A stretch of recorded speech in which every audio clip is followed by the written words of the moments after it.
Chapter 51:10.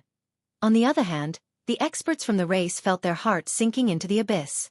They thought that the four conquerors would propel them to the next height, unifying the lower continents. Prior to this, they were hopeful of Conceal Conqueror as well, but she was utterly crushed during the battle. The only thing they could do was pray for Li Qiye's death. The four conquerors' expression changed dramatically. The opponent was far stronger than them. They didn't understand. How could the lower continents have such a powerful cultivator? Sir, where did you come from? Vessel Conqueror asked. From where I should. Li Qiye smiled. The lower continents do not have such a powerful existence. Ascension Conqueror shook his head. Even 8 Stallion with the immortal shield isn't this strong. 6 Pot Conqueror said. They had ample knowledge of the lower continents. The 2 strongest conquerors were 8 Stallion and Conceal. If there was someone else notable, Heaven and Divine Alliance would have found out from Conceal. They knew that she was under a mission from Celestial Court, the only reason why she stuck around for so long. You are from 8 Desolaces. Vessel concluded. Since the lower continents couldn't possibly give birth to such a monster, he must be from 8 Desolaces. This was not unprecedented in history. The Duck Egg Buyer, Immortal Emperor Jean, Blessed Tao Lord. They didn't expect to be in the presence of another right now. After all, 8 Desolaces' natural resources and energy were nothing compared to the lower continents, let alone the upper realms. Correct. Li Qiye admitted. Why do you stay here instead of ascending? 6 Pot found this strange. In fact, those from 8 Desolaces didn't need to follow the order of the continents. These top masters chose to arrive at the immortal continent instantly in order to fight Celestial Court. Now, Li Qiye was clearly above the 8 Dao fruit level, so he could have skipped the lower continents. What is your plan here? I see, that's why you killed Conceal Conqueror. Green Mountain said. The others immediately understood right away. So you have it right now. Vessel stared intensely at Li Qiye. Her delicate voice could pierce the heart. Celestial Court has been looking for a particular item. The upper echelons believed that 8 Stallion Dao Lord was in possession of it. Now, it seemed like they weren't the only ones looking for it. Perhaps Immortal Dao City and Imperial Field were doing the same. It was known that 8 Stallion Dao Lord represented Immortal Dao City. Li Qiye was obviously not a part of Celestial Court. Was he with Imperial Field? Regardless of the circumstances, they knew that he had it right now. Talking about that drop of ancestral blood? Li Qiye smiled. They became emotional after hearing the confirmation. As for the listeners, this was their first time hearing of it. What was this ancestral blood? Do you know what it is for? Ascension asked. Asking the wrong person, you should be asking Celestial Court this. Li Qiye said. The group exchanged glances and Vessel answered, the ancestral bone. Listeners knew about this particular legend. It started a war with massive casualties, but the lower continents weren't affected by it. The war started on the immortal continent and spread to the upper 2 continents. Their realm was spared from bloodshed until now. Some thought that this could get far worse for them. How could you possibly obtain the ancestral bone? Li Qiye chuckled. The group didn't say anything since this was a rather serious topic. Even if they were to come across it, they would still need to share it with Celestial Court. Hand it over and everything will be forgiven. Vessel suggested. The crowd couldn't believe it, especially those from the race. Alas, they didn't dare to interrupt the conversation. We mustn't. Green Mountain disagreed. No, this is fine. We will drop this matter and leave right away if you cooperate. 6 Pot agreed as well. Celestial Court will no longer pursue this matter. Ascension nodded. 3 8 Fruit Conquerors have given their word on this matter. Green Mountain kept quiet as well because in reality, Celestial Court would agree with this decision. This frustrated half of the audience because Li Qiye had destroyed Heaven Burial. Its members wanted nothing more than vengeance on top of the Conqueror's help in rebuilding their homes. This was the case for the members of Deity as well. Remember, 6 Pot and Vessel came from Immortal Pagoda and Sword Grasp, yet they were still willing to drop this feud. I thought I'd made myself clear already. Li Qiye shook his head. I am not afraid of Celestial Court. In fact, I'll be visiting soon to destroy it. When you're just trying to make great content at bit.ly/3ibfjkv. He paused for a second and smirked at them. But most importantly, you four are grossly misunderstanding the situation. You four are not qualified to negotiate with me and won't be leaving this place alive today. The conquerors became alarmed. Their eyes flashed with murderous intent instantly. 1.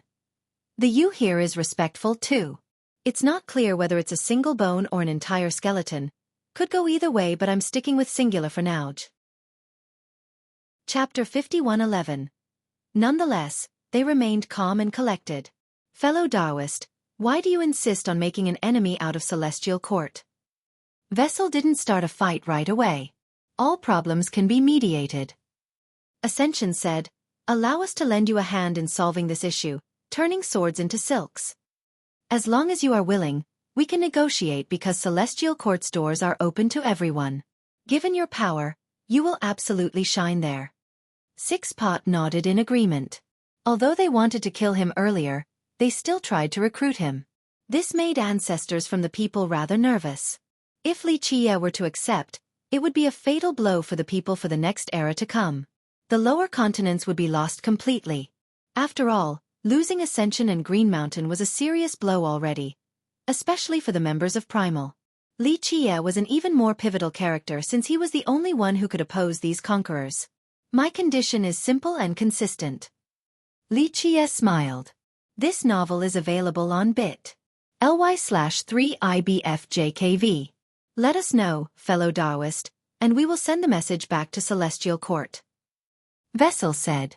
If the four of them could easily suppress him, they wouldn't be wasting breath talking right now. Alas, after the first exchange, they weren't confident in beating him in the slightest and didn't want the risk. I just need Celestial Court to be reduced to dust. Li Qie said. Yes. A dragon lord from the people couldn't help but shout after hearing this. They could finally relax after hearing Li Qie's determination.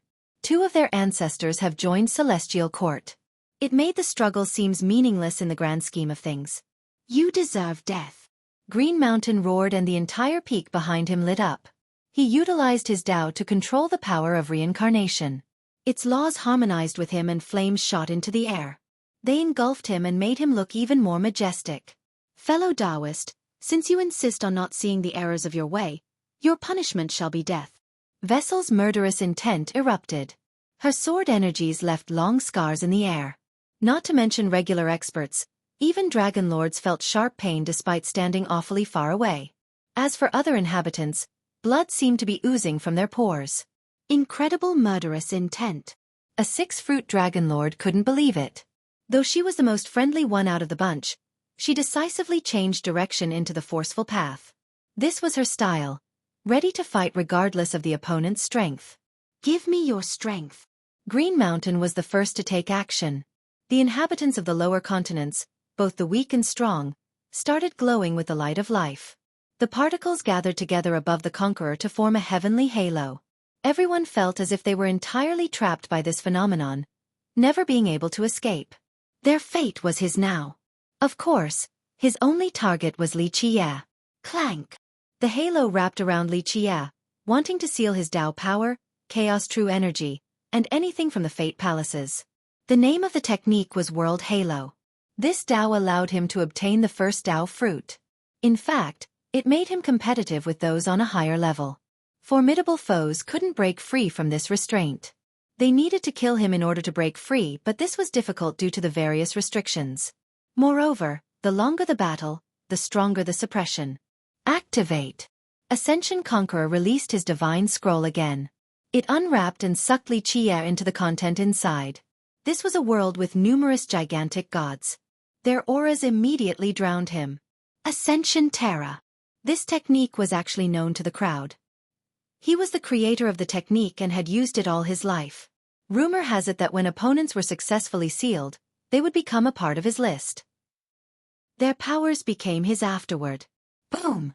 Ascension himself entered this world and exerted his tyranny over the land.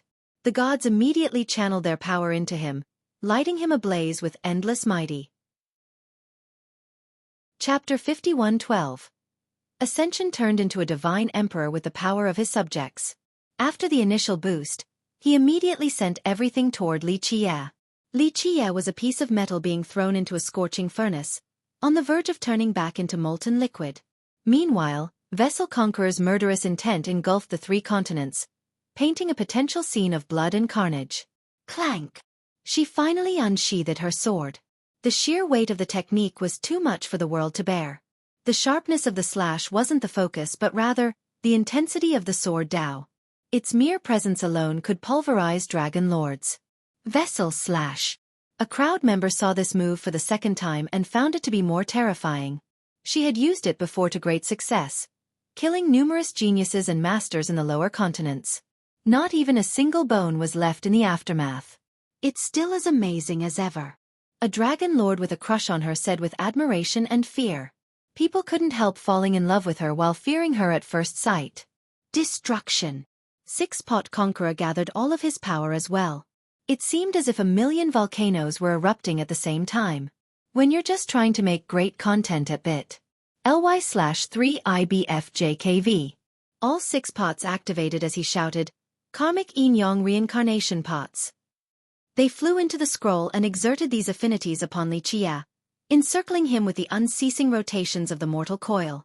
Some had heard of a particular story about this technique before. During 6-Pot Conqueror's generation, he had another conqueror as his rival. Alas, the powerful rival was eventually taken down by this technique. Even the Dao fruits were reduced to ashes after being stuck in the cycles. Boom! All 4 conquerors struck Li Qia in unison. Spectators saw the time and space around Li Qia being subjected to refinement. He has to escape the karmic cycle in order to survive. An ancient ancestor from the people turned pale. The confidence from their side wavered after seeing the attacks. Yes! On the other hand, the race's members shouted in excitement. Their conquerors went all out from the very beginning. Ascension Terra inside the scroll shook violently while the 3 continents felt the same violent quakes. During this crucial moment, everyone saw Li Qia raising the various affinity with a single hand. Our ancestor is unstoppable. The people's members became emotional and saw hope at this moment. Lifting the affinities with one hand. No one can beat him. A dragon lord was moved to tears. The supreme geniuses and powerful ancestors on this side saw endless potential in Li Qia and took great pride in this. The great luminous conqueror and demon conqueror couldn't have been better than this. One ancient ancestor became teary. The former fought the countless ancestors of deity while the latter dominated alone. After so many years, the people finally had another cultivator of this level. Li Qia's radiance was just as bright as these historical legends as he blocked the incoming attacks. This is insane. On the other hand, ancestors from the other side felt their knees buckling. Though they wanted nothing more than to kill Li Qia, they couldn't help but admire his incredible power. The race respected strength and ability. For example, despite being beaten by Luminous and Demon, their descendants had nothing but praise for these conquerors. This applied to Li Qia as well. Rumble! Li Qia slowly raised his hand against the combined forces. All 4 attacks faltered as a result. After loud explosions, the conquerors finally felt immense pressure coming from Li Qia. The tides have reversed and they were no longer refining Li Qia. Go! They roared and released their Dao flames and true blood. The 2 power sources mixed together and boosted their ultimate attacks. This was their limit. 1. This is 6 characters in Chinese, each representing 1 pot. Yin-Yang karmic is separate into cause and effect. Reincarnation is the cycle of life and death, so essentially, Yin-Yang cause, effect life death. Chapter 51:13. Their power surged to a horrifying level since they were burning their true blood without any hesitation. Boom! Li Qia's hand moved down slightly. The sight of this gave them hope. Brothers, reincarnation will assist us. Green Mountain shouted. Very well. Open the foundation. 6-Pot knew that this was a crucial moment. Activate. Green Mountain's Dao fruits became resplendent. He became shrouded in flames before sending it toward all of reincarnation. What is this? Members of the lineage felt as if they were bathing in a warm spring. The flames made them one with the lineage, an inseparable link. This was an unprecedented feeling, but all of them were connected now. After loud explosions, reincarnation suddenly split into 2 halves, revealing a divine treasury beneath. Inside the blinding radiance were numerous treasures and weapons. Runic lines appeared all over the lineage and formed an ancient symbol. It shot upward and imprinted itself into the sky. This was a symbol from the ancient time, seemingly having been blessed by countless emperors and gods. This resulted in an overlord-level strength engulfing the lower continents. Instead of actually destroying everything, they aimed for the other three conquerors. This boosted their attacks up to the overlord level. The refinement process started again around Li Qiye. It can be hard to make great work when it's stolen from bit. ly/3IBFJKV. Rumble. Green Mountain used all of his might to control the symbol. Rumble. The sky started opening and a shocking scene appeared before everyone. An ancient world with countless stars and unimaginable beings. This was a world from a different epoch and it began to affect the fabrics of the lower continents. Deeper in that epoch was a divine treasury. Each treasure could massacre dragon lords and conquerors in the present. It seemed to have enough firepower to take down all 6 continents. Is that the legendary treasury of an epoch? Everyone observed in fear. It's not real, only a borrowing attempt from Blazing Conqueror. He managed to understand this old epic and created this phenomenon. A dragon lord took a deep breath and said, it seemed that he managed to connect it with the foundation of reincarnation and now, Green Mountain Conqueror somehow opened it as well. This is rather unprecedented. According to the legend, Blazing Conqueror possessed a divine treasury. Though he was able to find an ancient epic. Although the epic no longer existed, he was able to borrow a portion of its power during its golden age. The actual treasury served as a connection to bring it back to the present. Even reincarnation doubted this because no one has been able to channel this phenomenon until now. Green Mountain has proven himself to be exceptional, capable of seizing the power of an epic. Boom!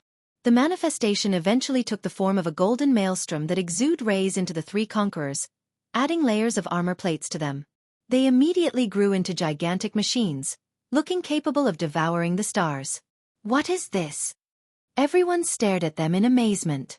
They became the embodiment of the ancient epic and wielded its power. Moreover, this didn't negatively impact their cultivation at all. Boom! The area where Li Qiye stood was immediately refined into an enigmatic rune. Chapter 51:14. Not like this. The members of the people became speechless. All of their hope was placed on Li Qiye since without him, they had nothing to contend against the race with. They actually thought that he would be able to win against the 4 conquerors. Alas, Blazing Conqueror's special ace card was too much to take. Reincarnation had never used it before. Its Time Watcher Conqueror never resorted, perhaps out of inability. Today, Green Mountain utilized it to refine Li Qiye into a symbol, shocking all spectators in the process. People realized that they had underestimated Blazing Conqueror. They only remembered his wealth, not his actual power. With Li Qiye gone, who would be able to stop the conquerors now? We shall unite the world.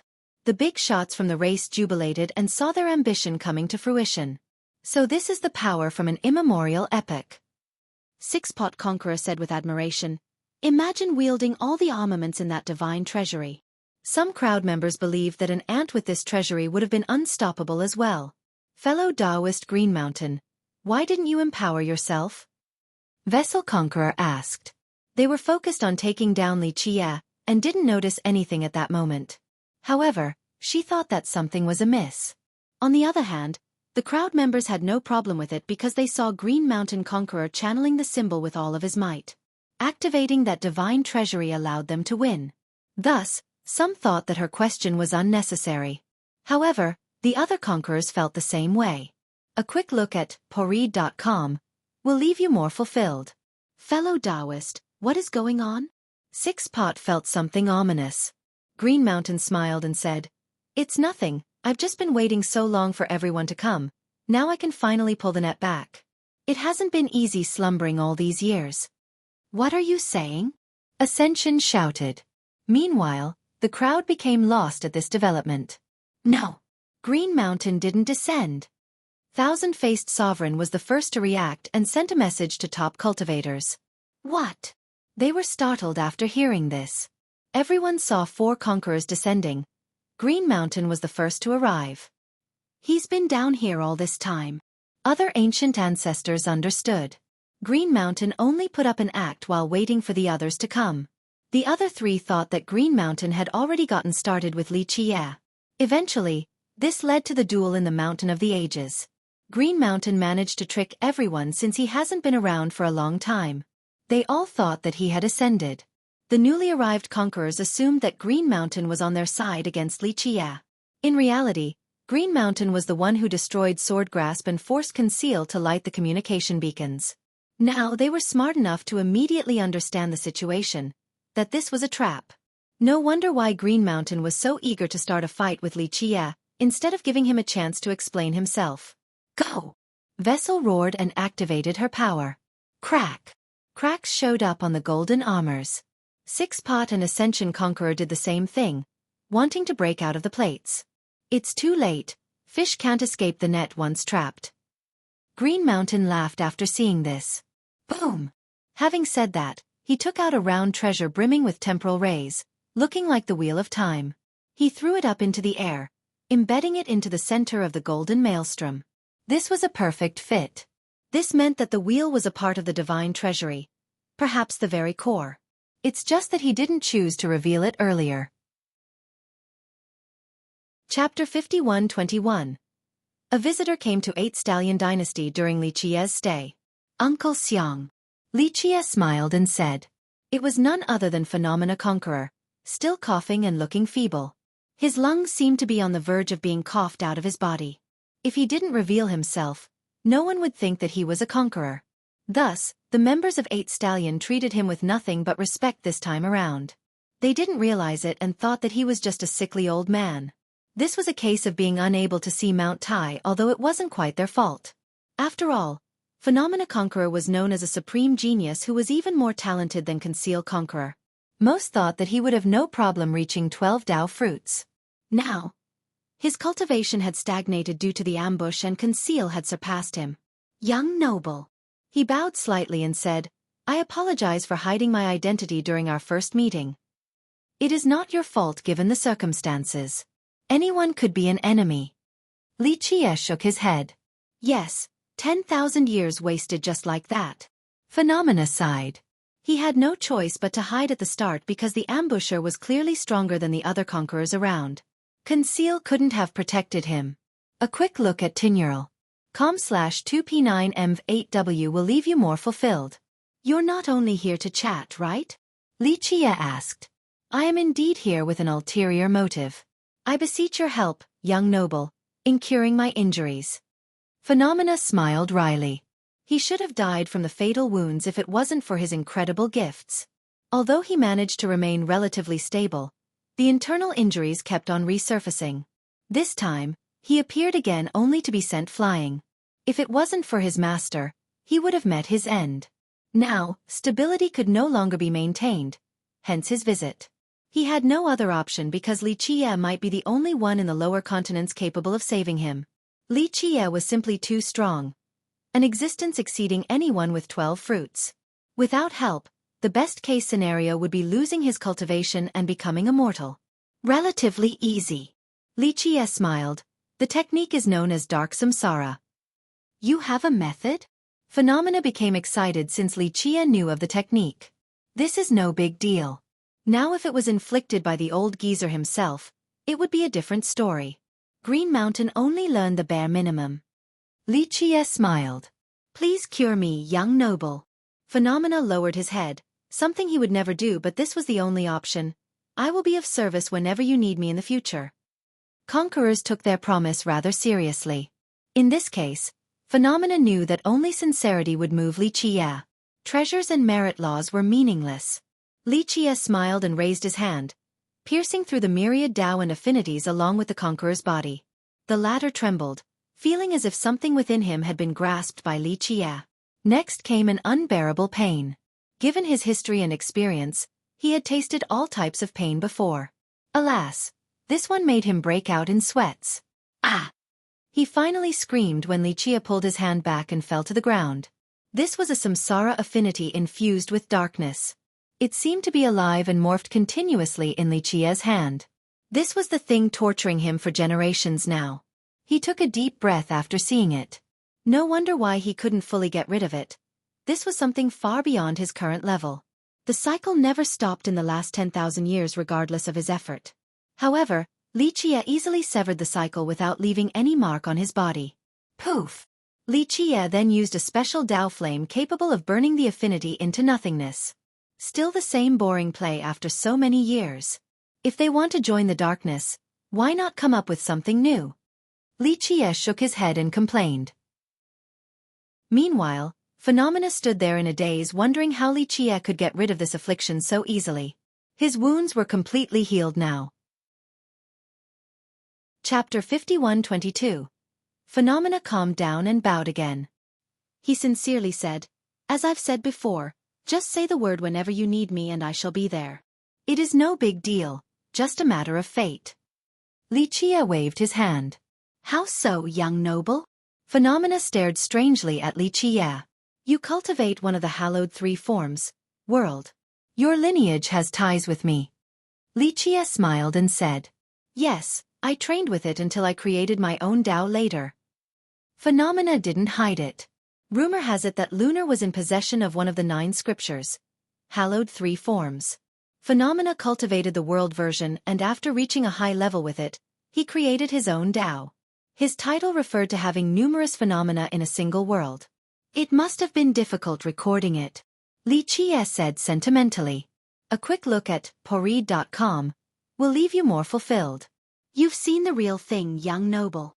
Phenomena realized something. In reality, Lunar didn't have the actual scripture, only the merit laws. They never had access to the actual content since these merit laws were passed down by their progenitor. Phenomena then understood the connection brought up by Li Qie. "Who passed the merit laws down to your lineage?" Li Qie asked. "Our progenitor." Phenomena honestly answered. "Who is your progenitor?" Li Qie inquired again. I do not know." Phenomena's eyes flashed for a split second before he answered. The progenitor of Lunar was mysterious and unknown even to its members. Some believed that the big shots such as the conquerors of Lunar were privy to this information. However, they kept it a secret. A popular speculation included Night Moon being the progenitor of Lunar. This was widely accepted as the truth despite existing evidence of Lunar being far older. Lunar was started by Night Moon Conqueror. Phenomena answered. "Night Moon." Li Qie smirked. "Your true origin does not start with Night Moon. There are records of this in Lunar. All of them point to Night Moon progenitor." Phenomena insisted. "Of course, have to make it believable." Li Qie smiled. "In reality you already knew, that's why you guarded the cemetery here." Phenomena's expression changed after this. This was kept a secret by Night Moon Conqueror and the rest of them. They chose to popularize the rumor of Night Moon Conqueror being the progenitor. Alas, Lunar had existed way before that as a reclusive sect. It only rose to popularity when Night Moon debuted and fought against Celestial Court. The cemetery in 8 Stallion Dynasty seemed to have nothing to do with Lunar. After all, one was in chaos while the other was in fragmentation. Phenomena was one of the few privy to this information. Of course, Li Qie was another to his astonishment. "Don't worry. I'm not from Celestial Court. Plus, I am connected to your progenitor," Li Qie said. Phenomena took a deep breath and bowed. "I see, I should address you as ancestor instead of young noble." "No need for that, I am still young." Li Qie waved his hand and stared at the horizon. "Lunar, it's been a long time since I've talked about it. There are very few records left." Phenomena said. "It is to avoid unnecessary problems. Night Moon had to change her cultivation from a heavenly emperor to a conqueror." Li Qie smiled. "I've heard of this but never saw any evidence." Phenomena wasn't surprised. Anyone else would be shocked. Night Moon was a supreme conqueror on the same level as Luminous and Heaven Burial. She was once a heavenly emperor as well? Suyun. Li Qie said softly. "Heavenly Emperor Suyun." Phenomena became emotional after hearing this. Everything became clearer to him. It was hard to see a connection between Heavenly Emperor Suyun and Night Moon Conqueror. The former was from the distant past while the latter had made her mark in this epoch. For Li Qie, the name Suyun had tremendous significance to him. The same applied to the Heavenly Emperor since it represented remorse and yearning. She wanted to kill him back then because he was the main culprit.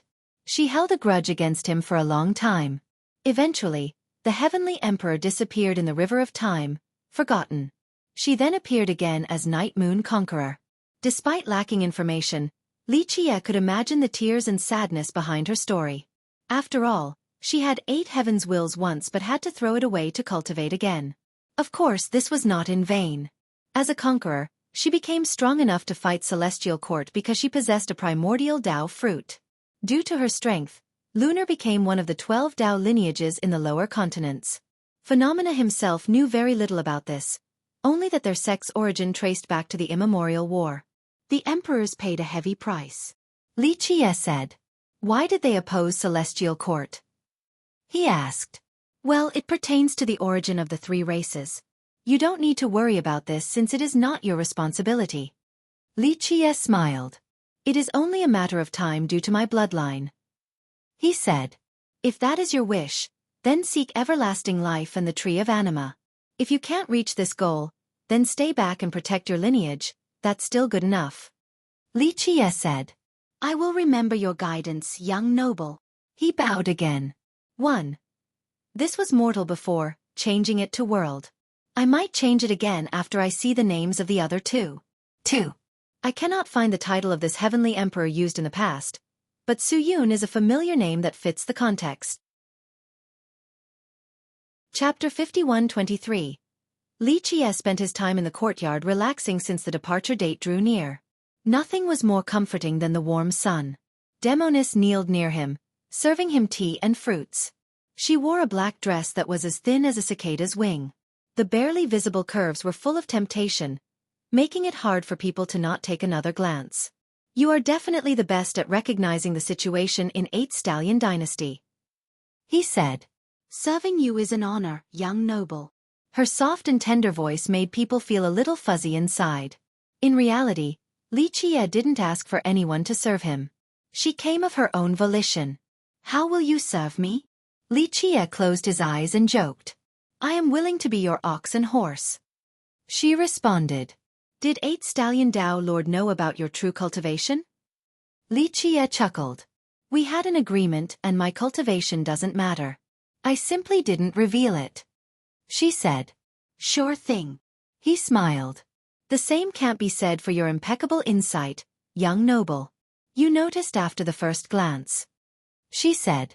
You're rather interesting, the inheritor of several imperial lineages yet still rather flexible in conduct. Many can't do the same. Li Qie said. It's a tough world out there, I'm not the only one looking for a meal. She winked charmingly at him. Unfortunately, this didn't work on Li Qie. Don't make it sound so pitiful. He said. If you can't find a meal with the treasures on your ship, the rest of the lower continents are facing a real famine then. Don't worry, I'm not interested in those treasures. If you desire it, young noble, all of Ceaseless can be yours. She knew what to say to please people. You're smart, aware that I can take whatever I want, but now, I would seem like a jerk for doing so. He said. It is an honor to be of service, young noble. She repeated. Forget it. Don't try to be seductive because I already appreciate your craftiness and propriety.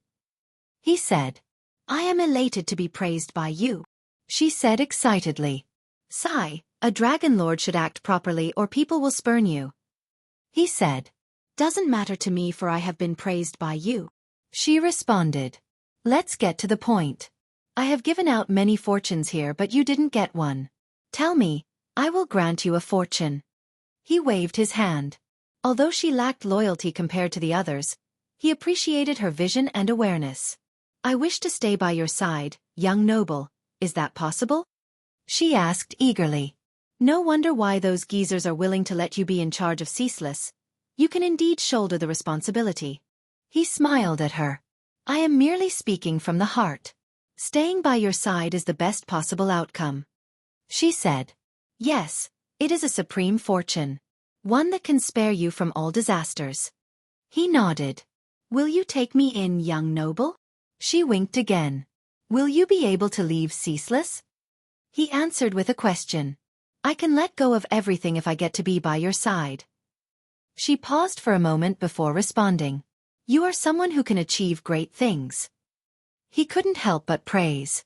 You don't need an idiot and I will try my best to not be one. She said. Yes, and that's rather hard to find recently. Li Qie nodded and thought about it. After a short moment he said, You should still stay here since this world needs you. When the old geezers left behind Ceaseless, they had something in mind. You know this too. I shall follow your order, she said submissively, looking rather pitiful.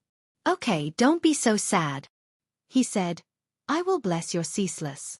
She immediately got on the ground and bowed after hearing this. We will never forget your kindness, young noble. This was her goal in the first place. They've gone to great lengths to prepare for a calamity. He said. Is it possible to escape, young noble? She looked up and asked. Depends on the scale. That's why Ceaseless needs someone like you to lead it. He said. I understand, it's just that I wanted to see explore beyond the limits of this world. She said. Then let us see what you can do in the future. Alas, everyone has a limit. It depends on your own effort. He said. Yes. She understood that following him was impossible. What should I do when another calamity comes? She then asked. Theft is never good. Try looking at bit.ly/3IBFJKV. There is no perfect solution under such dire circumstances. A minor one can be dealt with Ceaseless, but as for a serious one? Just run as far away as possible. He guided. Will you come back, young noble? She asked. I am heading to the final battle. Li Qie said. Sometimes, I imagine the places that can be reached with the Tao. I feel powerless that I cannot help you on your journey. She sighed and said. Some accept their fate, others don't. He elaborated. If you do, then you'll be able to live and die at home. That's not a bad ending. If you do not accept, then prepare for the worst, a death without a burial, far, far away from home. I understand. She bowed again before staring at him. I don't have flowers on my face. He smiled. Young noble, what do you think is the hardest thing in the world? She asked. You have an answer?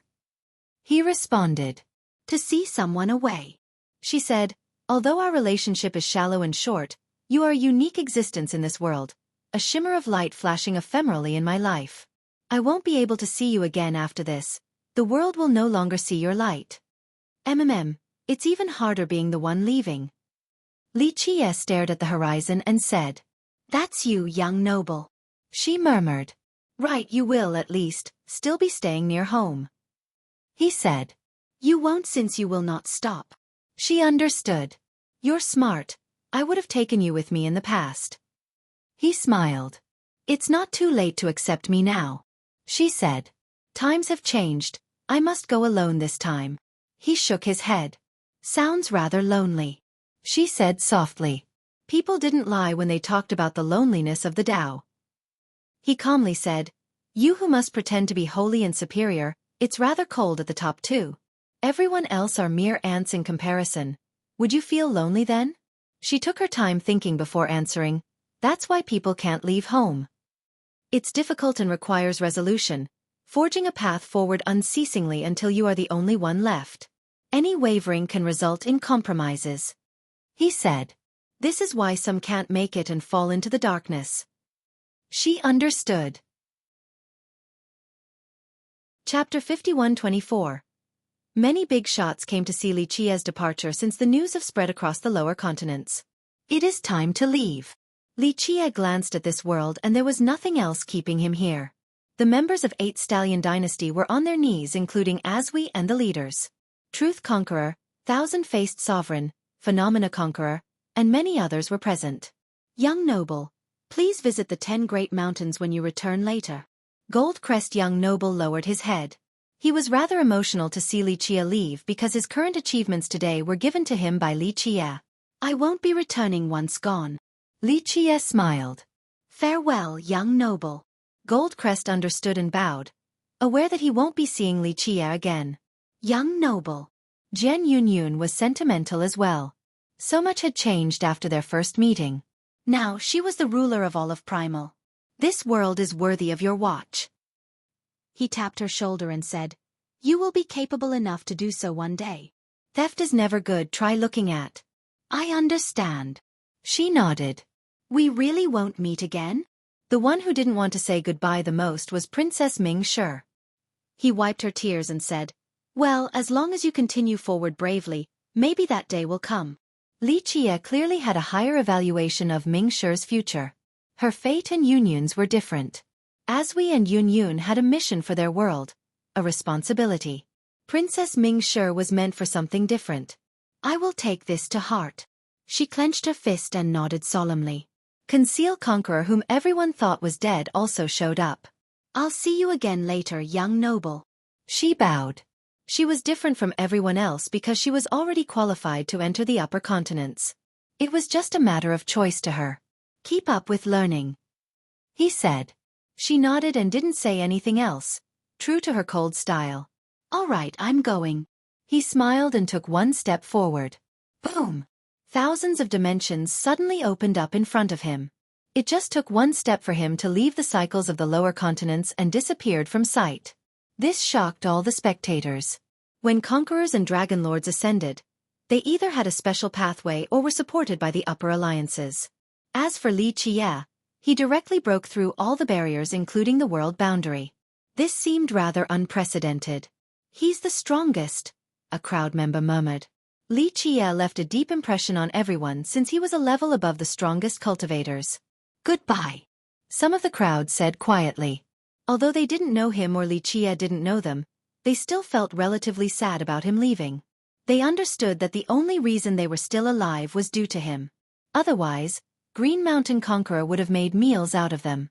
Thus, the warm sun reminded them to remember his name, Li Qie. Li Qie crossed through the dimensions and boundaries to reach a realm of chaos. There were numerous strange phenomena and windows here. The windows displayed strange images, some reaching back to the past and broken places. He also saw battles between emperors and monarchs. These were the visions from the previous wars. They were devastating enough to leave permanent memories in this place. Li Qie crossed through them and entered a particular dimension. This one caught his attention.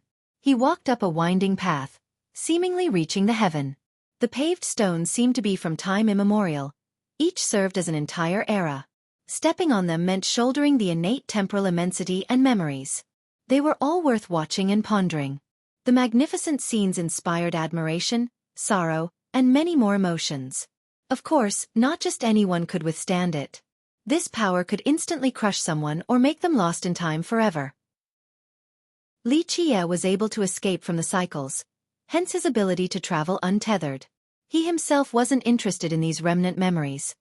Only the wooden gate above. The construction was simple, being made from 3 pieces of timber tied together. In fact, even the timber used could be found in any forest. How did they withstand the test of time? This was due to the person who assembled them into this shape, allowing them to be eternal by infusing them with incredible divinity. Li Qie focused on a couplet with 10 characters written on a side piece. It was unclear whether the asymmetry was due to a lack of time or intentional. The calligraphy style was free and unrestrained, flowing like clouds and waters while giving off a domineering feeling. "Only 3 gates for me?" Laughable indeed. Li Qie's smile was distinctive.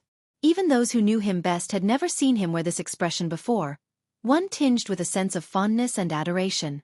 1. This is a quote from the Book of Songs. Hard to make it poetic or memorable without being awkward/forceful. Chapter 51-25. The couplet exuded arrogance and painted the picture of a soul who looked down on the rest of the world. However, Li Qie interpreted it differently.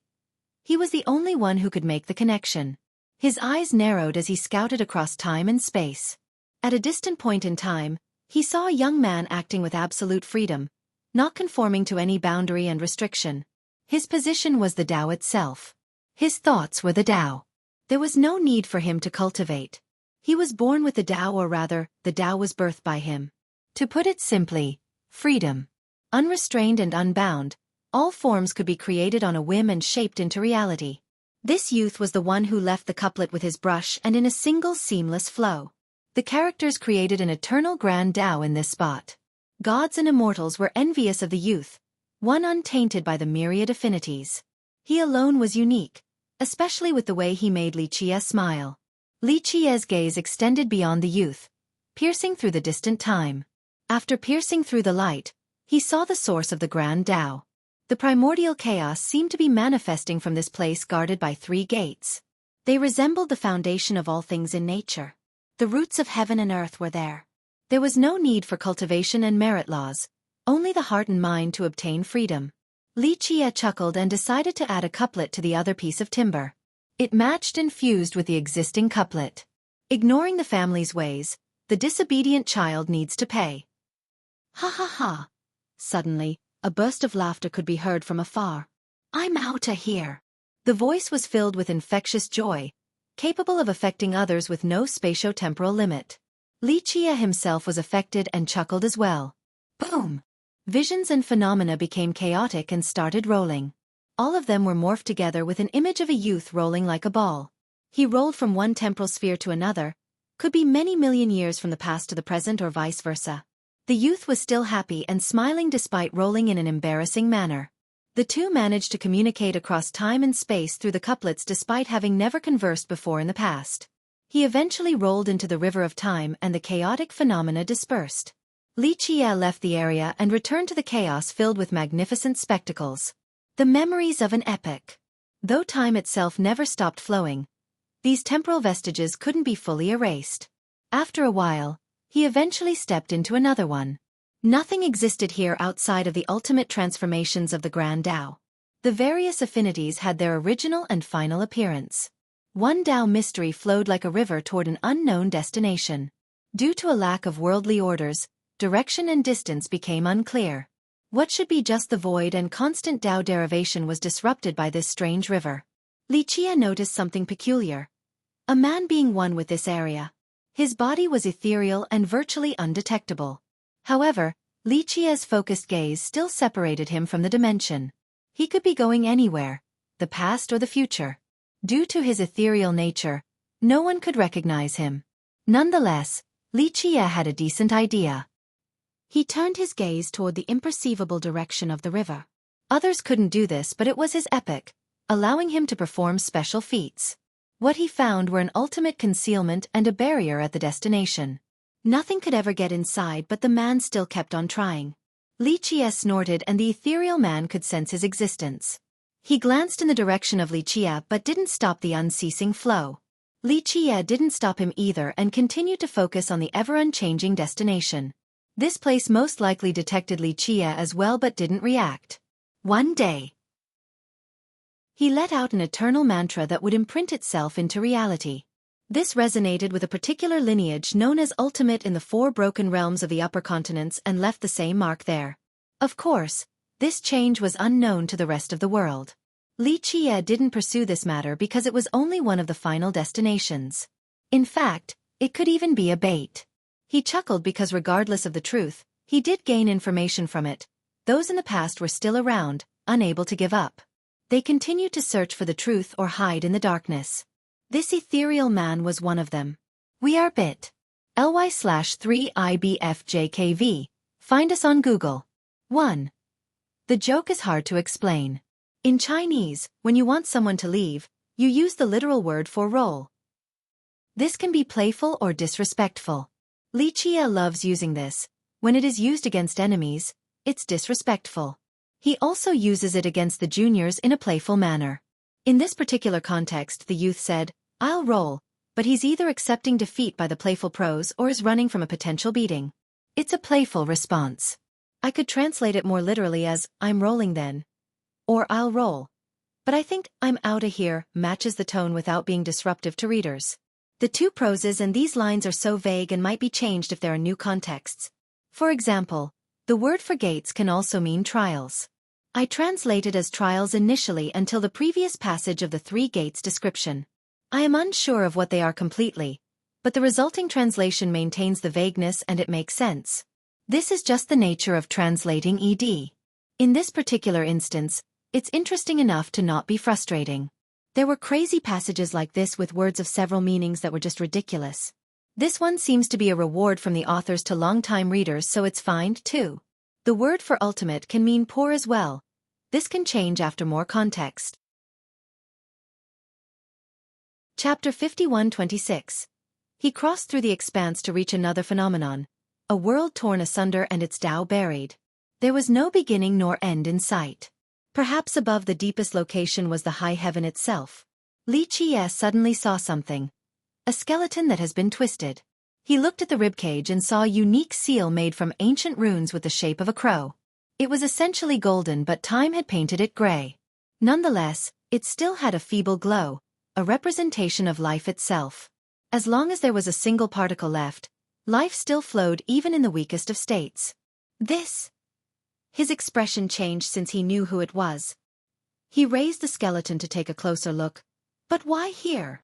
This shouldn't be possible because she was no longer in this world. Yet here she was dead. Something drastic and unexpected must have occurred without his knowledge. Undying seal. He sighed and said. He recognized it because he was the one who imprinted the seal in the first place. What happened? He touched the seal and said softly. Unfortunately, skeletons couldn't speak to answer him. Can't be undying forever, I suppose. He didn't expect this development during this epoch. Villainous heaven, watch me take this life back. He then glanced upward and became serious. We are poreed.com. Find us on Google. Boom! He raised his hands and stole the fortunes of the heaven, delving deeper into the mysteries above. Rumble! Tribulation lightning bolts descended and struck him. These heavenly bolts were immensely thick. Just a single one could obliterate an immortal emperor or conqueror. An entire ocean was unstoppable regardless of the defensive method employed. Go! Li Qiye roared and relied on his Tao heart to close the eyes of the heaven. Though the barrage of lightning bolts struck him, his Tao heart remained indomitable. Pop!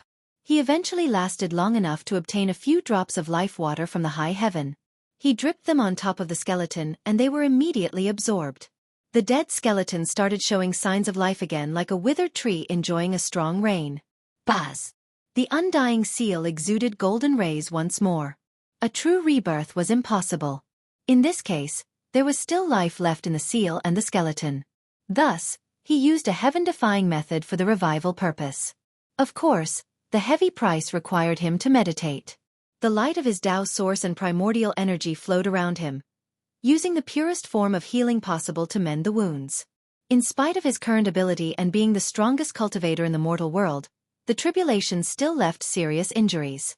After a long while, he opened his eyes and observed the corpse. Flesh could be seen on some parts, but this process required time. He reached forward and used his Tao source to create ultimate laws. Clank! He sent laws capable of healing coursing through the skeletons, creating the veins and muscles again. Everything moved at a snail's pace on top of requiring a tremendous amount of primordial energy. A conqueror with an anima tree couldn't support the process. Only existences with a Tao source such as Li Qiye had this capability.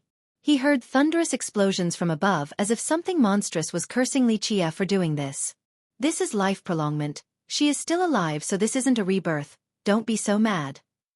Li Qiye glanced up and said. A tribulation still loomed above but didn't descend. The bolts earlier were merely punishment. Now! After creating the external frames, he used his anima power and pointed at the skull. Pop! This was the ultimate truth of the epic, and now, it was embedded into the skeleton. Using this truth required total comprehension from the start of time to the future. It required a perfect memory, and Li Qiye still couldn't keep up with the reconstruction. Boom! An apocalyptic force erupted and sent him flying. His expression soured as he got up to take a look at the skeleton. There was no sign of the soul returning even though life was flowing. More time. He knew that gathering the soul was arduous. More accumulation too. The skeleton has turned into a corpse with life. Now, it became a matter of time despite Li Qiye's anima. The corpse had suffered terrible destruction and was nearly reduced to ashes. However, the undying seal prevented this. During the last moment, a feeble life force was placed into the seal, avoiding a complete death. Otherwise, not even Li Qiye could do anything about it. This became a matter of gestation and accumulation. Some immortal items might be required as well. Why risk it all coming here? Li Qiye said softly. The death was one thing, but her presence here surprised Li Qiye more. Chapter 51-27. In Sever Aqua. Li Qiye sighed and thought about the requirements. Reviving the corpse required more than just this liquid. A supreme vein as energy was needed as well on top of a supreme coffin. The problem was finding this liquid in the mortal world was nearly impossible. He only saw it once during his life. Let me see again. He activated his heavenly gaze in order to calculate all the ages. Boom! The power of time and karma didn't let him off easily, instantly pouring into him. Billions of years with the accumulation of karmic ties tried to cut him down. He utilized the primordial power for self-protection and focused on the search. Smoke surrounded him as if he was being boiled. Sever liquid first," he said softly. "You gave up your life for something and I shall drag it back to find out." Despite her immense power, she still lost her life here. No, she deliberately did so in order to tell Li Qie something. With that, he sealed the corpse and entered a great realm blessed by the fortunes of the world. It looked like an immortal paradise with incredible cities. The sounds of the Tao could be heard everywhere, allowing its inhabitants to accomplish magnificent feats. Heavenly flowers and laws hovered in the air. Comprehension was extremely easy here, making this the pinnacle of all treasure lands. Boom! A supreme god immediately stopped Li Qie from entering. "The realm of blessed lies before you, fellow Taoist. A disaster approaches for his venerable, please leave." The god had a resonating voice. "I am not interested in blessed or his disaster. I will leave after getting one thing." Li Qie smiled in response. "What is it?" The god stared intensely at Li Qie. "Sever aqua. I know that he has a bottle." Li Qie smiled. The god's expression changed as he raised his voice. "This water separates life and death. It is not for you. Leave." "I'm not asking," Li Qie said. Boom! The god activated his power and trapped the area into an endless cycle. "Stop." Someone arrived on the scene and raised a badge. "Blessed has given the order for you to stop." The god glanced at the badge and then at Li Qie before disappearing from sight. The newcomer smiled at Li Qie and bowed. "I thought I would be able to see you again but not this soon." She normally had a stoic expression but was happy to see him. She was none other than Lin Mo, an ancient ancestor of true immortal and blessed Tao Lord's younger sister. "You found your older brother." Li Qie smiled. "I owe it to you, young noble." She responded and led him inside the city. There were many top cultivators along the way but Li Qie was not interested. He always wore a natural and calm expression regardless of time and place. "My older brother will not be able to leave his isolated training due to the impending disaster," she said. "I'm not here to see him. I want his bottle of Sever aqua." Li Qie said. Search bit. ly/3IBFJKV for the original. The top cultivators became annoyed after hearing this. They were the lords of this region yet Li Qie showed them zero respect. In fact, even the representatives of Celestial Court and Immortal City wouldn't dare to be arrogant here. As for Li Qie, he was sitting on the throne itself while making unreasonable demands. "Young noble, we shall give it to you." Lin Mo agreed since she understood her brother very well. "Good." Li Qie didn't hold back since he wanted the bottle regardless of the method. This was a priceless treasure capable of separating life and death. Numerous cultivators in the 6 continents wanted it but Blessed was the only one. Of course, it took untold effort as well. "My brother only has this bottle." Lin Mo returned and handed it to Li Qie. "I'll take it." Li Qie nodded. Anyone else would have needed to pay an immeasurable price for the bottle regardless of their power and status. Alas, Li Qie was an exception. "Where will you go next, young noble?" she asked. "Need a few more items to save someone." He smiled. "It must be someone special to warrant your involvement." Despite her short time with Li Qie, she knew that he always finished his mission. Therefore, she agreed to the matter right away to avoid any complications. Moreover, she also witnessed him killing the overlords. It would be foolish to go against him. "Staying here is not a bad choice for you," he said. "Yes, I've made some progress and might start over." She nodded. "It'll be a long road." He became interested. Due to her impressive cultivation, breaking the foundation and starting over again would be far from easy. Moreover, there was a high chance of failure so most would never take the risk. "I must in order to go even farther. Otherwise, my disaster will come soon," she said. "Commendable determination." he said. Very well, I won't take your bottle for nothing. I will bestow a fortune in return. Buzz. His eyes became piercing as he gathered power to deliver a supreme law into her body, paying back the favor. Chapter 51-28. He arrived at the upper two continents next, entering a remote region with endless mountains and bestial auras. He looked around and noticed the tallest peak out of them all, looking rather imposing and magnificent. Extraordinary, he said with a smile while sensing the aura of this land. Not bad, decent enlightenment, he commented. He came searching for a coffin. Just the een sever aqua from Lin Mo alone was not enough. This particular coffin was famous and already had a master who was versed in hiding. Search tineural.com/2p9mv8w for the original. Along the way, a group with an impressive aura blocked his path. Given their appearance, they were no ordinary robbers. Heavenly Sword has business here, scram. A heavener shouted at Li Qie. Is this Heavenly Sword's territory? Li Qie asked with a smile. It will be soon enough. We are taking True Bear for the Heaven Alliance. Another shouted. Be quiet. The leader of the group told them. Leave now. The first repeated. Kill him, it's about to start. The leader ordered. Die, brat. A member of the group unsheathed his saber and slashed powerfully, releasing gales along the path. Li Qie didn't bat an eye and flicked the attacker into a bloody mist. Who are you? The leader and the others became alarmed, immediately readying their weapon. Just a passerby who will be sending you all on a journey as well. Li Qie smiled. Kill him. The leader made a seal with both hands and attacked. The others did the same. Li Qie flicked his finger again, killing all of them before they could scream. A few seconds after, horns could be heard from the highest peaks along with constant drumming. Who dares to invade our mountain? Great demons appeared on the ridges and hills. A winged serpent flew to the air, another tiger rode the winds, and an ape smashed its chest. Majestic demon auras engulfed the region right away since True Bear was a demon lineage. To its east was Tao Alliance and to the west was Heaven Alliance. Its name came from a mighty bear demon who became the lord of this area. He was exceptional enough to become a conqueror later. Initially, this wilderness didn't have a name and served as a buffer zone between the two opposing alliances. Once it became an actual lineage, it was left in a difficult situation. Boom! A blinding light came from above due to the emergence of a battleship. Heaven Alliance's hounds. Many demons leaped into the air to attack the intruders. Commence the assault. Well-equipped experts from the ship jumped down to face them. All were at least at the sovereign level.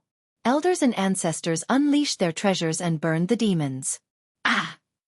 Fire seemed to be the right affinity to deal with demons. Clank! A gigantic sword decapitated 3 powerful demon monarchs with haste. A divine seal descended and despite the effort of the demons pushing upward, it still crashed down and exploded. Heavy casualties came from this move alone. You're dead, dogs.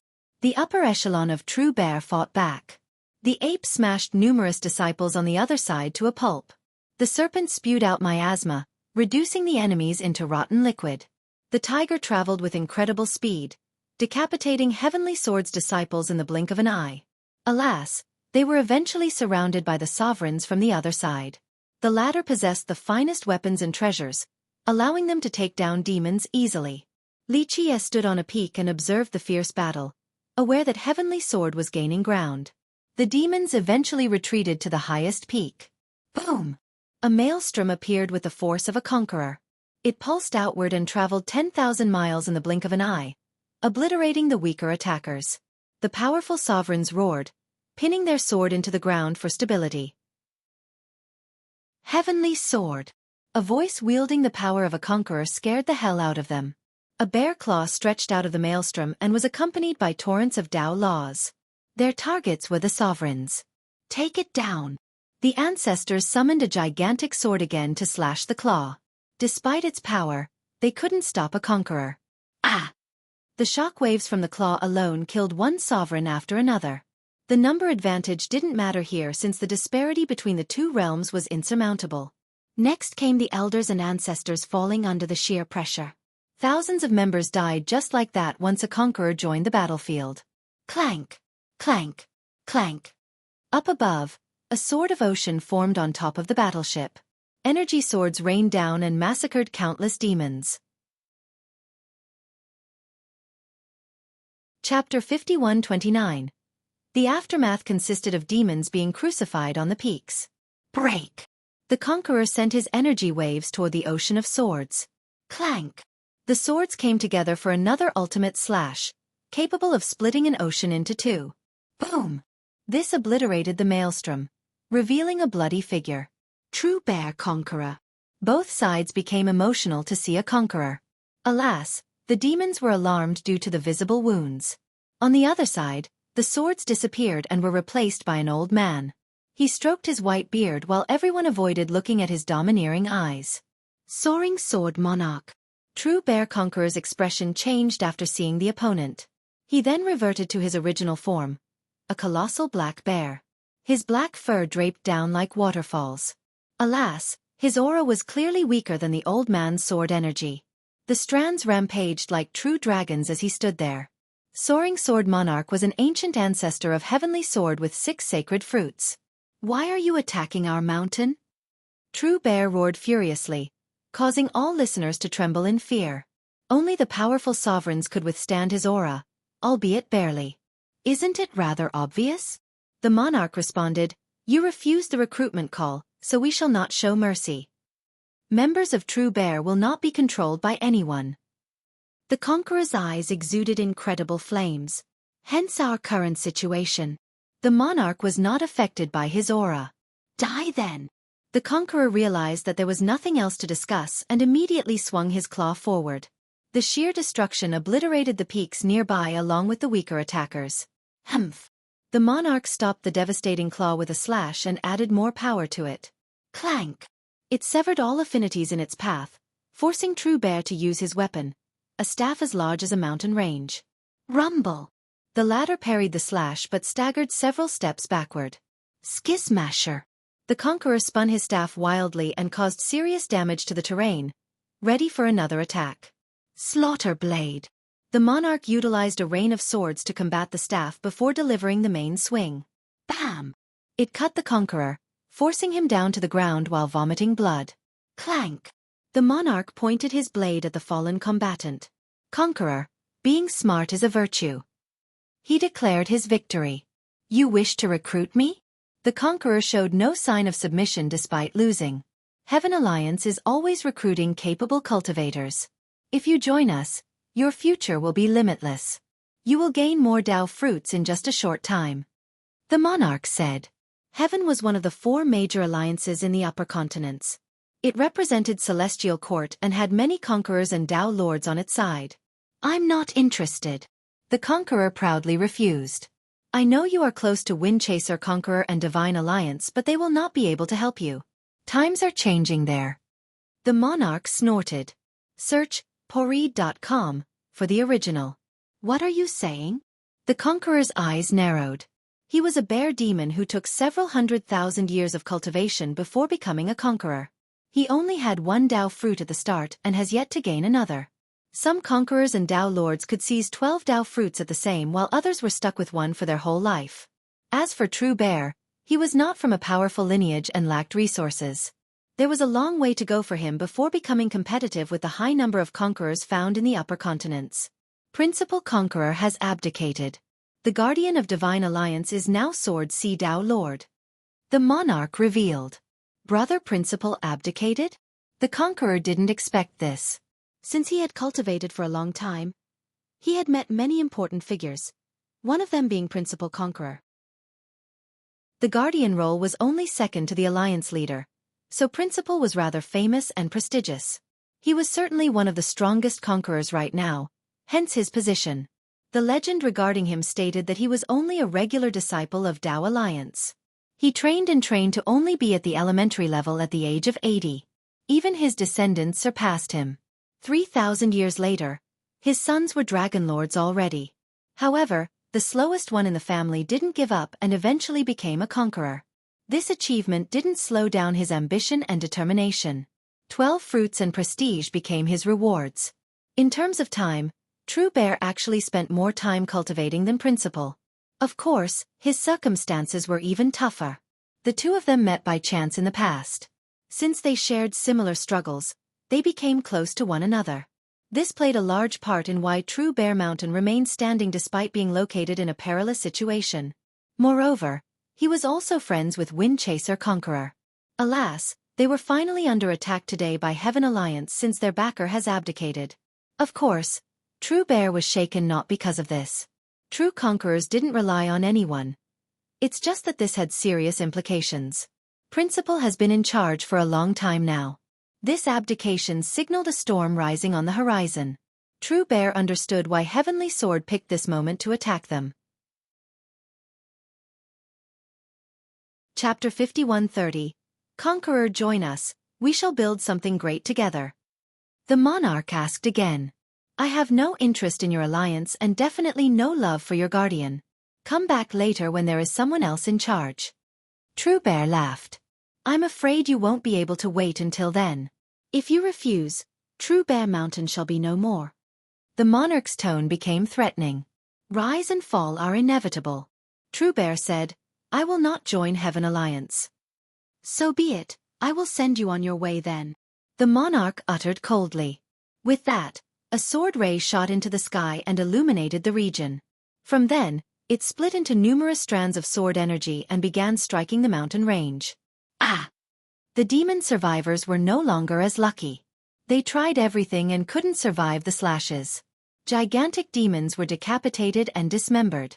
Blood gushed into the air before raining down and forming rivers. Though many of these demon monarchs were powerful, they still couldn't touch a dragon lord and met their demise. Rah! True Bear Conqueror roared and grew larger in size, releasing all of his power. His laws turned into a great barrier in order to stop the rampant sword energies. Alas, his full power still couldn't protect his followers from being slaughtered. In fact, due to his larger frame, he was struck the most. Deep gashes could be seen all over his body. Activate! True Bear spewed out a moon. It floated up into the air and became resplendent. His Dao fruit activated like a blossoming lotus to empower the moon, causing it to become several times stronger. The stars in the sky paled in comparison. Lunar salutation. He utilized his supreme grand Dao in order to slow his enemy down. As the rays of the moon descended, anyone caught would become petrified. Some tried to run. Others used their defensive treasures. Alas, no one could stop the petrification process. They turned into statues first before crumbling into pieces.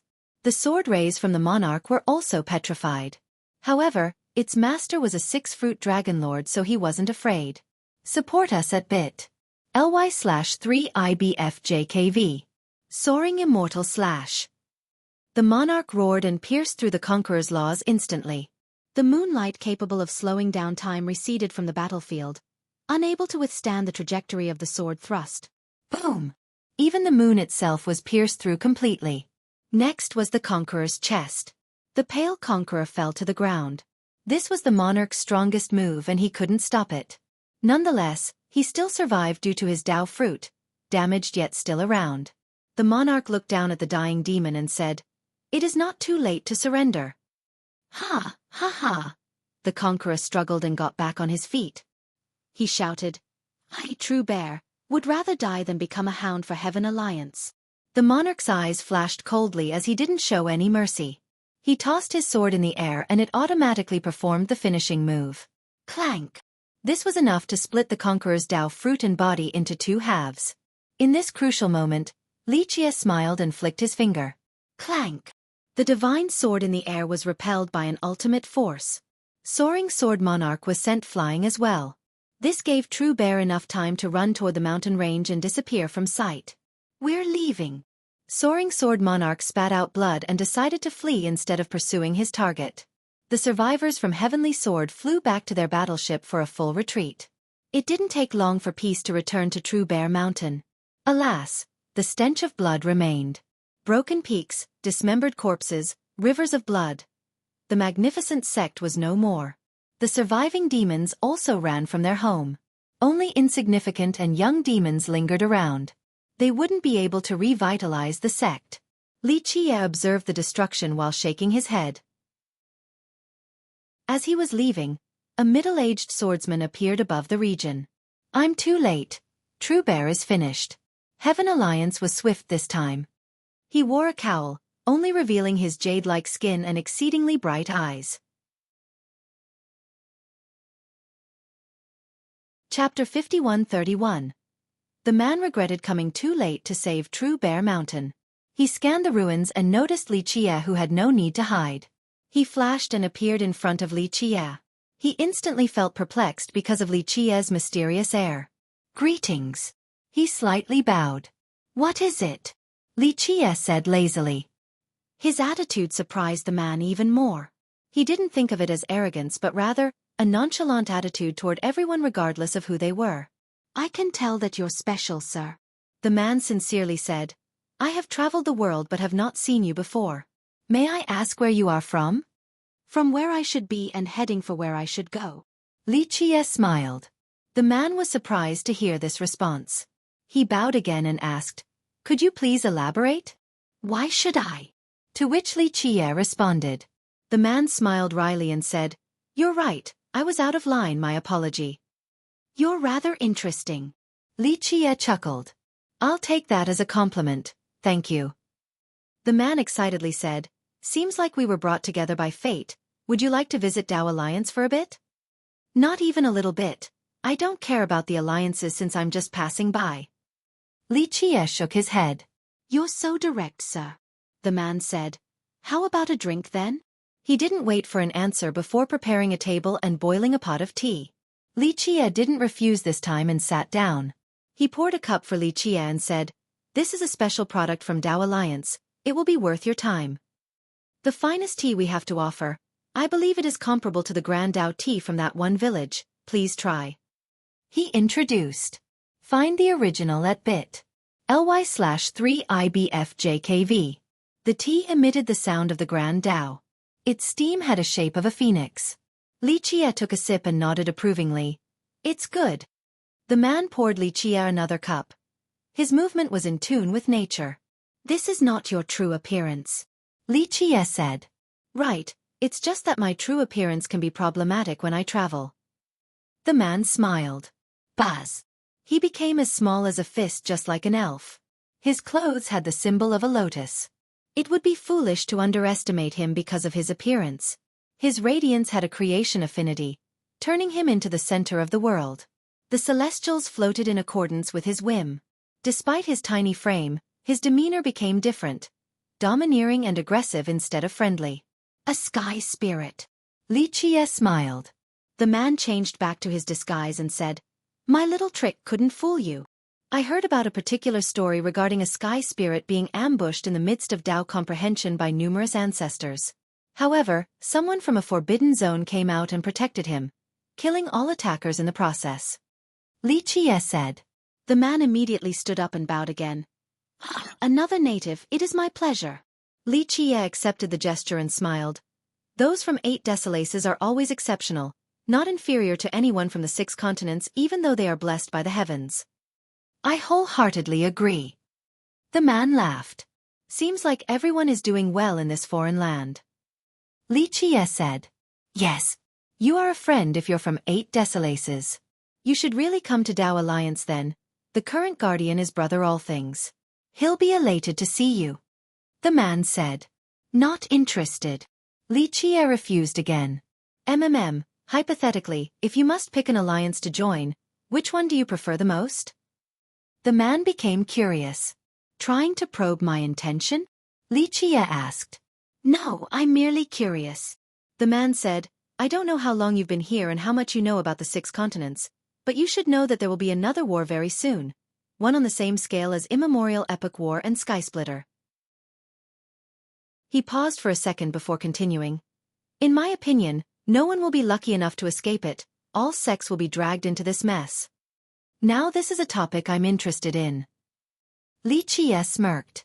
The leader of Heaven Alliance is ambitious, and after Brother Principal's abdication, Divine Alliance might join them too.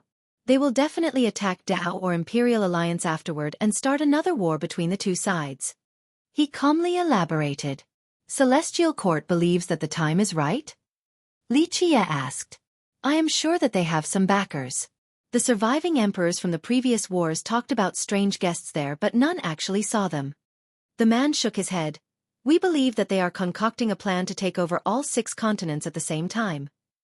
Is that why you're traveling everywhere to recruit members of the people? Li Qie asked. My goal is to help brother all things in achieving solidarity among us. That's the only way to stop Celestial Court, or it'll only be a matter of time before they take over. The man earnestly said. I can see your determination, but some say that joining Celestial Court is not a bad choice. Li Qie said. The man's eyes suddenly became dreadful and piercing after hearing this. It only lasted for a split second, but Li Qie smiled and said, Oh? Want to kill me first? I'm sorry. The man smiled bitterly and shook his head. My Dao heart was not firm enough, so I made a fool out of myself. It's understandable, wanting to slay a potential enemy. Li Qie didn't mind. You've just arrived from 8 Desolaces and might not know the situation well, yet I already wanted to kill you. This is no different from falling into the darkness. It seems like my obsession might turn me into a monster in the future. He said. It's good to be vigilant. Li Qie nodded. The man sighed and said, Brother Sword C and I argued over this issue and he went to join Divine Alliance later. What a shame. The alliance chosen doesn't matter. Everyone has the freedom to choose. You chose yours and he chose his. If a war is inevitable, so be it. Fear nothing. Why bother forcing someone to join you? Li Qie said. If I had been less aggressive and said these words to him, it might have gone differently. The man slapped his thigh and said, Thank you for enlightening me, sir. He bowed in gratitude. Chapter 5132. After a long chat and the tea has turned cold, the man stood up and bid goodbye. If you ever need anything, come to Dao Alliance. Goodbye. Li Qie smiled. The man left and Li Qie continued crossing through True Bear Mountain. In spite of its name, it was actually a dangerous territory of varying terrains.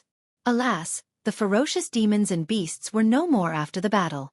He finally came across many villages afterward. It seemed peaceful with wafting smoke from the kitchens, dogs barking, and chicken roosting. The entrance of this particular one had a signboard, Joy Village. At first, most would think that this was the name of the village. However, in reality, all the villages had this signboard at the entrance. First-timers would find this rather confusing. Upon closer inspection, each signboard had a distinctive mark beneath. For example, one had 2 tiny characters, Plum Blossom. Another had the number 6. Outside of the signboard, they all had a female statue as well, depicting a girl dressed in a simple manner with her hair casually tied behind her head. Normally, such an ordinary-looking girl wouldn't be celebrated in this manner. Alas, there was an indescribable charm to the statue as it told a story. This traveler had a destination in mind, yet as she gazed upon this land, her eyes were filled with affection, so she stopped in order to guard it. Similar to True Bear Mountain, Joy Village was the name for the region, not a singular village. This was a paradise for both mortals and cultivators alike. Many children and old men here have been exposed to cultivation. Outsiders seemed to be welcomed here as well. They became interested and started preaching the Tao to the children. Some big shots have done so. Dragon lords came and preached to those who were willing to listen. Of course, not all mortals gave a damn. They actually chose to work on their farm or just laze around instead. This was a rather rare scene. Mortals and cultivators actually living together without any distinction. Other cities had this, but mortals always kept away from cultivators and vice versa.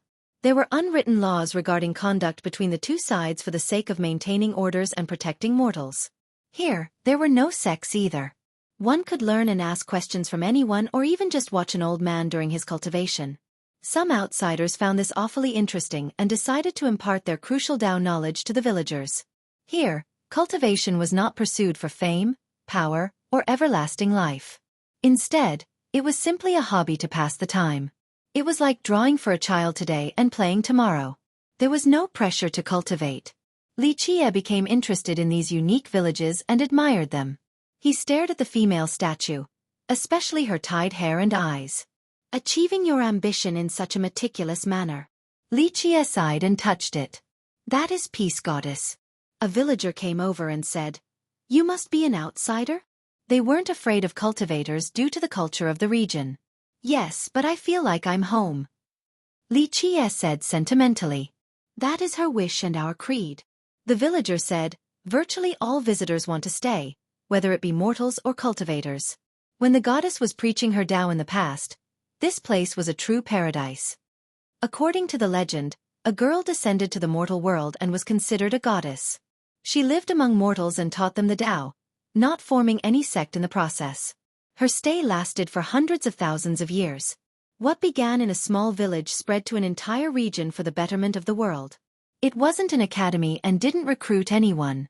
Nonetheless, everyone was welcome to stay. There was no competition here, only peace. Both mortals and cultivators became regular villagers afterward. Thus, there could be hidden dragons and crouching tigers among them. A random conqueror could be found taking care of a farm. An old man could actually be a dragon lord who was once the ruler of a great sect. Today, he preferred to sunbathe and swat some flies during his free time. Find the original at poreed.com. All in all, Peace Village was a unique paradise in the upper continents. Those weary of constant fighting and killing could come here to live without worries. An amazing person indeed, Li Qie said. The little girl has turned into a revered god through a unique method. Yes, we are protected by her and live happily here. The village appreciated the comment. Outsider, if you wish to stay, there is an empty plot to the west. Let me know and I'll go ask around for you. I'm only looking for someone. Li Qie shook his head. That's harder then. The villager shook his head. Our population is rather high, not to mention that people come and go. The person you're looking for might not be here anymore. It's all right, I'll take my time. Li Qie smiled and said goodbye to the villager, taking his time strolling through the villages. 1. This word has many meanings but picking joy right now. Chapter 51:33. Li Qie took his time sensing the auras of this world, the invisible Tao rhythms that have been accumulating for eras. It became obvious to him that this peace goddess did more than just teach the Tao here. She also imprinted a foundation into the land. In the soil, the rocks, the trees. He wasn't in a hurry to find his target and enjoyed seeing the villagers. He saw children playing and grandpas lazing around. Some villagers were cultivating and creating treasures. All of this seemed so natural and didn't conflict with one another. Worries and sadness took a back seat. Clank, clank, clank. He saw one cultivator soaring through the air while ringing a gong and announcing, "Attention, please! True Bear Mountain has been destroyed by Heavenly Sword. Heaven Alliance seems to be on the offensive against Tao Alliance. Please be on guard for potential trouble." This caused quite a stir among the villagers. Will Heaven Alliance attack us? The peaceful atmosphere was broken. What's there to be afraid of? It's not a new thing, immemorial, skysplitter, Grand Tao. So many wars already yet our villages are still here. One villager lay back down and relaxed. I guess so. The others agreed because peace didn't care for the struggle between Celestial Court and Immortal Tao City. Let Windchaser Hall deal with it. Another said, Heaven Alliance will start there first, not our villages. The cultivator who warned them earlier came from this sect.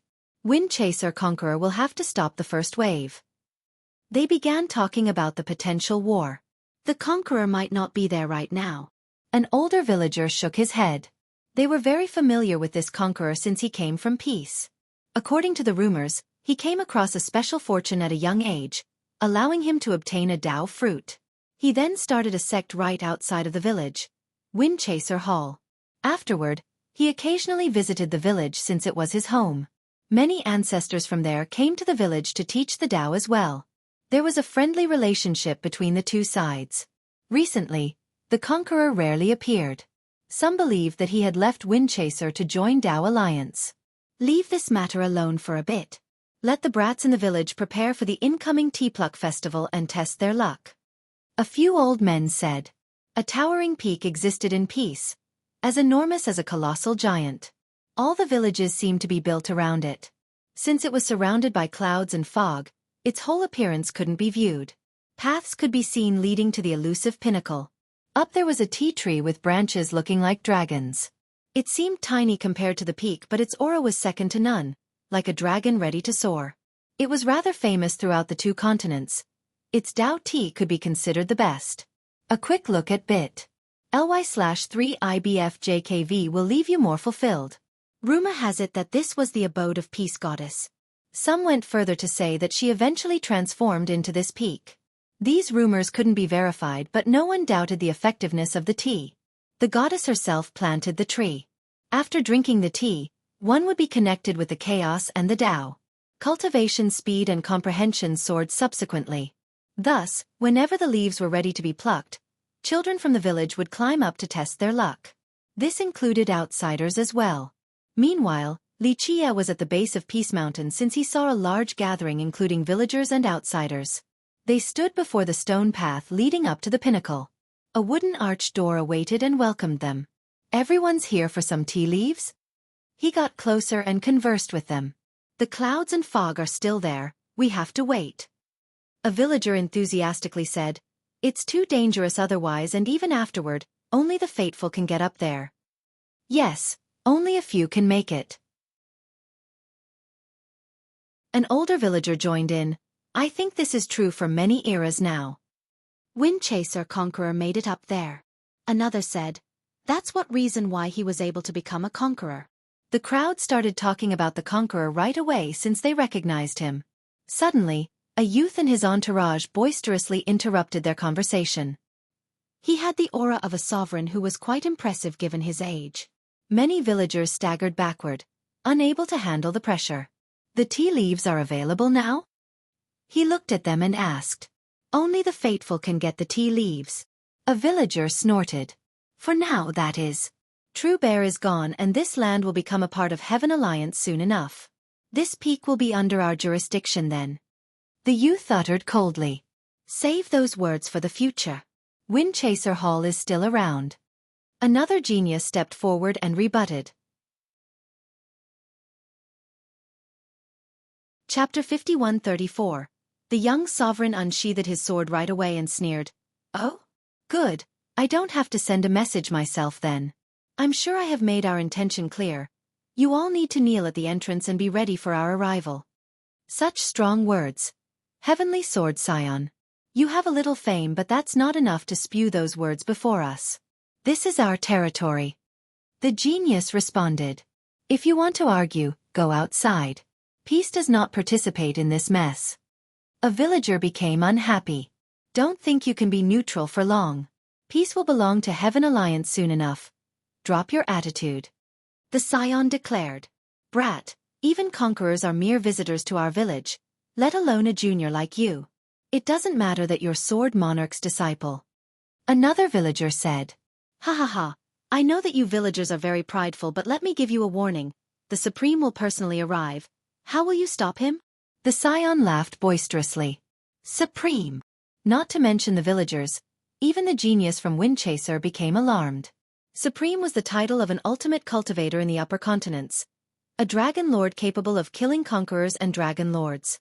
Though Space Dragon Emperor and Ox Dragon Ancestor started the path, Supreme made it comparable to the other realms. Heaven Alliance even had conquerors with 12 fruits, yet Supreme remained in charge. A testament to this cultivator's might.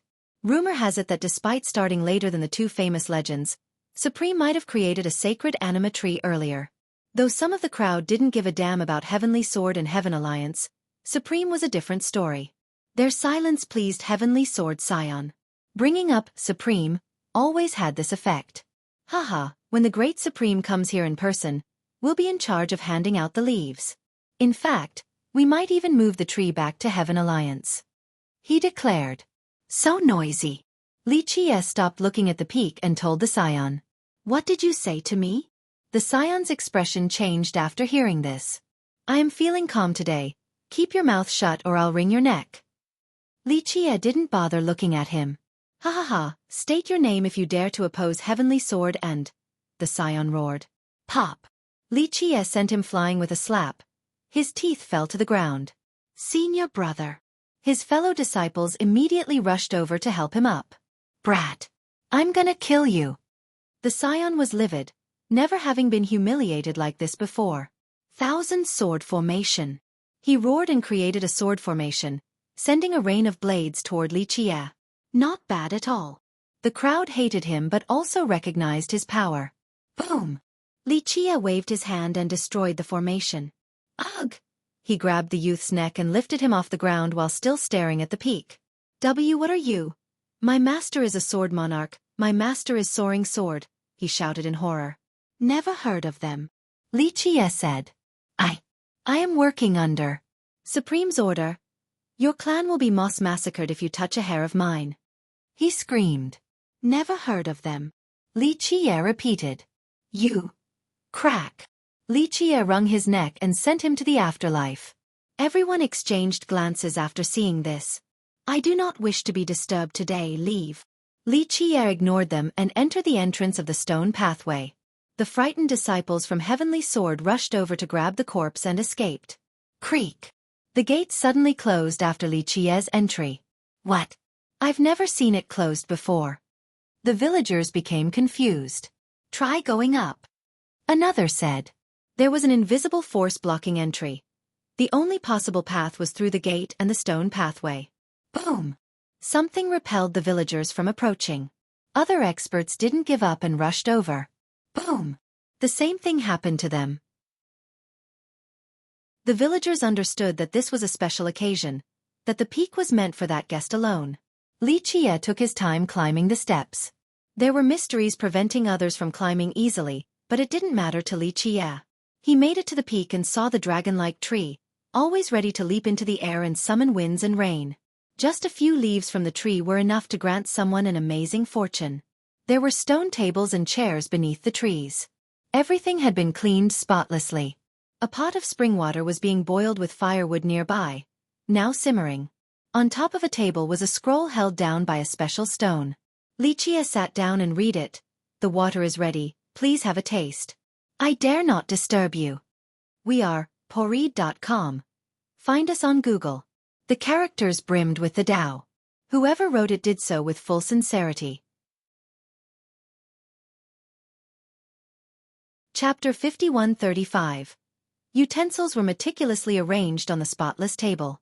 The teapot was made from novenary violet golden clay with the help of ice fire Tao.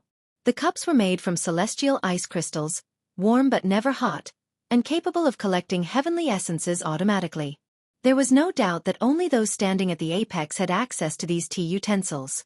Li Qie read the characters and smiled. Not bad at all, capable of seeing this already. He sat down and gazed at Peace Village beneath. From here, he saw a supreme grand Tao engulfing all the villages and gained the feeling of being one with the land. He then focused on the Tao tree instead. The barks looked like dragon scales at this point. It seemed that it was only a matter of time before a complete transformation. He sighed and knocked 3 times on the stone table, each in tune with the grand Tao. The tree resonated with his calling and Tao runes appeared, creating a temporal passage. Buzz! A figure walked out of the tree with a pleasant fragrance. Li Qie's memories resurfaced after seeing her. She was only around 16 or so, not breathtakingly beautiful by any means, just pleasing to the eyes. Her oval face was fair and delicate. Her eyes were clear and dazzling like autumn water. She wore no makeup nor an expensive dress. Her hair was tied loosely behind her back. This simplicity was elegant and youthful. Time didn't leave a mark on her. She remained the same in the past and would be the same in the future. Li Qie stood up and their eyes met, sending them back in time. So long ago. Li Qie gently patted her face, but it was only an ethereal image with no heat or flesh. I'm glad that you were able to go on the path you wanted, he said softly. The image bowed deeply and gestured for him to sit down again. He did so and she waved her hand. The finest tea leaf on the tree fell into the pot. She added the boiled water to the leaf and the sounds of a dragon could be heard. It seemed to be teaching the path of the true dragon, a way of transforming into the majestic creature. Li Qie slowly took a sip. The moment the tea entered his body, he became resplendent as if he was empowered by a draconic beast. He took his time with each sip while gazing at the villages. She continued to pour his cup whenever he finished. Peace is not a bad outcome for many, it's rather rare too. His voice could reach the past where a girl sat before the tree, waiting for his message. A single wish fulfilled through the Tao, how enviable. He added while she only listened, your effort and vigilance seem to have been rewarded. The image nodded. The two did so until the teapot was empty. "We're out of tea, the same for fate and life." He put down the cup and said. She stood up and bowed again before dispersing into little particles. They fell down and scattered throughout the entire villages, completely undetected by the villagers. "Goodbye." He sighed after seeing this and glanced at the tree. It appeared the same as before, but a hint of Tao has been lost. With that, he scanned the villages again and finally noticed a house built on a peculiar ridge. Only those strong enough would be able to see that it was special. He smiled and headed there. The house was built with old tiles and bricks, still not collapsing after all this time. It had a total of 3 small buildings, a study, and a separate bedroom. The large windows made them seem rather inviting and easy to live in. In the courtyard was an osmanthus tree that has barks as hard as iron. Its flowers blossomed and filled the place with its enchanting fragrance. Sun rays seeped through the cracks of the tree and warmed the person breathing below.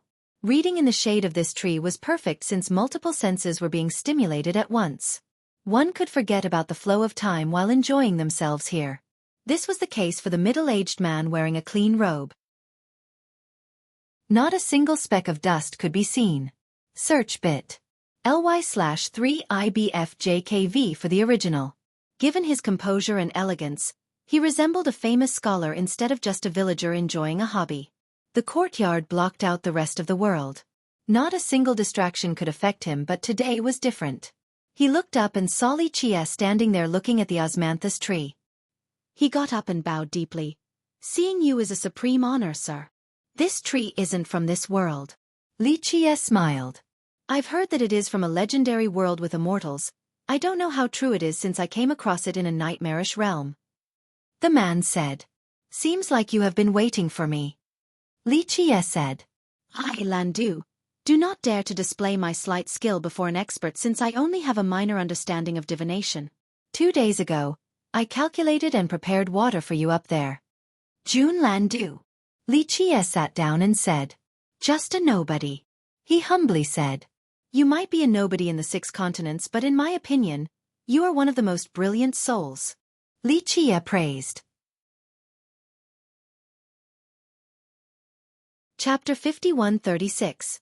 The fragrance of the flowers wafted in the air inside the courtyard. The duo chatted leisurely beneath the tree. Li Qie relaxed on a big chair while the man was warming up wine. Jun Landu was an unknown name to the upper continents. Only the academy from the lower continents recalled his name, perhaps only during the graduation ceremony and deer auction. Skyquake Dao Controller, a supreme weapon in that region, once belonged to him. He obtained this from the deer auction and gifted it to the academy before disappearing from the world. Some said that he was just another ordinary cultivator without this weapon, suffering obscurity afterward. A few had searched for him to no avail. There were no clues regarding his whereabouts in the lower continents. Because of this, future generations spoke of him with a tinge of regret. They believed that with the Dao Controller, he could have made a legend for himself. Even if he didn't become a conqueror, he could have started his own sect. None knew that he was spending his time at Peace Village in the upper 2 continents. Of course, no one would recognize him here anyway. "You drank the Grand Dao tea earlier and I don't have anything comparable here, sir. Just this wine that I made myself from the flowers." "Please try," Jun Landu said. Read the most updated version of this novel and other amazing translated novels from the original source at pori.com. Li Qie raised the cup for a taste of the warm wine. Its aroma flowed into his throat and spread throughout his body, connecting him with the earth. "It's good." He raised his cup in a toast to both Jun Landu and the tree, allowing one to communicate with the world. "You're too kind, sir." Jun Landu smiled and poured another cup for Li Qie. "Do you know why I'm here?" Li Qie asked while enjoying the sun. "Yes, I calculated my future recently and have prepared." Landu smiled wryly before waving his hand. Splash! A sweet milky dew infused with the Dao gushed out of the ground, creating a pond in the middle of the courtyard.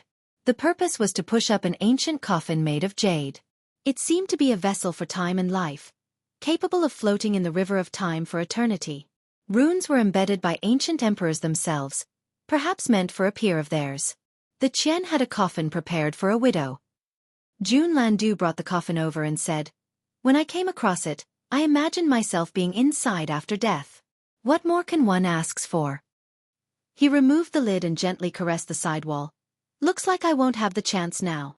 Many considered death to be a taboo and ominous subject. Jun Landu, on the other hand, didn't mind at all.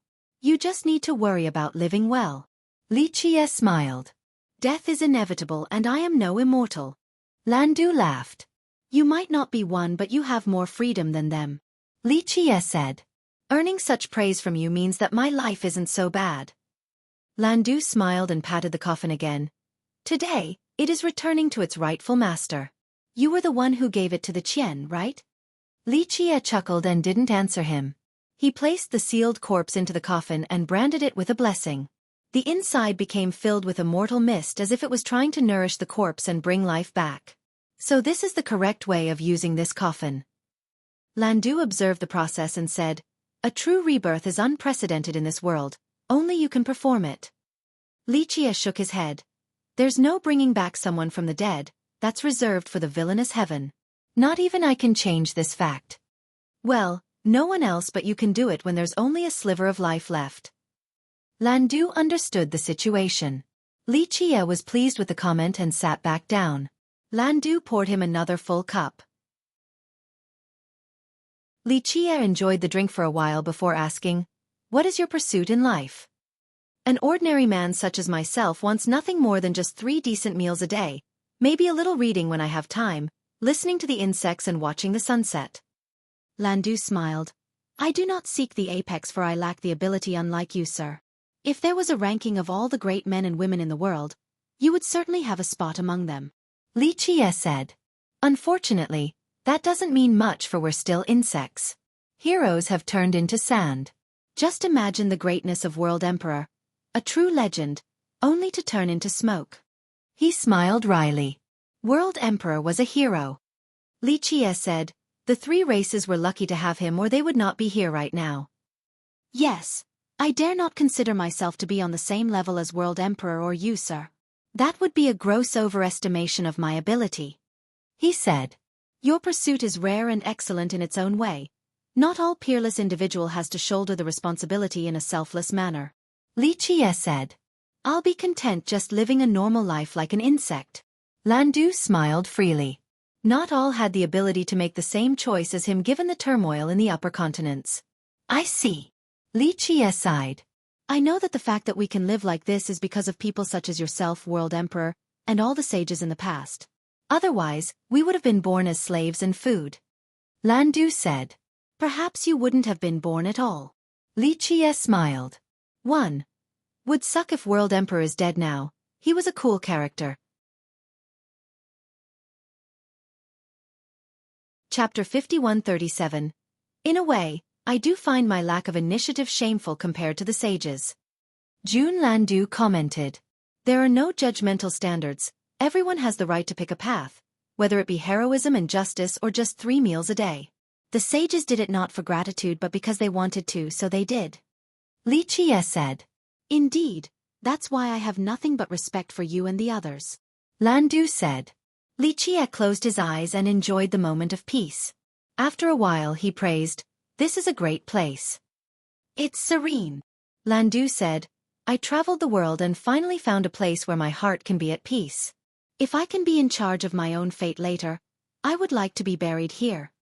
Being able to arrange your own funeral is a privilege not available to all, a great thing indeed. Li Qie nodded. That's the extent of my ambition. It pales before yours. Landu said.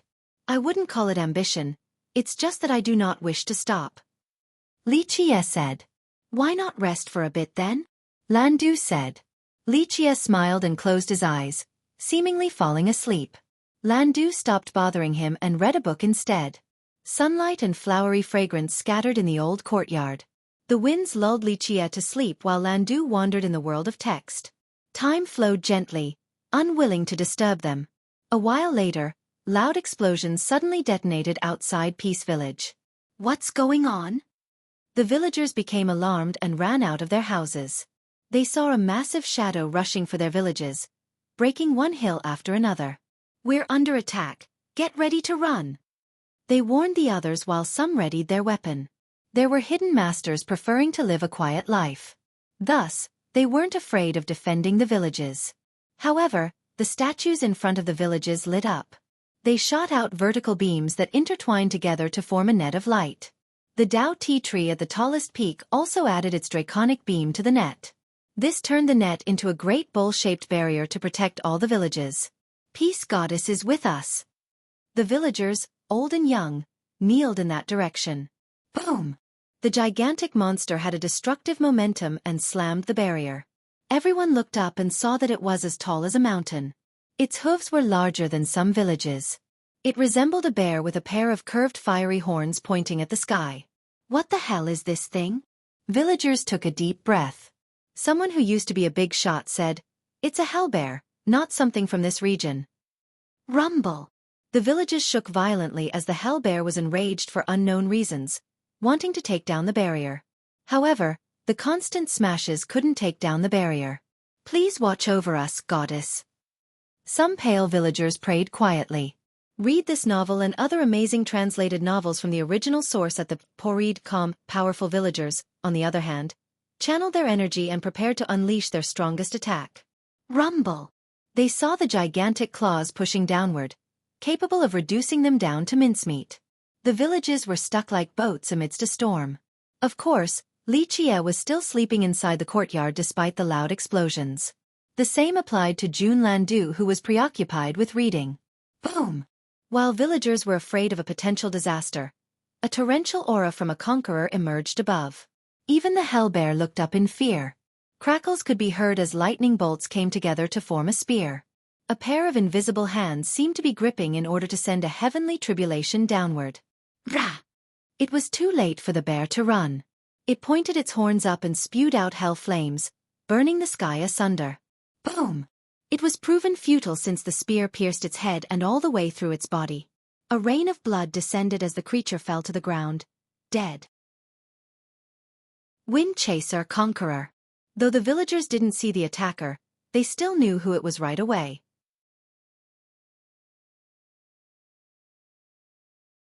Chapter 5138. The conqueror blasted the hellbear from a distance, never showing his face from start to finish. The villagers recognized him since he was a feral child from the village. He didn't forget this and always protected his home. It didn't take long before disciples from Windchaser Hall brought the corpse away. The barrier then gradually dissipated. Villagers heaved a sigh of relief. For countless years now, this paradise remained due to various protectors. It became the morning of the next day. Jun Landu looked up and saw the dawn. Li Qie finally opened his eyes and smiled. Now that was a nice break. Since you have some free time, would you like to go fishing and sightseeing as well? Landu asked. Why not? Since I'm here already, might as well enjoy myself. Li Qie responded. Landu put away his book and said, I'm sure you're hungry, so why don't we go eat something? I know a restaurant that makes their noodles by hand.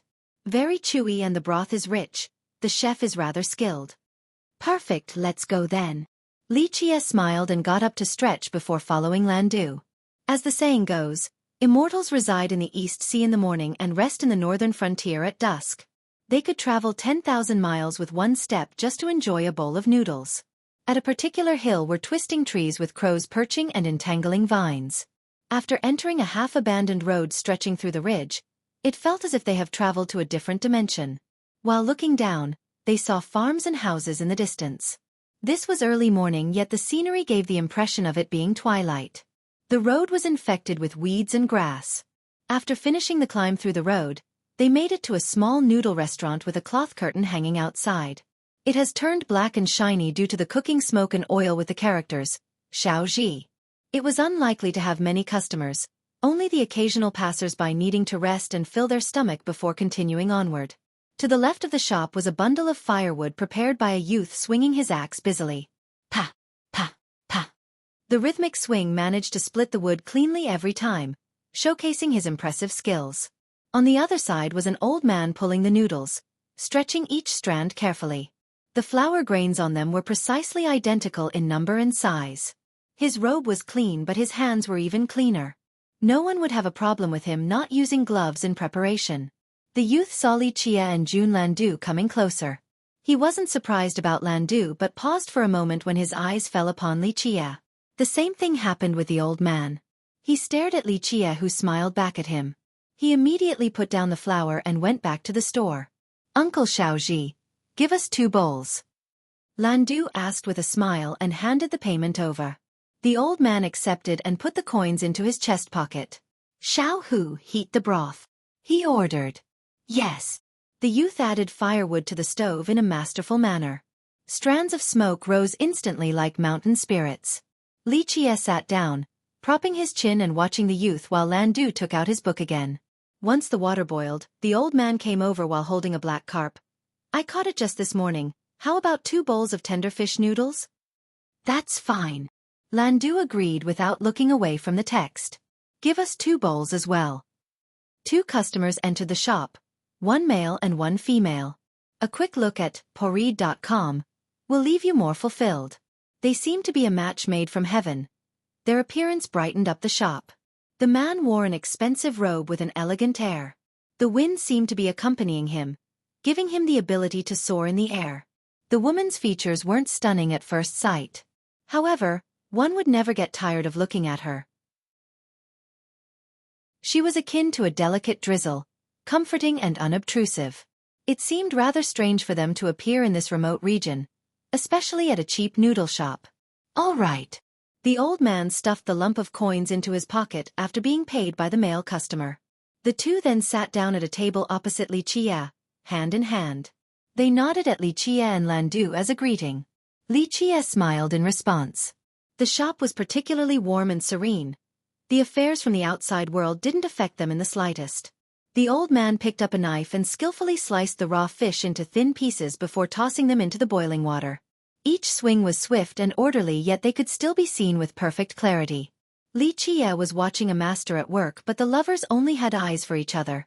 They snuggled together tightly with love flashing in their eyes. This attraction was palpable in the air. Time came to a halt with everything in harmony, whether it be Landu reading his book, Li Chia leaning on his chin, and the lovers whispering sweet nothings to each other. When Landu finished his chapter, the old man also finished, and the youth placed a bowl in front of him at that exact moment. The timing was perfect and the others were served as well. Li Chia picked up his chopsticks and enjoyed the chewy noodles in combination with the tender fish meat. As for the couple, they fed each other pieces of fish and soup, showing affection with every move. They seemed to be of one mind and not a single action was wasted. Nothing else in the world existed, only their love. Chapter 5139. The portion size was perfect for early morning.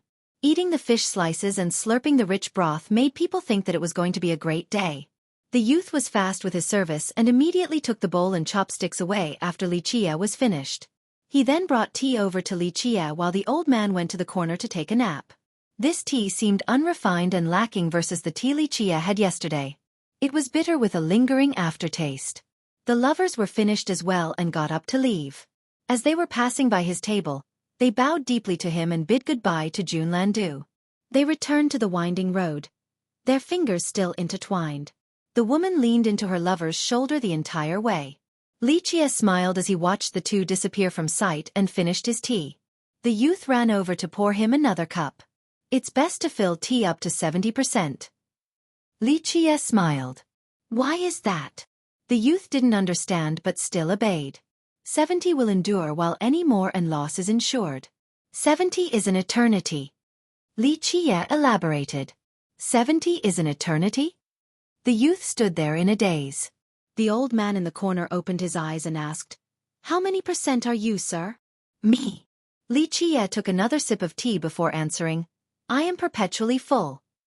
The old man didn't respond but the youth asked, "How can anything be full forever?" "You're the cup in my hand while I am a boundless ocean." Li Chia answered. "I understand." The old man bowed and the youth did the same. That was delicious. Jun Landu finished eating after chewing everything carefully. It was unclear whether he had a weak appetite or just enjoyed savoring his food. "He's 50% full." Li Chia smiled and told the other 2. They didn't say anything since they knew who Jun Landu was. This was not his first time coming here to eat. "Your noodles are different today, Uncle Xueqi." Landu said. We have a distinguished guest today, so I added fish to the noodles. The old man responded. I've been planning on catching these carps and grilling them for a picnic, but you beat me to it. Landu said. The old man treated his words like gold. Li Qie finished another cup and the youth filled it up to 70% this time. Jun Landu went back to reading. A quick look at bit.ly/3IBFJKV will leave you more fulfilled. Carving a beautiful jade is not an easy task. Li Qie told the old man. How do you think it should be carved? The old man became interested in the conversation. Tell me your current methodology. Li Qie said. The old man glanced at the youth before answering. It is fine being natural, no need for carving. If you have no desire, neither will he. Li Qie smiled. The old man pondered for a bit before nodding. The youth bowed and appreciated Li Qie taking his time speaking to them before going back to chopping firewood. This time around, the teacup wouldn't empty despite Li Qie sipping several times. At this moment, a cacophony of sounds erupted from outside the door. Loud voices, hoofbeats, and carriage wheels. But all the commotion came to a halt as soon as it reached the shop and a lone figure stepped inside. An old man wearing a treasure robe pulsing brightly. He was a dragon lord who didn't bother hiding his aura and a potent sword user. The shop became engulfed in his chilling presence instantly. How vulgar. Li Qie frowned and stopped drinking. The dragon lord naturally heard Li Qie and glared at him. What did you say? He had no need to show respect to anyone in this wilderness. You are ruining my mood. Li Qie put the cup back on the table. The old shop owner glanced at the new customer once and didn't give a damn. I am here on business, don't be an idiot now. He uttered coldly. A youth standing behind him came forward and whispered, Senior uncle. He's the one who killed first brother. His eyes turned cold right away and he gathered his sword energy. Enough to destroy the entire shop. You killed my disciple? He chillingly asked. I've killed too many, don't know who you are. Li Qie said. The youth you killed beneath Peace Mountain was my disciple. The dragon lord was ready to fight. I do recall. Li Qie said. A life for a life, I will not show mercy. His murderous intent surged with the vastness of an ocean. He was none other than Sword Monarch, a relatively famous ancestor from Heavenly Sword. His disciple was Heavenly Sword Scion. Know your limit. Li Qie smiled. We'll see about that. The monarch couldn't restrain himself after seeing the enemy. It wasn't easy recruiting a promising disciple. Thus, his fury knew no bounds. Kneel and slap your own mouth before it's too late. Li Qie didn't bother looking at him. We'll see if you can stop my sword. The monarch was rarely the target of such disdain. After all, he came from a large sect under Heaven Alliance. Clank! His thrust was swift and fatal, showing everyone that he had earned his reputation. Unfortunately, he met Li Qie today. The thrust was inches from Li Qie's throat, yet he couldn't push any deeper. Li Qie's fingers had such a strong grip that he couldn't move his blade regardless of his effort. He became frightened and wanted to retreat. Alas, Li Qie flicked the blade and sent it back at him. Show mercy.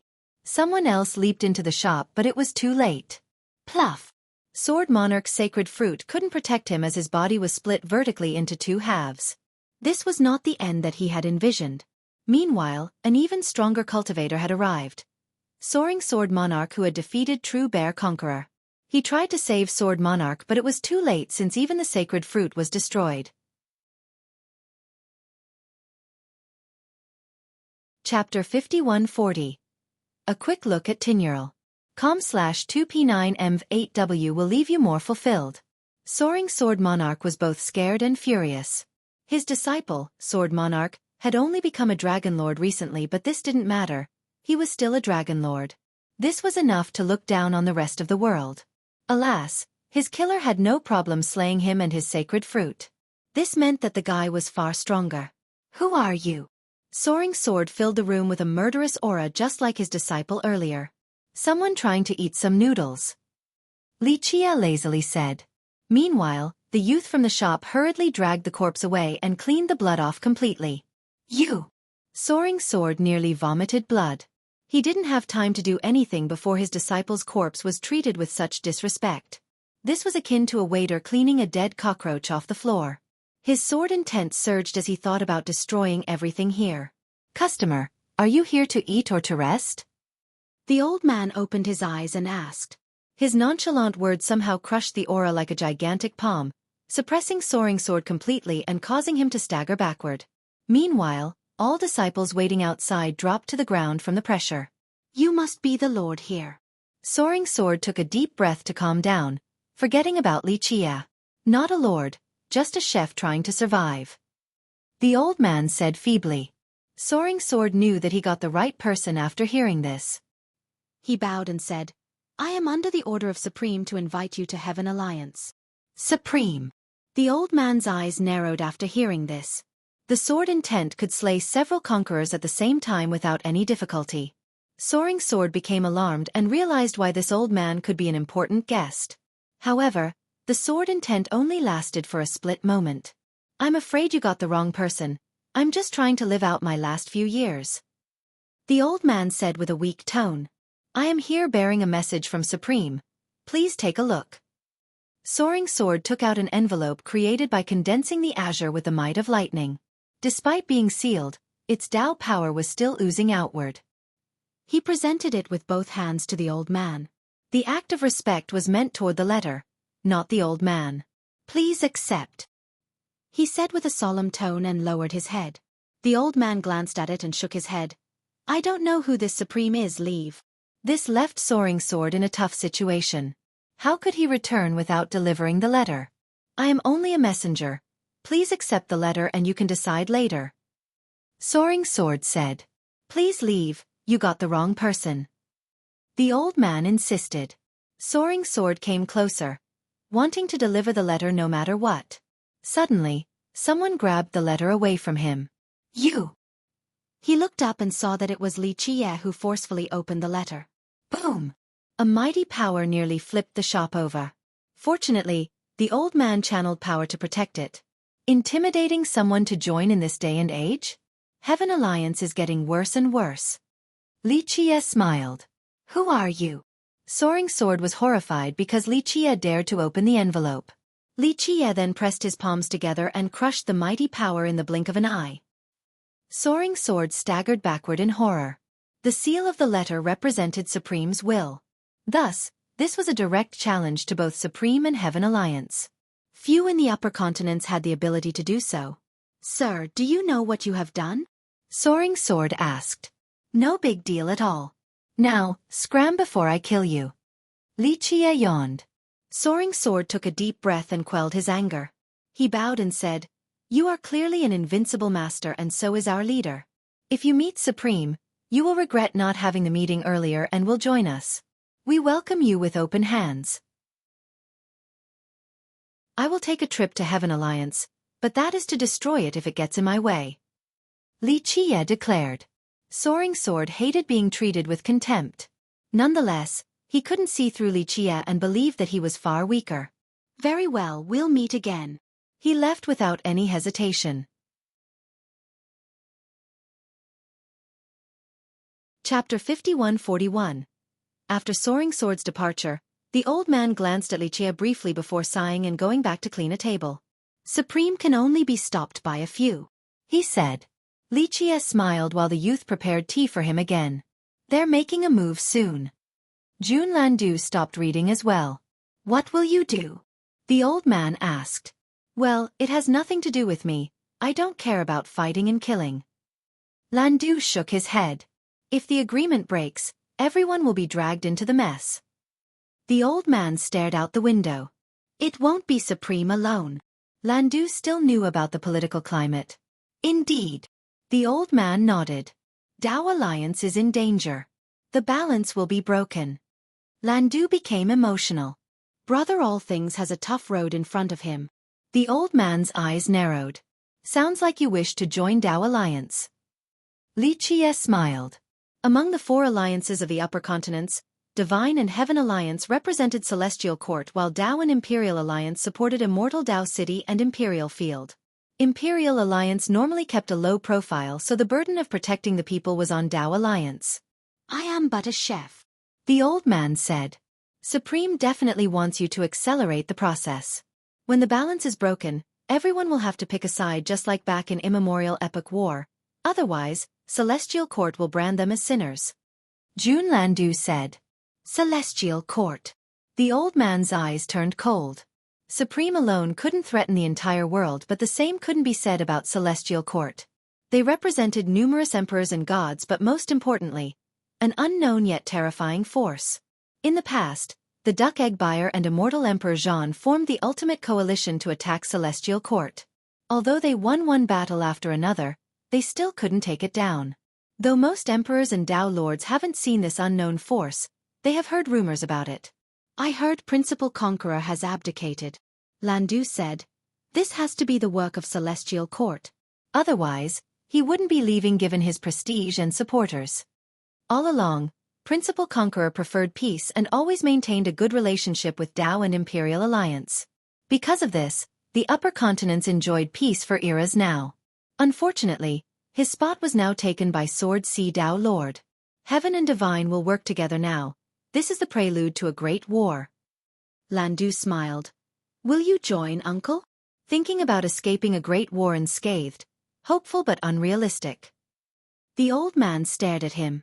The immemorial war drastically reduced the number of emperors and monarchs. No one managed to stay clear of its reach.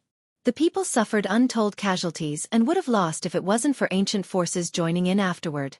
Now, history was going to repeat itself. All the alliances and powers couldn't stay neutral forever. Paradises were going to become war zones. Top cultivators would find themselves experiencing a wake-up call about their invincibility. After all, even the dominant Qian clan fell from the conflict. Who else could claim immunity from another war of the same scale? I am just a free soul. The world won't be able to pull me in. Landu remained confident. On the other hand, the old man was a famous master with more karmic ties. Master, should I gather our stuff? The youth already had luggage and bedsheets rolled up. No rush. It's not like I'm soiling my pants from being afraid of Supreme. The old man smiled, for he was afraid of no one. The youth stopped panicking and sat back down. How vulgar, these racial wars. Li Chia put down the cup and said, "Ignore this mess. Celestial Court shall be destroyed. The world will be at peace now." Landu clapped happily after hearing this. "Sir, you should visit Dao Alliance once." The old man said, "I'm not interested in Dao Alliance, only Celestial Court." Li Chia shook his head. I understand. The old man bowed. "Sai, it's rare that we're all together like this. Don't make it so boring with this talk." Landu stood up and said, "We should be sightseeing, catch some fish and broil them." Shall we? Landu showed off his fishing pole. Hey, that's ours. The youth took a look and said, "Hee, I'm just borrowing it for a bit." Landu smiled and asked the old man, "We're gonna catch a soaring divine fish, are you in?" "I still have to knead some dough later tonight. I'm not going." The old man said, "Sir, let's go." Landu turned toward Li Chia. Very well. Li Chia got up and left. Goodbye, sir. The old man and the youth came outside to see Li Chia away. "Uncle, I hope I'll be able to eat your noodles again." Landu's laughter came from a distance. I hope so. The old man responded. "Theft is never good, try looking at." After the two were gone, the youth asked, "Master, what should we do? Will Supreme come?" "It'll be utter chaos once Supreme makes a move. All things and the others will take action as well. This is not the right time and Supreme knows it as well." The old man paused a bit before concluding, "This is only a warning. We have to leave this place?" The youth worried. "It doesn't make a difference. A skirmish will only involve weak cultivators, but in the case of an all-out war, it doesn't matter where we are." The old man said, "And if Celestial Court joins?" The youth asked. The old man sighed and said, "Prepare a good coffin for me." "Master."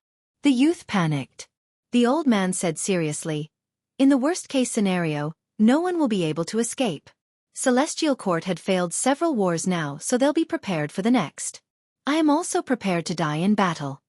"Master, no one can defeat you." The youth said, "It's because I haven't fought someone stronger, but this will change in the upcoming war." The old man smiled.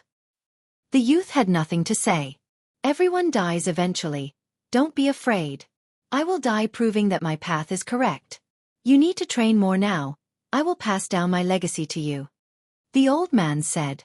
The youth nodded solemnly since this was his first time seeing his master being so serious. Chapter 51-42. A pond and the sky shared the same color. The water resembled a mirror with lightning accumulating at the bottom. Standing next to the pond felt similar to floating in the sky. Since the stars were reflected below, it looked like people were standing on top of them. At the depth of the pond was a lighting portal. The sheer energy that could crush a continent. The unique characteristics of this pond allowed for the birth of a divine fish. A particular one was entirely golden and had a lightning affinity. It swam with incredible speed and looked just like a lightning bolt. Given its plump appearance, the duo was sure that it would be particularly tasty. This was a species known as soaring divine fish, born among lighting and space. Thus, whoever created this pond for the sake of housing this fish was surely a master. Two men sat by the pond, each holding their own fishing pole. They enjoyed the moment, not forcing anything to bite.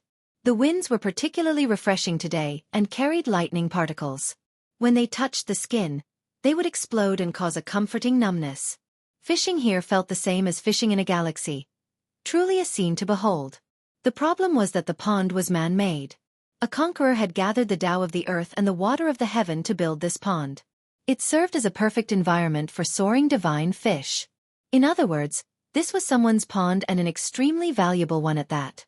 Thus, it didn't take long before they were spotted right away. Of course, they had no intention of being sneaky either. If they wanted to fish and enjoy the scenery, they would grill the fish right here and now. A horn sounded and next came metallic ringing. Someone's trying to steal the fish. An expert shouted. Sai, we're not stealing anything, this is fishing. Junlandu shook his head. Li Qie smiled and continued observing the pole. Who are you? A group rushed over. All were sovereigns and a few were immortal sovereigns. This pond belongs to Windchaser Palace. The divine fish is privately owned. An elder shouted. Sir, I don't want to fight, so I leave this to you. Landu shrugged and got behind Li Qie to fish again. The duo had thick skin indeed, to fish in someone's private pond without feeling awkward. The worlds are privately owned by me. This pond is also mine. Li Qie said with a smile. What the hell are you talking about? Are you implying that you own Windchaser Hall too? The elder took this as contempt since Windchaser was a relatively powerful lineage. Well, I don't know if I want to claim this land and the ants crawling on it as my own. Li Qie shook his head. Such impudence! The elder shouted. The others were livid because they understood his disdainful implication. Leave, don't bother me. Li Qie waved his hand. Let's find out who you are. The elder reached forward. As an immortal sovereign, his palm thrust was empowered by draconic lightning. The moment his dragon claw was 3 feet away from Li Qie, he couldn't move forward any longer. There seemed to be an invisible barrier blocking the way. Boom! It sent him flying afterward. Li Qie continued fishing without looking at the aggressive crowd. The elder realized that he was a powerful cultivator. Sir, may I ask where you are from? A youth ran over and became startled. These two's cultivation couldn't be assessed by him. This novel is available on poread.com. Nonetheless, they were fishing from his master's pond. This seemed rather arrogant and provocative. A direct challenge to the conqueror. First brother. The disciples bowed after seeing him. The youth was none other than a direct disciple of Windchaser Conqueror, a dragon lord with 2 sacred fruits with the title of Thunderspear Saint Child. We're just trying to fish, you don't need to know. Li Qie waved his hand again. All eyes were on Li Qie and Junlandu. These two treated the pond like their own backyard. The Saint Child wondered if they were here to provoke his master, hence trying to fish in the pond. He winked at the elders who understood his intention. They commanded the disciples to be ready for battle. These foes were not to be underestimated. Lights appeared all over Windchaser Hall along with mighty auras. Formations have been activated and Windchaser assumed its strongest defensive state.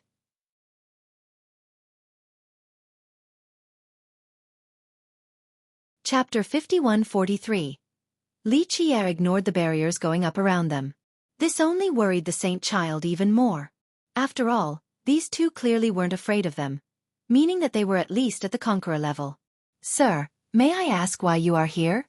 If there is anything I can do to help, I will not refuse. The Saint Child bowed at the two. Li Qi'er glanced at the youth and smiled. We're just trying to catch the fish and grill it, nothing more. The Saint Child had no response. Why did they have to come to someone else's house to fish?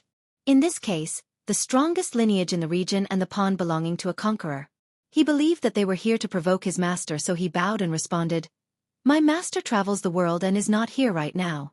Seniors, if you have a message for him, I will be sure to relay it." "You're not stupid." Li Qi'er smiled. The youth purposely assumed the role of a junior so that these two masters wouldn't make it difficult for him. They would have to wait for his master to return before causing trouble, or it would truly be improper. But leave now, you don't have any business here. We want to fish in peace. Li Qi'er added. The youth was left in a difficult position. This was the center of their sect and the courtyard of their conqueror. Was it really okay to leave them here? Windchaser Hall might be in danger. This palace is our conqueror's home, outsiders are not allowed here.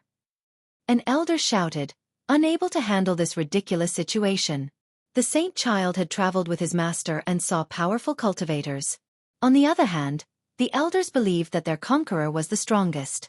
His home was not to be desecrated by these unwelcomed visitors. Those daring to offend their conqueror were their mortal enemies. This is an unforgivable offense. Another elder shouted. The Saint Child's expression soured after hearing the hasty comment. As I've said, we are merely fishing. Go away. Li Qi'er said. You're courting death. The elder couldn't believe Li Qi'er's audacity and shouted. Boom! He attacked with a treasure cauldron that spew out flames toward Li Qi'er. Stop! The Saint Child didn't expect the elder to be foolish enough to attack an unknown foe after a few words of disagreement. Boom! As the inferno drew near, a hand suddenly taut the cauldron, stopping its inferno before sending the elder flying. The elder spat out a mouthful of blood and was furious. He instantly got up only to see a man wearing a brocade robe with the demeanor of a learned scholar. Winds and clouds surrounded him and made him look taller than the sky itself. Master! The Saint Child bowed. Conqueror! The elders and disciples were ecstatic to see him and got on their knees. They feared nothing in his presence. A quick look at bit.ly/3IBFJKV will leave you more fulfilled. Conqueror, they're stealing our fish. One elder reported. Fools! He shouted thunderously and made everyone tremble, not daring to utter a single word. We've met again for the second time today, young noble and Lord Landu. Windchaser Conqueror bowed deeply before the two. He was alone this time. His lover was not with him. My sect members ignorantly ruined the mood, I apologize. Windchaser said. Everyone was horrified because given the conqueror's response, these two were clearly at his level or higher. They were only ordinary disciples, so being disrespectful to conquerors might end in death. They became drenched with cold sweat and couldn't move an inch. It's not their fault. We're here to fish. Li Qi'er smiled. Landu finally turned around and said, We're sightseeing and want to grill some fish. I thought about it and recalled the one you have here. I could have prepared the fish for you if you had told me. Windchaser said. Don't try to play this game and linger around me like you did back then, it's too much. Landu waved his hand and said. It turned out that these two already knew each other. This was back when Windchaser Conqueror was just a brat running around Peace Village. He became very interested in June Landu, believing that this guy was the strongest hidden dragon in all the villages. Thus, he kept on asking Landu for help with cultivation. Unfortunately, Landu refused and blocked him from coming into the courtyard. Landu's way of life was to do nothing but live leisurely. Having a disciple would ruin his freedom. Given Windchaser's talent, he merely observed Landu's Tao as the guy was reading. The whole courtyard was a chance to learn the Tao. He greatly benefited and trained hard, eventually becoming a conqueror. He didn't give up on trying to become Landu's disciple. Alas, rejection was the answer. Thus, the two of them resembled a pair of master-disciple or friends but were neither. Anyone else would be offended by the constant rejection. However, Windchaser grew up in peace, a place filled with strange cultivators. Therefore, he had no problem with Landu's attitude. Meanwhile, the members of Windchaser became increasingly afraid. The Saint Child was smart enough to send them away. He then prepared a table with tea for them, treating them as esteemed guests. Splash! Landu pulled his pole back and sure enough, the thunderous fish was finally caught. Oh. The Saint Child couldn't believe it.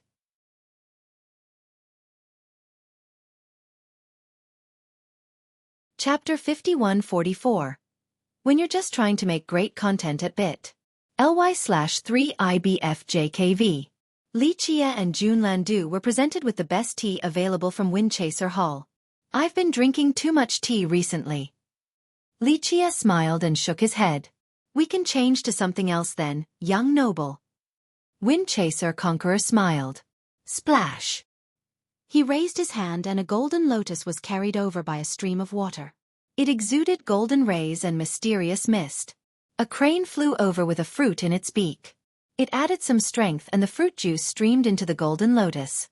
Not a single drop was wasted in this process. Next, the golden lotus automatically flew toward the two.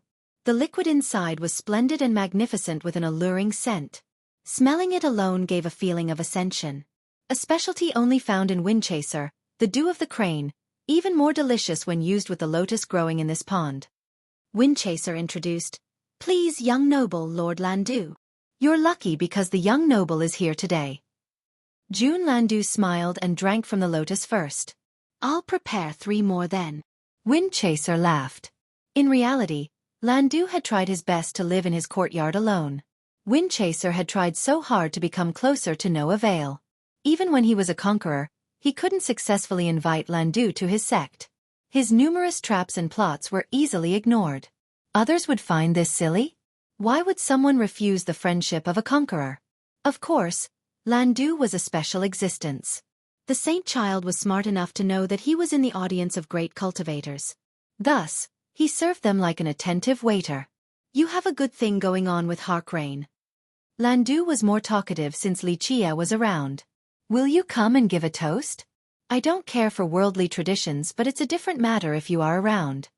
Windchaser smiled and took advantage of this opportunity. Will you come for a drink too, young noble? Don't be so greedy now. Landu smiled and said, If Sir comes to your wedding, then it is all but settled. I do think that we'll have free time then though. Nonetheless, he tried to drag Li Chia in. Though he didn't wish to have karmic ties with the mortal world, he had a special relationship with Windchaser Conqueror. After all, he watched the kid grow up and this was his time to help. Young noble, will we have the honor of your presence? Windchaser bowed and asked Li Chia. Traditions are rather troublesome, but I suppose that this union is something worth celebrating. Li Chia understood what they were trying to do, but he did like Windchaser Conqueror. Did you hear that? It is time for your relationship with Harkrain to blossom. Landu laughed. Thank you for your support. I will talk to Harkrain about this. Windchaser couldn't hide his excitement. The Saint Child was just as excited since this was great news for their sect as well. The two of you might be willing, but this is a rocky road. Landu said, It would have been easier before, but times are changing. You have to take the initiative. I understand. Windchaser nodded. Both sides won't like it. It's one thing if you two are regular cultivators, then you can just leave and go anywhere in this vast world. On the other hand, conquerors don't have the same freedom. Harkrain Conqueror was Windchaser's Dao companion, lover, and future wife. Alas, they haven't announced their relationship yet. Li Chia had seen her before back at the noodle shop. The lovers both had 4 Dao fruits. Normally, it would be a joyful occasion for conquerors to marry each other. After all, most only focused on cultivation and didn't care about romance. In this case, they fell in love when they were younger and continued together after becoming conquerors. The issue was their background. Windchaser was from Peace Village while Harkrain came from Heaven Alliance. Which side are you picking after marriage? Jun Landu smiled and said, We do not wish to be involved in this conflict. Windchaser said, We only want to be together. At this point, the Saint Child told the others to leave. He left as well since this was no longer a suitable conversation for them to listen to. A predicament indeed, Landu said, but not anymore since we won't be eating your fish for nothing, right? You fished it, not me. Li Qie smiled. Yes, but you have agreed to help them out, sir. Landu said before turning to Windchaser. Rest assured that Dao and Imperial Alliance won't interfere with this matter since we'll talk to them about it. I truly appreciate it, young noble, Lord Landu. Windchaser understood the reason why his pond was specifically chosen by Landu. It's harder for the other side. Do you want her to stay here, or are you going to Heaven Alliance? Landu asked. Neither, we will walk our own path. Windchaser said. A while ago, I would have not come here to fish. Landu said. But now, Principal Conqueror has abdicated. So I heard. Windchaser said with a serious expression. Although you won't have any problem from your side, what about her side? Landu stated the obvious. Supreme will interfere. Windchaser said, Divine Alliance will also be more aggressive than before without Principal Conqueror. They will want to be closer to Heaven Alliance. Reverting to an old tradition that has been ongoing since the day of their progenitor, Profound Emperor. It's just that Principal was amazing enough to stabilize the situation. Heaven and Divine were virtually one family. Its progenitor, Profound Emperor, didn't explicitly state that they needed to side with Celestial Court, but it just happened that way due to the circumstances.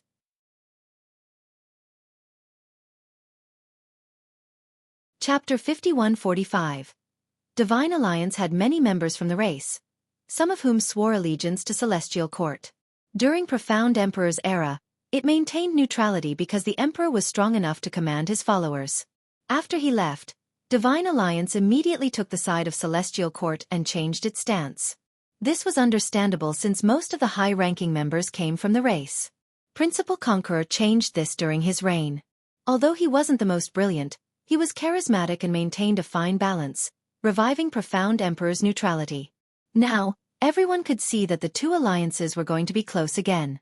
They were definitely the stronger side with a high number of conquerors. On the other hand, Dao and Imperial Alliance didn't share as strong of a bond. Nonetheless, they would certainly feel enough pressure to band together once more. This was the time for conquerors in the upper continents to make a choice, for a storm was approaching. It can be hard to make great work when it's stolen from bit. ly/3IBFJKV. Windchaser and Harkrain were aware of this development. A war between the people and the race seemed inevitable. All would be dragged into this storm. We stand with no one, but anyone who dares to block our path will be our enemies. Windchaser said decisively. As I've said, you only need to worry about one side. Leave Dao and Imperial Alliance to us. If they dare to interfere, we'll topple them. Jun Landu said. Don't bring me into this. Li Qie shook his head. Unfortunately, they won't give me the time of day due to my lack of ability, but if you let them know, it's a different story. You can't eat his fish for free. Landu smiled. Looks like you managed to fish a favor from me. Li Qie chuckled. No, it's because you already wanted to help them. Landu said. Li Qie didn't say anything back since he didn't mind at all. We're still Dao gazing? Li Qie drank the special dew and asked. Of course. Landu gathered his stuff and told Windchaser. We're heading to the Lu to look at the Dao light. Don't bother us with unnecessary matters. Please enjoy yourselves, Lord Landu and young noble. Windchaser appreciated Landu's intent in bringing Li Qie here. After they left Windchaser Hall, Li Qie told Landu, a master fisherman, aren't you? I didn't need to fish. You only came because you wanted to see something beautiful. Landu said. Indeed, the world needs beautiful things. Li Qie said. Leave it to me to find them, you just need to observe. Landu said. Looks like you're actually rather busy. Li Qie shook his head. Humans aren't plants. Who can be without feelings? If I were to be heartless, it wouldn't be good for this world. Landu said. Yes, you wouldn't be you then. Li Qie said, idle people are never heartless since they can appreciate the beauty of life. I am unworthy of such praise, sir. Landu responded. You know, I watched him grow up running naked all over the mountains. It's hard not to be attached. You just don't want the burden of being a master. Li Qie smiled. Although Landu had never taught Windchaser merit laws or techniques, he allowed the youth to stay outside the courtyard and purposely read loud enough for the youth to hear. This built a foundation for Windchaser's cultivation since the books were extraordinary. Thus, Landu had truly taught him the Tao, an unofficial master. Sigh, I can't be so soft-hearted. Landu emotionally said, I will reap what I sow. There's nothing wrong with appreciating talent. Li Qie said, smart people will always seek the Tao. Well, I suppose I have at least done something decent in life. Landu laughed. The Lu was a behemoth with several conquerors. The domain of stars was a part of the clan's ancestral ground with numerous Tao fortunes. Only important big shots from the clan had entry rights. Today, there were 2 people sitting on a cliff early morning. They also had a table and a grill. Landu poured Li Qie wine and smiled. I got this from the last time I visited a temple in the Pure Land. It's aged well, please have a taste. The moment the liquid touched the cup, it released the hymns and halos of Buddhism. Moreover, he was using treasured cups from Buddhism as well, so amazing phenomena appeared above them. Old indeed, numerous epochs. Li Qie took a sip and said. The wine filled the drinker's stomach with wondrous Buddhist affinity. His stomach suddenly bloated, making him look like a round-stomach Buddha. That's why I couldn't help myself from borrowing 1 bottle. Landu said. I'm sure the monks were after you for it. Li Qie smiled. No way, they're so benevolent and kind, so they forgave me. Landu laughed. Li Qie chuckled and didn't pursue the issue. Can't just be having good wine alone, right? Grilled fish is coming up. Landu worked hard and prepared the charcoal to grill the divine fish on a rack.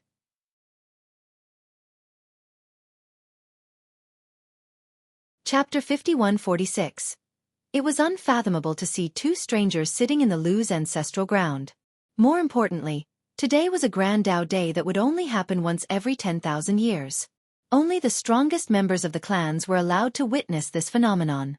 This was because regular cultivators and young geniuses didn't have the ability to withstand it. Observing recklessly could result in chi deviation or death. Dragon lords and conquerors had enough mental fortitude to observe the mysteries of the Tao found this place. Alas, the best spot was already taken by Li Qie and Jun Landu. This was absurd because Tao enlightenment should be silent and ceremonious. In this case, they were just drinking and grilling. Thus, when ancient ancestors came and saw this scene, they became livid. Dragon lords and conquerors were left speechless. Their clan was prestigious and had an influential position in divine alliance. The sky changed color due to their wrath. These men dared to take up the best spot and even partied here? They must be tired of living. Let's see who the hell they are. A conqueror's eyes activated the yin and yang. However, a massive palm appeared in the sky and blocked their path, not allowing them to initiate their attack. Enough. An old man emerged afterward. It can be hard to make great work when it's stolen from Poreed.com. Ancestor. The conquerors and ancient ancestors stopped and respectfully greeted him. Ancestor, do you know who they are? One conqueror asked, since they were not allowed to come any closer. The old man's eyes became profound as he stared at the cliff, wanting to pierce through time itself in order to find traces of the 2 men. No, but they're extraordinary. He eventually concluded. How many in this world are stronger than you, ancestor? A dragon lord didn't buy it. After all, their clan had 4 conquerors and numerous dragon lords. They could challenge any individual sect, not counting the alliances. Most importantly, their ancestor could fight against the strongest conquerors in the upper continents right now. There is always a higher mountain and a greater man. The old man said, we all know that our continents aren't the strongest. There are emperors and conquerors in the immortal continent that have achieved anima. The others didn't say anything because the ones with anima were indeed superior. How do they compare to Supreme, all things? And Sword Queen? One conqueror became curious. Most likely stronger. The old man said while gazing at Li Qie and Jun Landu. The group became emotional since they mentioned the current leaders of the alliances. So they have obtained anima. One conqueror murmured. The clan had 4 conquerors, but none have been able to reach the truth to obtain anima. Obtaining 12 Tao fruits was just the first milestone of their path. After the 12 fruits, it became about crafting an immortal physique, one capable of crafting and reaching the anima. With anima came the qualification to talk about immortality. Alas, no one has reached this level yet. Not even Celestial Court and Immortal Tao City had an immortal. How about the likes of Luminous, Heaven Burial, Blessed, and Pure Sun? By this point, anger was replaced by curiosity. The titles that were brought up belonged to the strongest beings of all 6 continents. I don't know, I cannot see through one of them. I don't think I've met him before. The old man shook his head. You cannot analyze him, ancestor? But you have seen Blessed and Pure Sun before. The conquerors and dragon lords couldn't believe it. Fire appeared in his eyes as he gazed at Li Qie. I see nothing, I'm afraid he is above them too. Impossible. The juniors were overwhelmed by this speculation. Not even Blessed and Pure Sun, then who? One conqueror blurted out. How about Jiao Heng and Pure Wood? Another said. I don't think we have a good analysis of those ancient beings. A dragon lord said. Pure Wood Divine Emperor has not shown himself after Skysplitter. What about Empress? A conqueror thought about someone more recent. Empress is definitely unbeatable. A peer took a deep breath and said. When the great Empress appeared, she defeated all her foes and created Imperial Field, a behemoth on the same level as Celestial Court and Immortal Tao City. That I do not know since I have not seen Empress. The old man shook his head. With that, he went back to focusing on analyzing Li Qie. What an indescribable air. What do you mean, ancestor? A junior asked because he hasn't seen this expression from the ancestor yet. So close to the heaven, my imagination cannot fathom his very existence. The ancestor pondered for a moment before answering. The group glanced up at the sky and didn't know what to say. Despite being conquerors, heaven was still an abstract concept, far out of their reach. I've seen someone with a similar presence before. The ancestor said. Who? The juniors blurted out. I can't be sure, I might just be seeing things. He shook his head and didn't elaborate. Nonetheless, this confirmed that this intruder was a monster. How come we haven't seen him before? A dragon lord asked.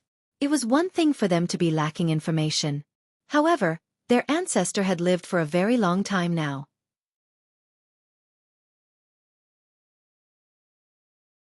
Chapter 51-47. Some cultivators were truly magnificent beings. For example, All Things Tao Lord, Sword Queen, and Supreme. The latter was a dragon lord, yet he loomed above conquerors and Tao lords. However, these two men were so unfamiliar. Their ancestor had traveled the world and met virtually everyone, yet he didn't recognize them. Emperors from the immortal continent? One conqueror said softly.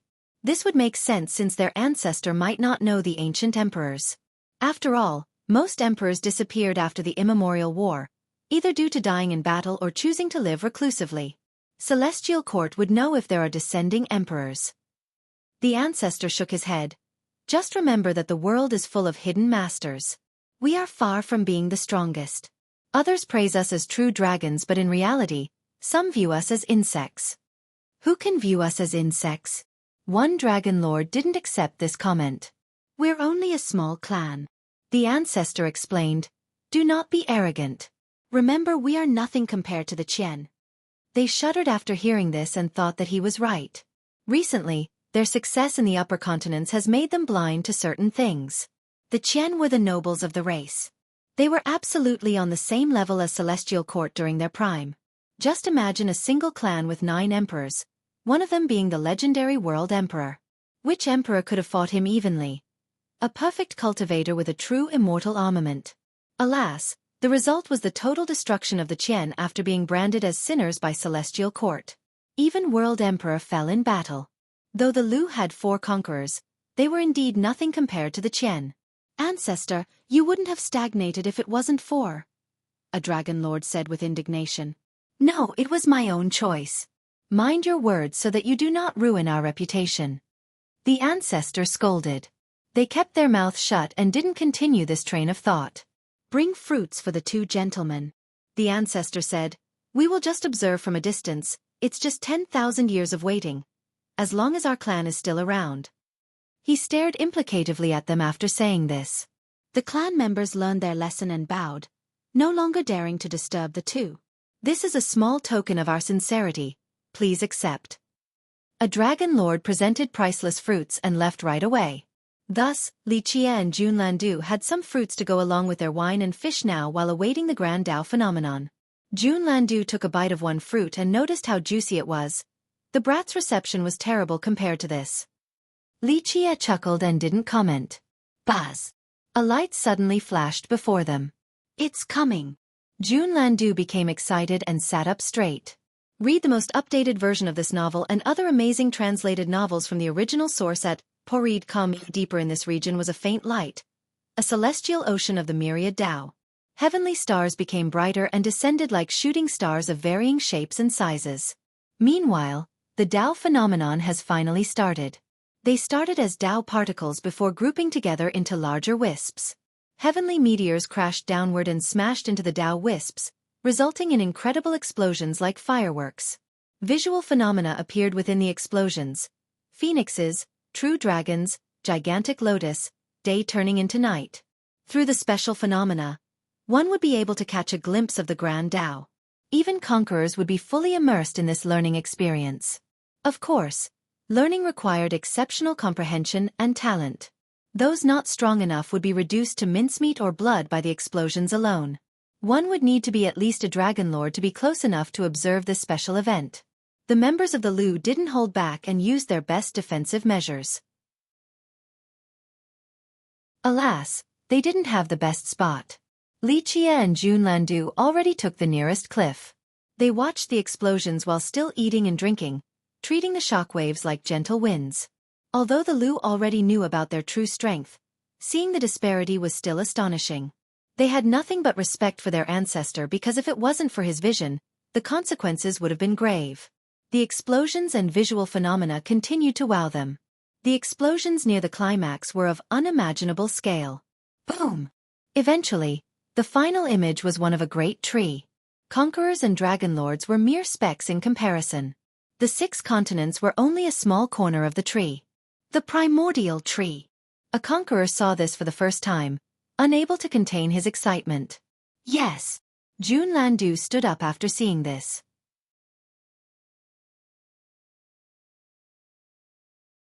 Chapter 5148. The Grand Dao phenomenon concluded, fully displaying its beauty and Dao profundity.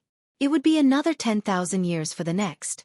Time to go, but I do have to return the gesture for the party. Li Qie smiled and said before reaching deeper into the celestial domain. Clank! He created a supreme chapter by twisting the Dao and laws in there. That's good enough. He clapped his hands clean and left with Jun Landu. Boom! An immortal radiance manifested in the domain after they left. Wondrous flames rushed upward and turned into a supreme chapter containing the myriad Dao of the world. They continued to transform and evolve, seeing the truth behind immortality. Buzz! Spectators felt as if an immortal was on the verge of walking out from all the runes.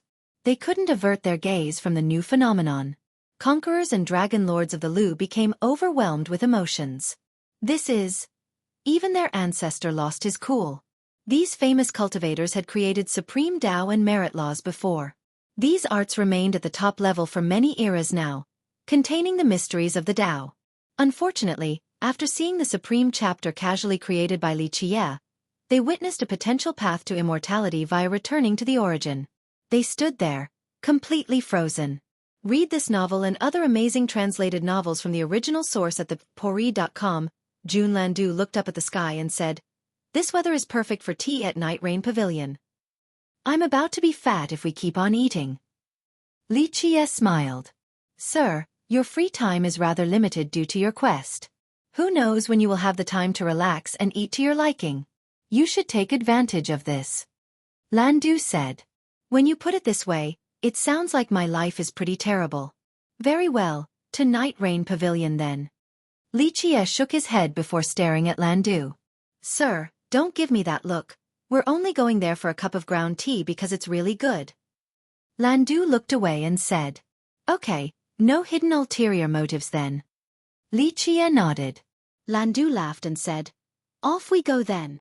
The two floated up into the air and walked toward their target.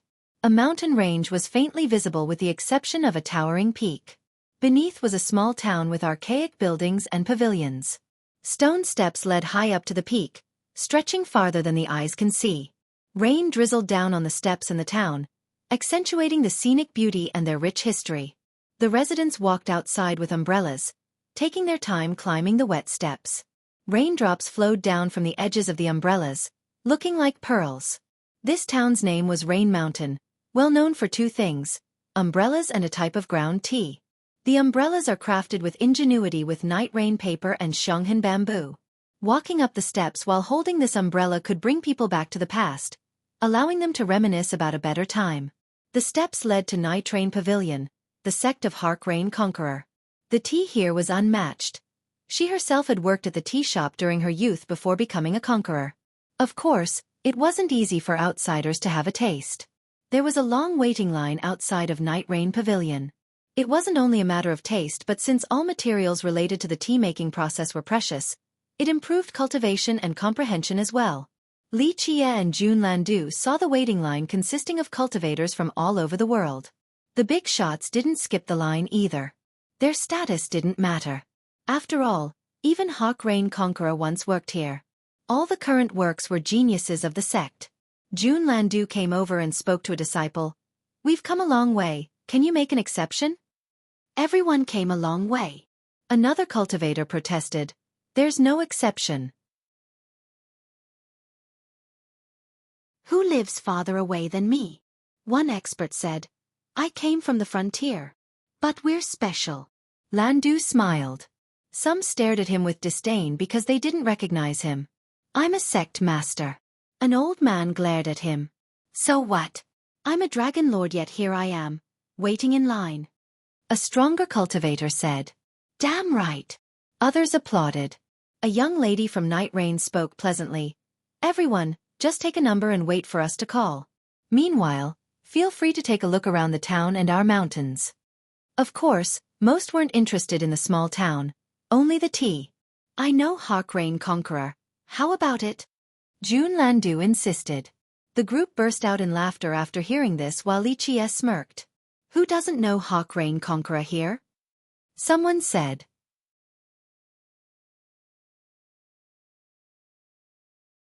Chapter 5149. We're here because we respect the conqueror. You're not the only one who has heard of her reputation. An expert said. They heard about how she was a lady working at the tea shop. Her disciples also trained here, hence the irresistible mystique. "I knew about her first.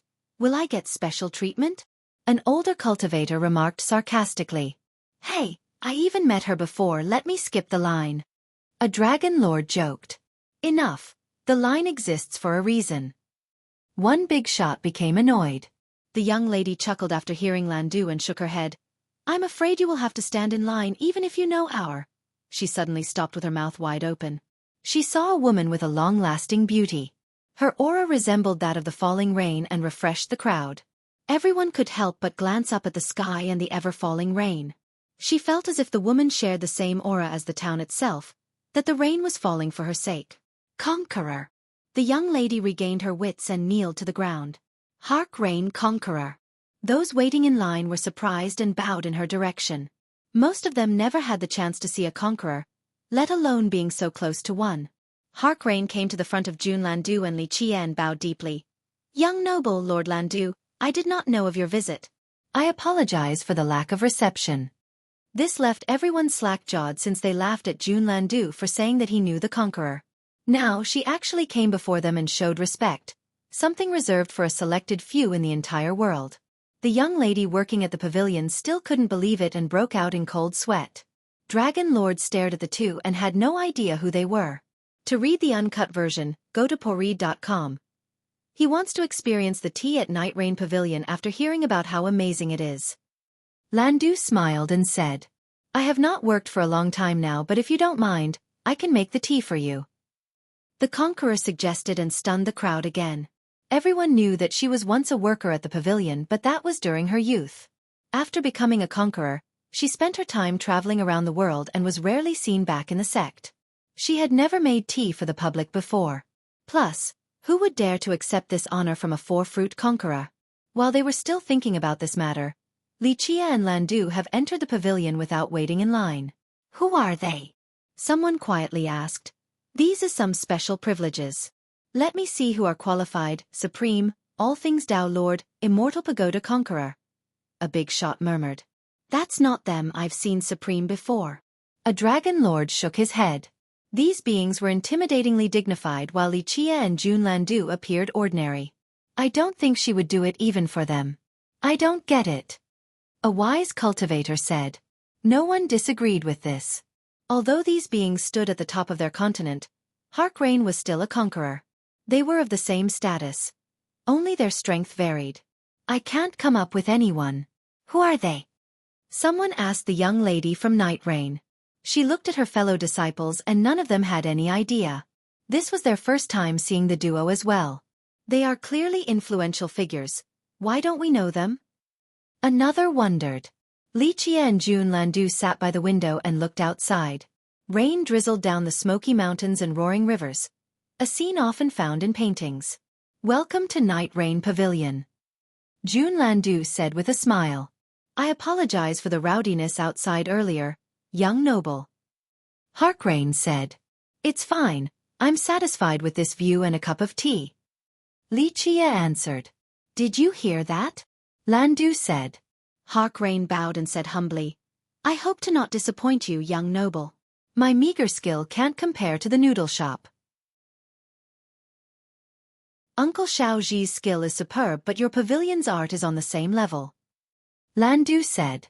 If anyone else were here, they would find it amazing that these two were commenting on her skill instead of just basking in the moment. I will try my best. Harkrain nodded and told younger disciples to bring up the required utensils.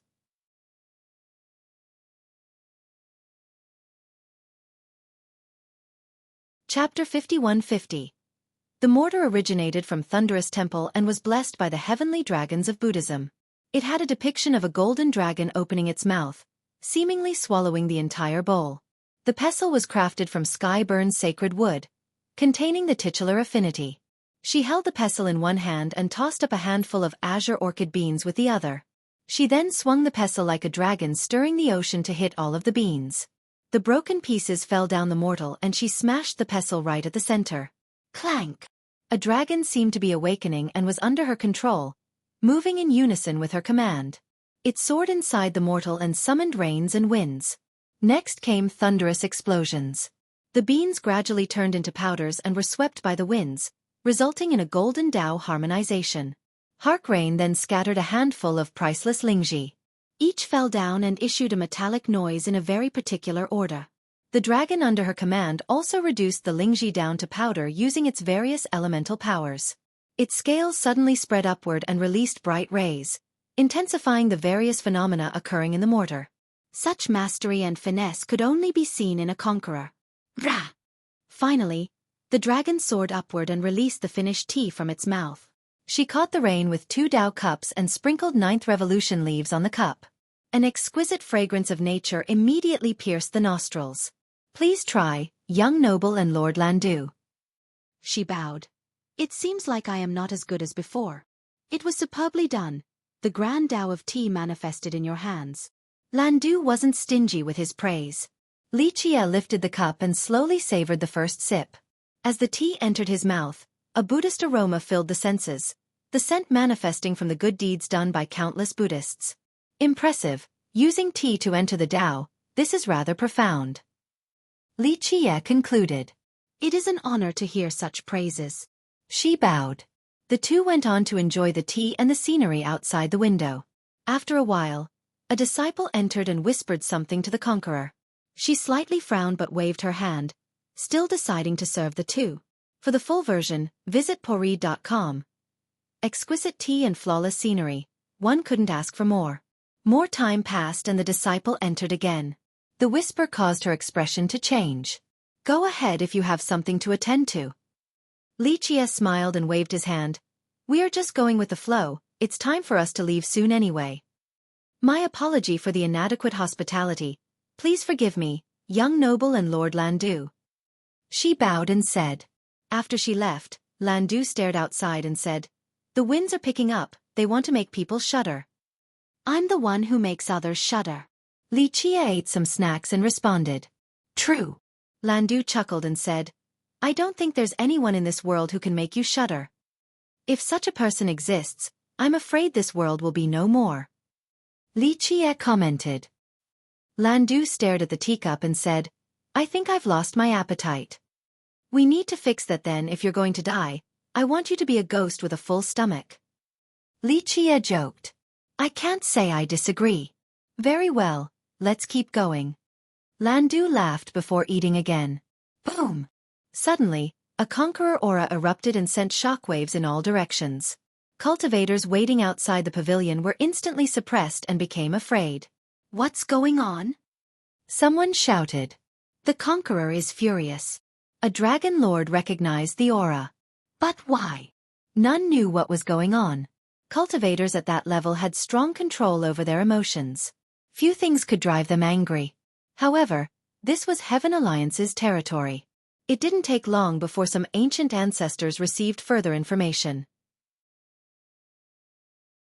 Heavenly Sword School came seeking a marriage alliance. One of them revealed. Which genius do they want from the pavilion? Another asked. Heavenly Sword was bestowed with a derogatory moniker by its detractors, the Hound of Heaven Alliance.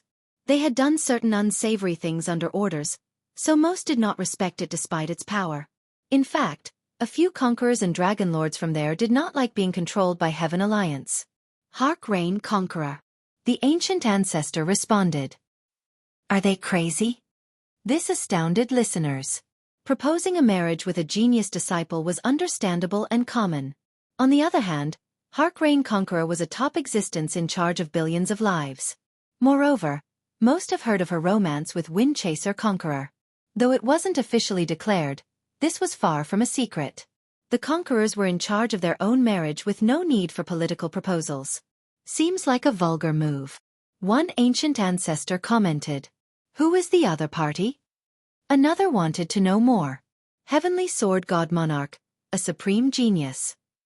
The ancient ancestor who revealed the information elaborated. The current schoolmaster? He has 7 sacred fruits. Everyone knew of him and re-evaluated their stance since he was an actual good match for the conqueror.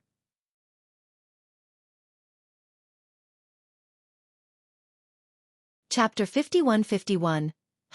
A dragon lord can't marry a conqueror. Someone didn't respect Heavenly Sword God Monarch. Right, only Wind Chaser Conqueror is right, they are a match made in heaven. A supporter of Wind Chaser sneered. They knew that Wind Chaser and Harkrain were already together before achieving success, that they were married despite not having a ceremony like mortals do. Thus, why did Heavenly Sword God Monarch even propose this marriage? Let's be objective here, the God Monarch is a good match in terms of talent and ability. A big shot supported Heaven Alliance. Please, if he was worthy, he would have picked the path of the conqueror instead. Another said with disdain. This caused many dragon lords to glare at him, prompting him to defend himself. Don't look at me like that, I'm a dragon lord too. It is a bit strange, but the proposal has supreme support. The ancient ancestor revealed a key point. Supreme. Silence took over the scene after this. Everyone, regardless of their allegiance, took a deep breath due to this title. Supreme might just be the strongest and most terrifying cultivator in the upper 2 continents right now. Yes, dragon lords were generally considered inferior to conquerors. Supreme was an obvious exception. Why is Supreme taking Heavenly Sword God Monarch's side? An expert asked. It is time for recruitment and allegiance. A dragon lord understood. Again, but we've been so free after the agreement. A dragon lord became unhappy. Previously, Blessed Conqueror and his allies successfully defeated Heaven and Tao Alliance, resulting in an agreement preventing them from forcing others to pick a side. According to the agreement, cultivators had freedom, meaning a member of the race could join Tao Alliance and vice versa. The 4 alliances, Pure Land, and Lesser Firmament all agreed to follow these rules. This applied to Tao lords and conquerors from the lower continents as well. It was one of Blessed Conqueror's many achievements, granting freedom and stability. Now everything was changing. Blessed Conqueror's rules are no longer effective. A dragon lord worried. Principal Conqueror is replaced by Sword Sea Tao Lord. Divine Alliance will become closer to Heaven Alliance. The race is uniting once more. The implications of this marriage proposal stirred the crowd. Meanwhile, Li Qie and Jun Landu had finished their meal. The latter told a disciple of the pavilion and left. "Sir, shall we play one match?" Jun Landu suggested. "And the world shall be the board?" Li Qie smiled at him. "No, nothing so high stake, just a pleasant game because I don't want to lose my life yet." Landu hurriedly refused. "Okay, just a pleasant match then." Li Qie smiled. As they were leaving, they saw a tornado ravaging the air and turning into a figure. Another conqueror aura erupted afterward. Discover the complete story on poread.com. Windchaser Conqueror. The ancestors shouted. "Heavenly sword, meet your demise." Windchaser roared and immediately attacked the ancient ancestors from Heavenly Sword. His power destroyed the peaks nearby while causing the victims to scream in horror. "He's actually attacking," someone said. "They deserved it." Another said since this was a clear provocation. Heaven Alliance is provoking the brat on purpose. Jun Landu shook his head after seeing this. "Isn't it going in accordance with your plan?" Li Qie chuckled. "What plan? We've just been eating the last few days." Landu acted confused.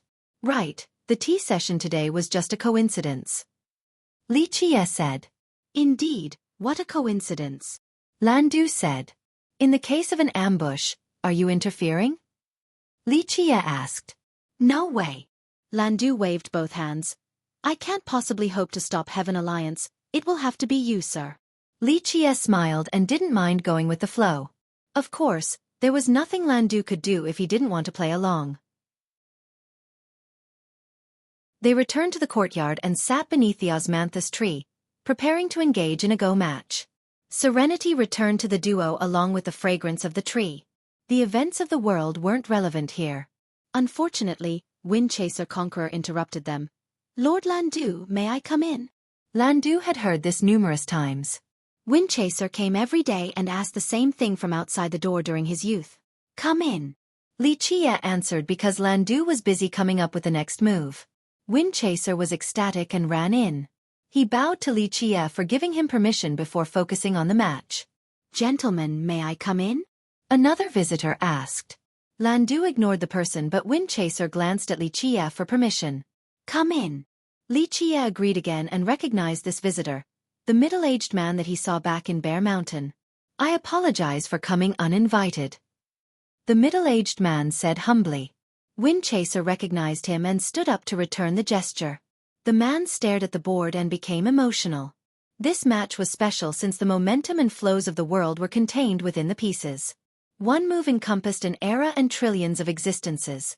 One had to at least be a conqueror to participate in this match.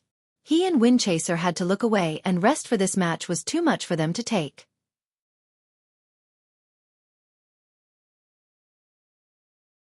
Chapter 51-52. The affairs of the world resembled a game of Go. Each move contained indescribable intricacies. Windchaser Conqueror could only analyze a small corner of the match. To do more meant risking serious mental damage. As for the middle-aged man, he fared better by taking in the entire board at once. Alas, he couldn't comprehend the grand scheme and could only come up with minor moves.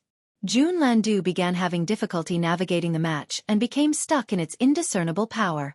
After observing and realizing his inadequacies, the middle-aged man cupped his fist toward Windchaser Conqueror. "Fellow Taoist, you are in trouble. I seek your counsel in light of these circumstances." Windchaser understood. Heavenly Sword School are the Hounds of Heaven Alliance. This is an arrow aimed at you and fellow Taoist Harkrain. The man said. "I'm aware." Windchaser said. Explore the extended edition on poread.com. The Pact of Blessed will be ineffective soon, everyone will have to make a choice. The man said. Is this Tao Alliance's will as well? All things Tao Lord wants everyone to pick a side? Windchaser's tone became cold. You misunderstood. It is only a reminder of the current situation. Tao Alliance has not and will not force anyone to do anything. It's just that if anyone needs help, we are willing to help. This applies to you right now. Fellow Taoist. The man said. There's no free lunch in this world. Windchaser said. Don't be so on guard.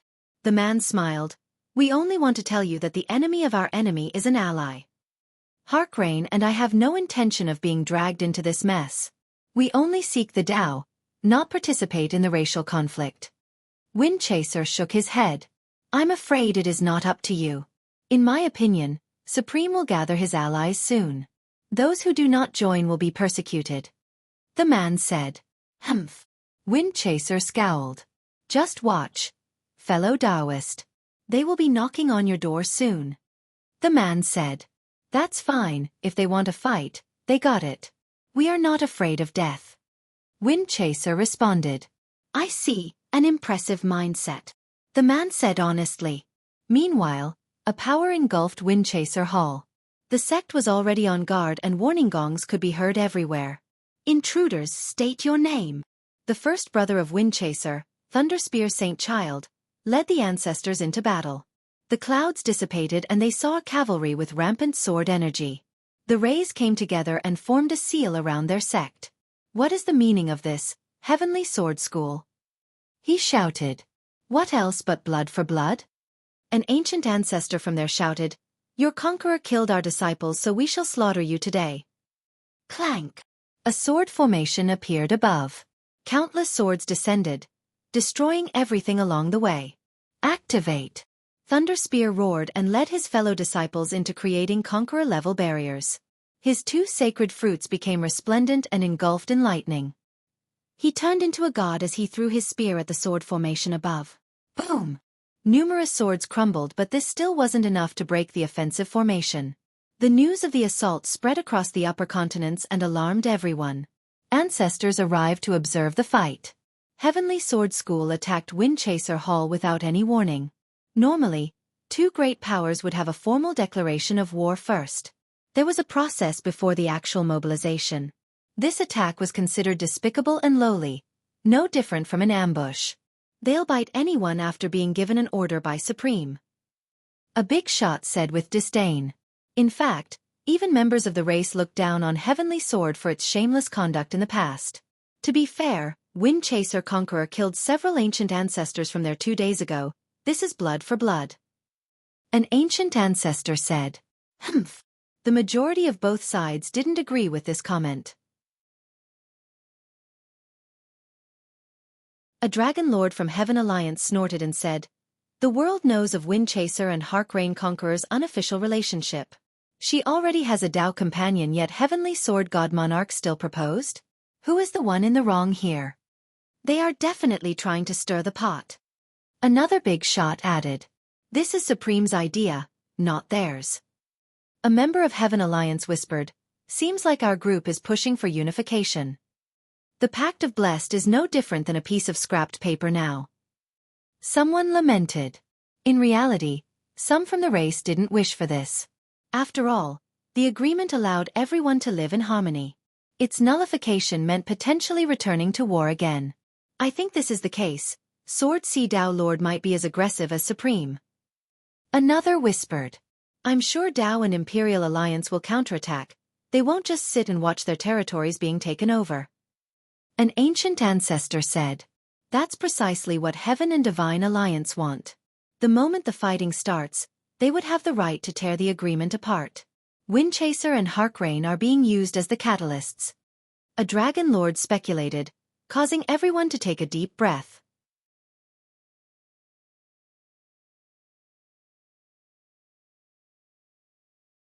Chapter 51-53. Meanwhile, Thunderspear led his forces with the help of formations in order to break the swords in the air. The more he fought, the stronger he became. He didn't let down his master in this crucial moment. Clank! His rampage was met by a godly slash from above. Despite being empowered by a grand formation, he still couldn't stop it and was sent to the ground while vomiting blood. Soaring Sword Monarch. The neutral spectators recognized him right away. The ancestors of Windchaser became alarmed since the opponent had 6 sacred fruits. Break! The monarch raised his hand and channeled incredible sword energies to form a heavenly sword. The ground shook violently while his opponents activated their defensive formation to the limit. Rumble! The barrier crumbled before the slash. Mountains were disintegrated first due to their height. Next came the palaces. To access the premium content, go to. That slash is enough to destroy a sect. One spectator said. Relying on a conqueror barrier alone couldn't stop him. Enough. A gray-haired old man leaped out from one of the palaces. His hair fluttered chaotic to the wind as he released his 5 sacred fruits. Windchaser Lord, the conqueror's senior brother. Others recognized him as well. He chanted and became shrouded in a golden radiance, the same for the entire sect. All of the rays gathered around him and boosted his power to the next level. The area around him cracked from the pressure. Blessed by the conqueror. Everyone understood that this was an ace card left behind by Windchaser Conqueror. Windchaser Lord relied on this empowerment and his 5 sacred fruits to stop the incoming slash. Boom! After successfully dispelling the energy slash, he roared and released a solar punch against the monarch. Come accept your death. The monarch laughed and summoned an ocean of swords against the punch. The monarch is rather strong. A spectator praised. Though Windchaser Hall had the locational advantages, the monarch had no problem continuing the assault. He's known as the Hound Leader for a reason. As far as I know, Supreme had even taught him before, so he's unstoppable at the same level. A Dragon Lord said. Rumble. Although Windchaser Hall had commendable leaders, they wouldn't be able to last long against the sword formation, sending unceasing barrages downward. Where is Windchaser Conqueror? Why isn't he back? A big shot from the people worried, not wanting this territory to fall to Heaven Alliance. That would be the start of an invasion. At this moment inside the small courtyard, Windchaser Conqueror's brows furrowed as he glanced at the sky. Boom! Another attacker threw a sword directly through the barrier and nearly pierced Windchaser Lord's chest. Heavenly Sword God Monarch. Everyone saw a high-spirit youth descending with a bright world behind him. His aura alone suppressed the opponents and made them vomit blood. Heavenly Sword's leader is here too. Someone shouted. Heavenly God Monarch was a supreme genius, younger than Windchaser Conqueror yet already possessed 7 sacred fruits. In the upper continents, Dragon Lords with 12 fruits weren't rare. However, his young age made his accomplishment exceptional. I shall destroy Windchaser Hall today. His eyes pulsed with lightning, ready to crush the opposing sect. The members of Windchaser didn't know what to do. They had to do everything just to stop Soaring Sword Monarch. The newcomer was even stronger. They need their conqueror now. The big shots commented. Come out, Windchaser Conqueror. Heavenly Sword God Monarch thunderously challenged. Humph. Windchaser Conqueror's eyes brimmed with murderous intent. Fellow Taoist, let us know if you need assistance. The middle-aged man took advantage of this opportunity. I'll keep that in mind. Windchaser stood up and bowed toward the duo before flying into the air. Boom! An unceasing aura of a conqueror emerged above Windchaser Hall. Tornadoes manifested into the air and tore apart the sword formations. Ah! With their grand formations gone, experts from Heavenly Sword School were caught and torn apart by the tornadoes. Conqueror! The survivors of Windchaser became ecstatic.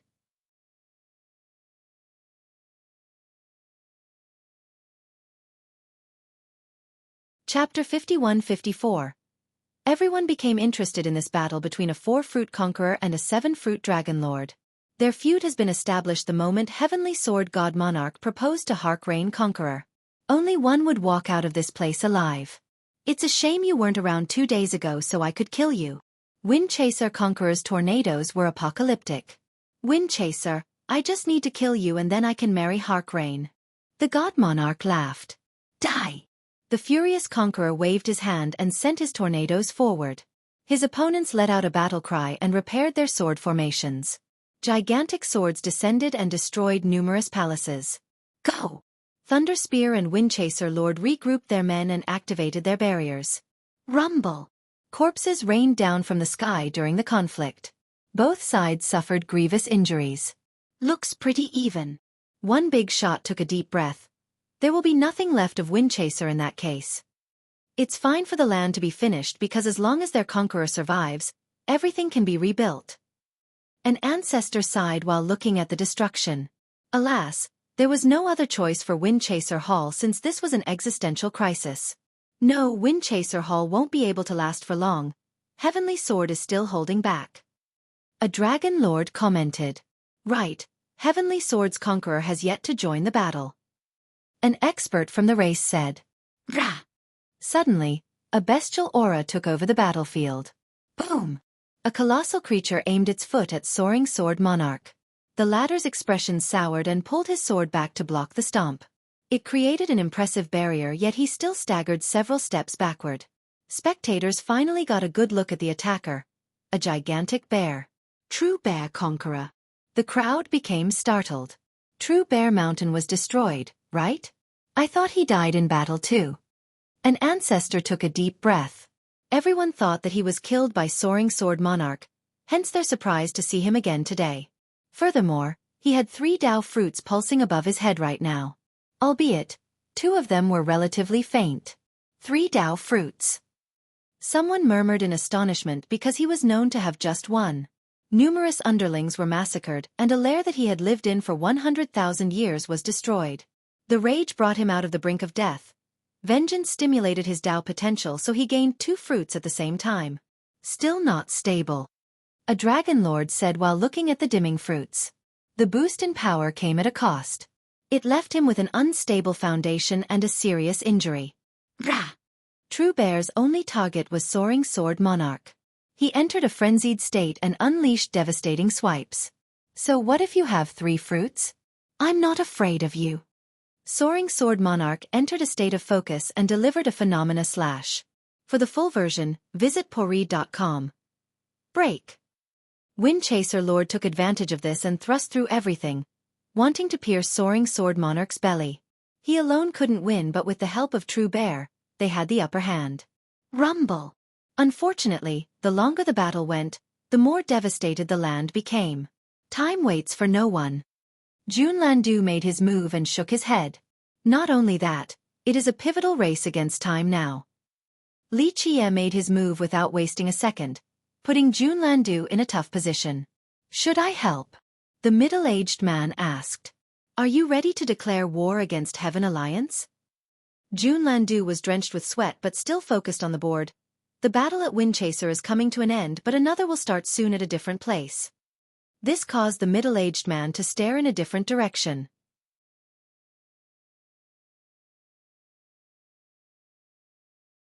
Chapter 51-55. Heavenly Sword School came prepared. The man became serious. Heaven Alliance came prepared. Will you fight on their territory and break the pact? Jun Landu smiled. As long as the 2 conquerors say the word. The man said. Who doesn't know that asking for help is the same as joining Dao Alliance, meaning that the alliance must defend its members. This is no different than Heaven Alliance, albeit with a different form. Landu said with a smile. Do you have a better idea, Lord Landu? The man bowed. None. The troubles of the world have nothing to do with an idle man such as myself. Landu shook his head. The man had no response after hearing this. It's inevitable as long as Celestial Court is around, the conflict between the race and the people. Li Qie made another move and caused Landu to grimace. True, but the opportunity isn't here. Dao Alliance can't clap with just one hand. The man smiled wryly. Drag the others in, Imperial Alliance, Pure Land, Lesser Firmament, and Azure Peak. Landu took a deep breath, having a terrible time with the match. I've worn out many pairs of shoes at this point. It's no use. The man complained.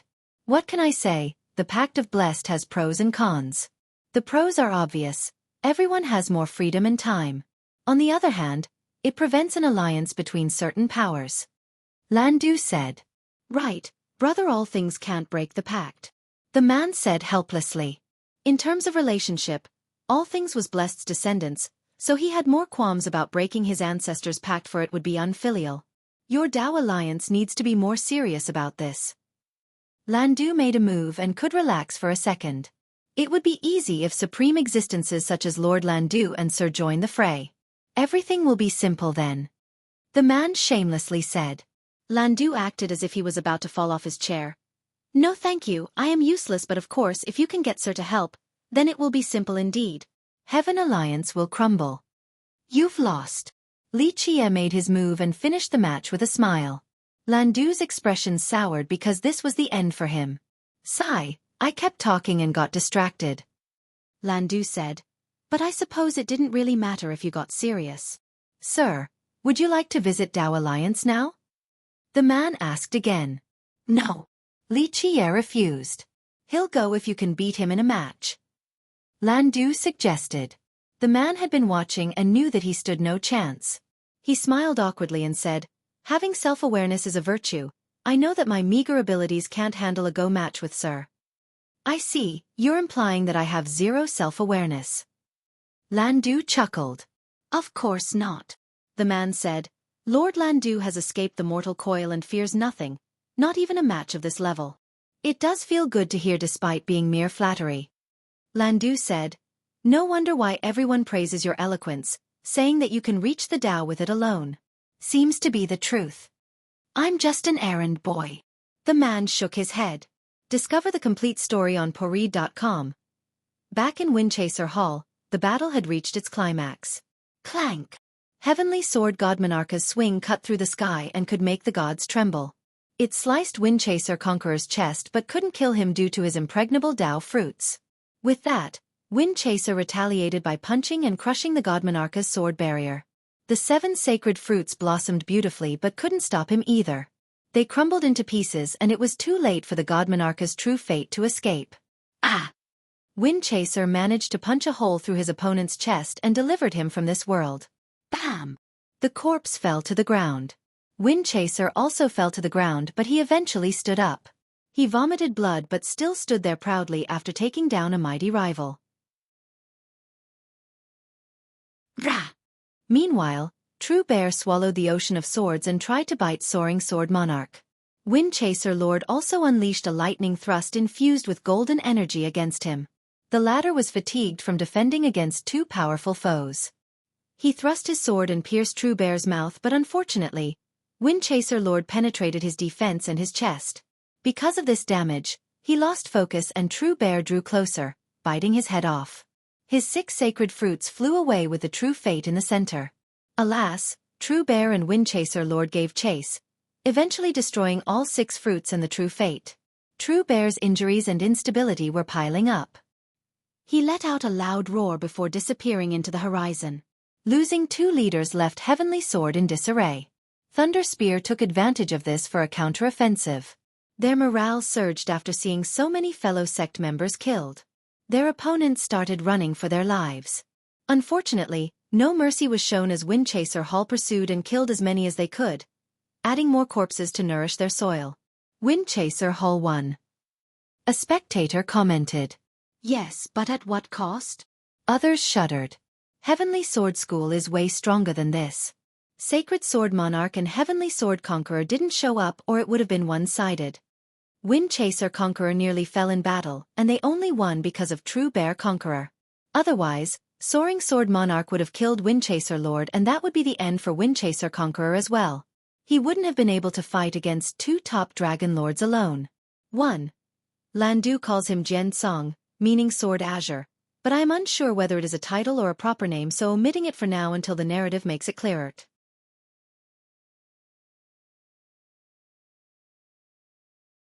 Chapter 51-56. Windchaser Conqueror entered the courtyard again and said, I apologize for taking so long. Your injuries, they'll take a while to heal. Jun Landu shook his head. Trivial in the grand scheme of things. Windchaser said, still smiling after being sliced in the chest. Li Qiye raised one hand and released primordial light into the wound. Clank! Delicate laws stitched the wound together for a perfect recovery. Not even a scar could be seen. His chaos true energy flowed normally so there was no internal issue. He returned back to his peak in just a few seconds. Thank you, young noble. He was ecstatic while bowing. Discover the complete story on poreed.com. Don't thank me so early, your battle is just beginning. I'm not sure if you can make it through. Li Qiye smiled and glanced in the direction of Night Rain Pavilion. Boom! A devastating explosion occurred and the rain stopped.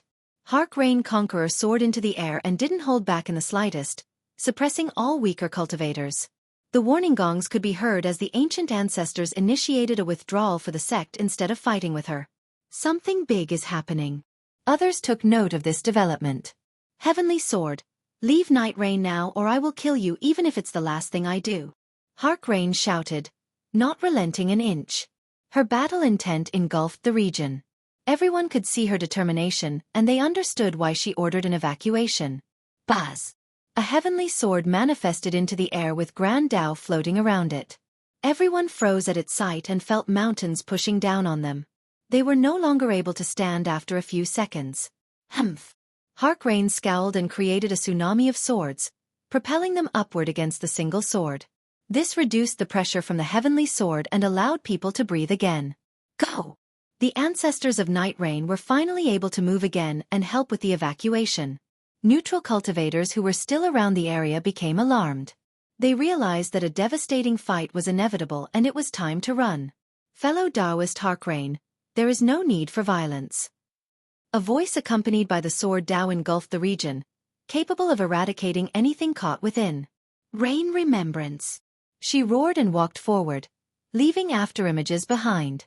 This temporal movement allowed her to escape the sword Tao. She wore a serious expression, not daring to underestimate the enemy. A middle-aged man in white standing beneath the heavenly sword. The two entities seemed to be one. Between his brows was a heavenly mark with a golden glow, making him look magnificent like a sword god. Heavenly Sword School's progenitor. Spectators from afar recognized him, a conqueror with 6 Tao fruits. I am only inviting you to take a trip to Heaven Alliance. There is no need for this. He spoke. No wonder why he wasn't a part of the attack on Windchaser Hall. Someone commented. Everyone knew about the relationship between Windchaser and Hark Rain Conqueror. Alas, she was preoccupied and couldn't come help.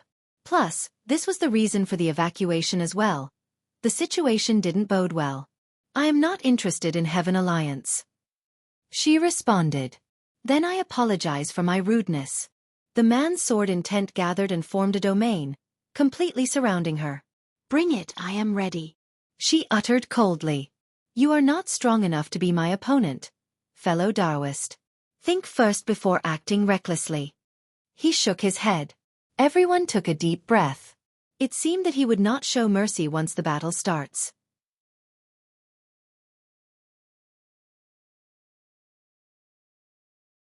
Chapter 51-57. This was far from an even fight. No one could ever overcome the difference of 2 Tao fruits. What is she going to do? A big shot worried. Heavenly Sword is being ridiculous. An ancestor became angry. Night Rain has no feud with Heavenly Sword. Why are they doing this to their own? Could be due to the failed marriage proposal. Someone said innocently. No, that was only for show. A dragon lord shook her head and explained. It's not Heavenly Sword Conqueror's idea, Supreme is the one behind this. Right, this is a pivotal moment. By provoking Windchaser Conqueror, Heaven Alliance is able to push the issue to the next step. If both are on the brink of death, will Tao Alliance finally take action to save them? Supreme wishes to tear down the Pact of Blessed.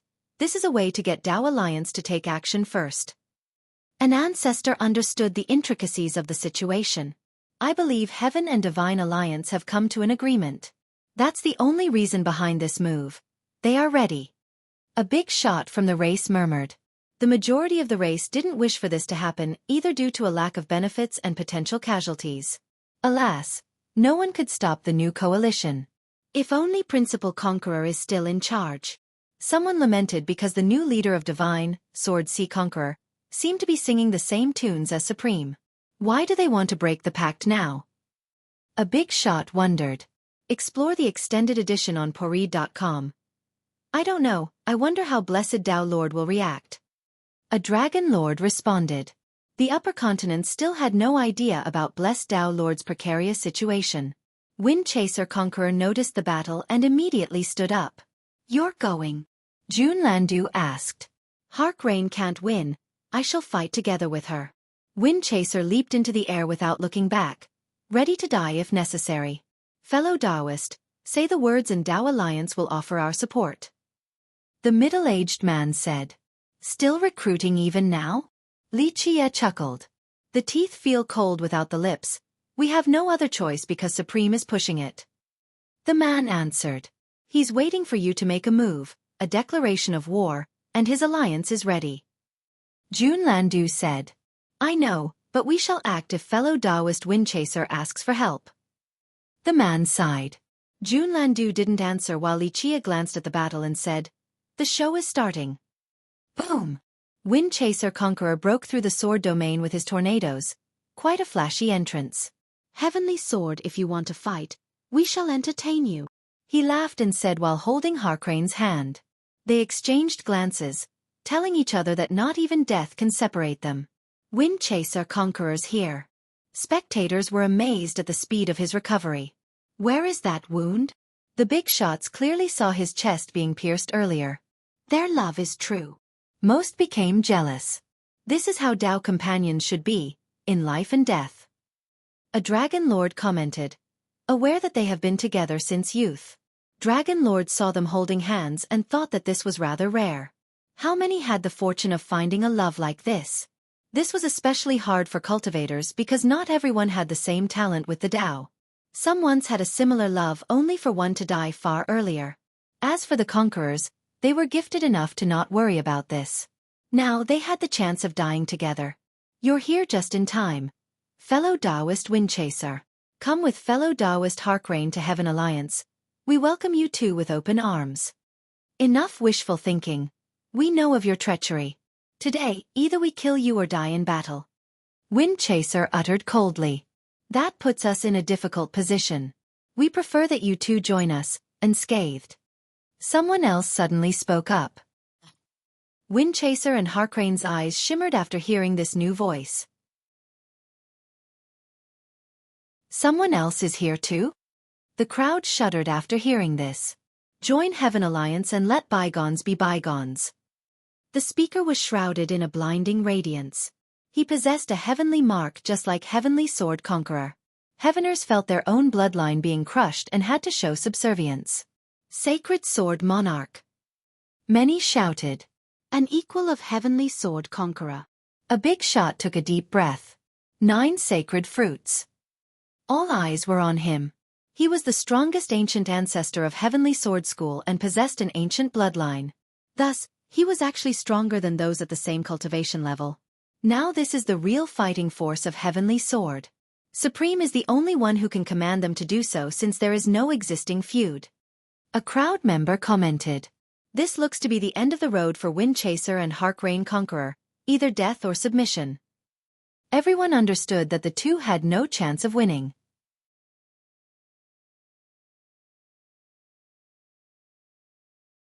Chapter 51-58. Enough with the nonsense, let us begin. Windchaser didn't want to prolong this. Fellow Taoists, your stubbornness will be the end of you. Sacred Sword Monarch's holy aura pulsed outward. His sword Tao and his holy aura were one.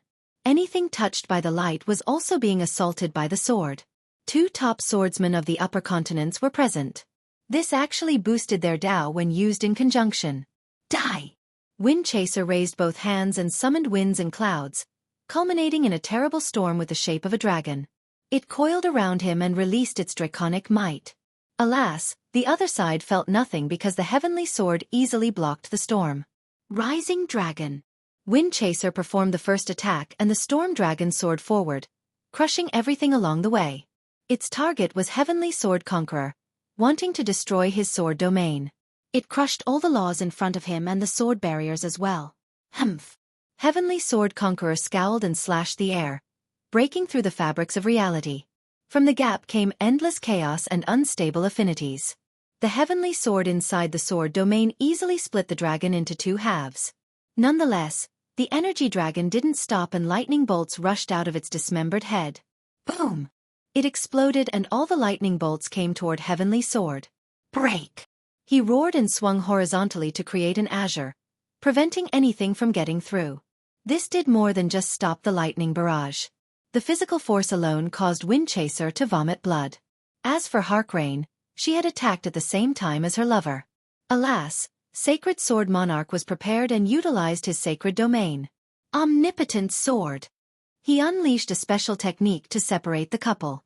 Just a moment ago, they were standing together with their fingers intertwined. Now, the slash created numerous dimensions between them. Harcrane's expression soured and formed a madra. Raindrops in the sky gathered together to morph time and space. Space shifter. She chanted and turned the raindrops into gigantic swords before sending them toward the back.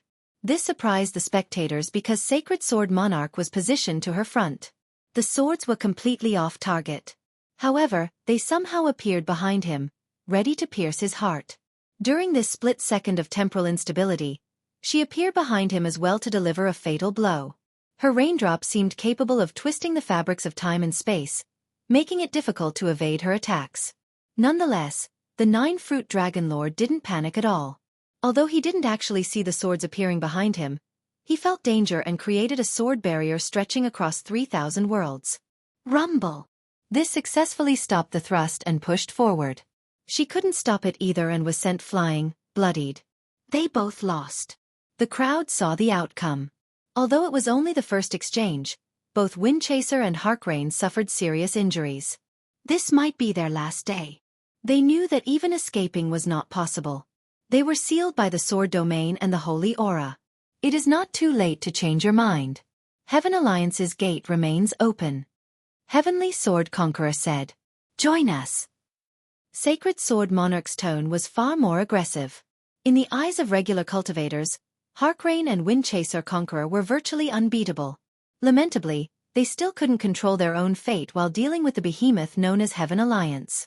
To access the premium content, go to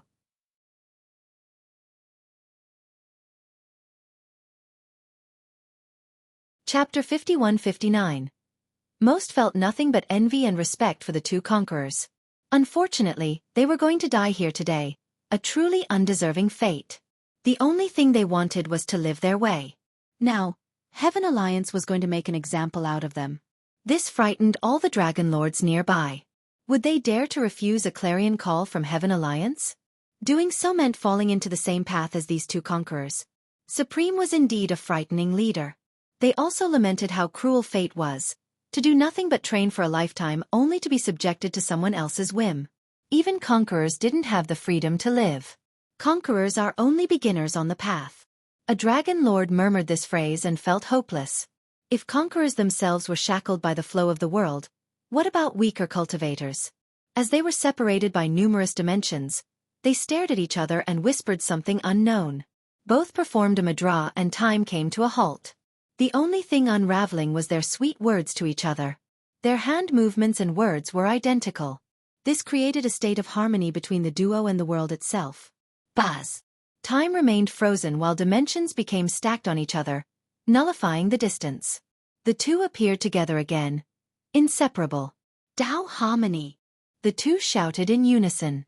Rumble. Their Dao fruits appeared and gathered together, making the crowd feel as if the two conquerors were one. A perfect fusion. The fruits controlled a single supreme grand Dao and true fate, becoming something akin to an 8-fruit conqueror. The new being's aura obliterated everything nearby. Crack! Heavenly Sword Conqueror's Sword Domain and Sacred Sword Monarch's Holy Aura could no longer stop the new entity. Suppress! Both shouted and channeled more power, wanting to seize the upper hand. Alas, the power of the 8 fruits easily flipped the domain and aura over, sending both combatants flying. This reversal astounded the crowd. It was nothing short of a miracle. Two different Grand Dao fusing together in a flawless manner. This should have been impossible because everyone's cultivation journey was different. In fact, fusing Grand Dao together should result in mutual destruction. How could the two of them turn into an 8-fruit conqueror? This is no longer a combination technique. A dragon lord gasped, such a perfect Dao fusion. The crowd had never seen a successful Dao fusion before, let alone of this level. Only lovers ready to die for each other can do something like this. A big shot said enviously. Everyone yearned for their perfect half, only to never find them. A perfect fusion was no different than a pact between two souls. Their true fates have fused together, something rather unprecedented. Boom! Heavenly Sword Conqueror and Sacred Sword Monarch abandoned their blockade and ran away. As the fused entity tried to grab them, a blinding sun suddenly appeared next to them. Its endless power actually managed to break their fusion. A heaven's will. Windchaser and Harkrain recognized this unstoppable power. Unfortunately, they didn't come up with a way to maintain their fusion forever, whether it be from an internal limit or external interference. This novel is available on bit.ly/3IBFJKV. Buzz. Black clouds suddenly appeared and blotted out the blinding sun.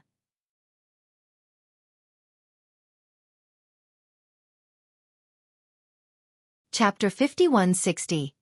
Boom! Everyone felt as if the sky was being imprisoned by the black clouds. A suppression akin to an invisible hand reached for the two conquerors, enough to obliterate any ancient ancestor or dragon lord. This power was beyond anything they had seen before. This pressure felt as if it came from the high heaven. An ancient emperor. Ancient ancestors and dragon lords became alarmed. The fused being could have contended against this force, but alas, they have been separated and their power waned drastically. They roared and channeled their chaos true energy to stop the black clouds, only to suffer serious injuries. Clank! Heavenly Sword Conqueror and Sacred Sword Monarch returned, activating their domain and aura once more. This novel is available on poread.com. The black clouds slowly dispersed and the sun returned. What an incredible emperor! Everyone understood that someone else was here to support Heavenly Sword School. It's all part of a plan. Someone else took a deep breath. Now it's truly hopeless. One ancestor murmured. The emperor isn't here for them, it's to prevent or kill any reinforcement. A top dragon lord said with a solemn expression. Others agreed with him. This made it clear that Heaven Alliance was in charge, not Heavenly Sword School. The plan was to capture the two conquerors on top of taking down anyone who dares to come to save them. Which emperor is it? A few ancient ancestors looked up in the air. Alas, the emperor was shrouded by the black clouds, not willing to reveal their identity. Fellow Taoists, as you can see, you're not leaving this place without surrendering. Heavenly Sword Conqueror repeated. The situation became the same as before. The conquerors were unable to withstand the two suppressive domains. After being separated forcefully by the heaven's will, they couldn't fuse in a short time. Now, they relied on their Tao fruits to stay alive since their physical body couldn't handle the pressure. I think it's over. Some prepared for the worst. The majority of the crowd had a good impression of the conquerors, whether they be from the people or the race. Their romance was viewed as a wondrous tale. Everyone wanted them to live a good life together. Conversely, they also disliked Heavenly Sword for their action right now. Some hoped that a powerful cultivator would come to save the duo. This couldn't be the end of their story. Surrender, it's now or never. Sacred Sword Monarch thunderously roared. In your dreams. We will never bow to Heaven Alliance, even if it means our corpses laying bare here. Wind Chaser laughed. Have it your way then. Heavenly Sword Conqueror lost patience and his 6 Tao fruits became resplendent. Sacred Sword Monarch's 9 sacred fruits erupted brightly as well. The heightened intensity caused the two conquerors to spit out blood. Bones began breaking down, unable to sustain the constant pressure. Nonetheless, they held each other's hands with love in their eyes. They regretted nothing, for they were still together during the last moment, evident by the smile on their face. This drove some big shots into tears. They appreciated the love that they couldn't obtain despite living for eras now. One could not ask for more in life. Don't let it end like this. No, it can't end like this. Even an influential character from Heaven Alliance quietly prayed. In the small courtyard, Li Jie and Jun Landu played another match while the middle-aged man observed the battle. The latter sighed, knowing that this was about to be the end for the two conquerors. Sigh, why am I so soft this generation? Li Jie sighed and said, always on the verge of shedding tears. With that, he picked up one piece and flicked it forward, sending it through all dimensions. Boom! The sword domain and the holy aura immediately crumbled before the piece's supreme power. Heavenly Sword and Sacred Sword were lifted off their feet before staggering backward, unable to stabilize. Ugh! Both spat out a mouthful of blood. Yes! This unexpected development garnered cheers from the spectators.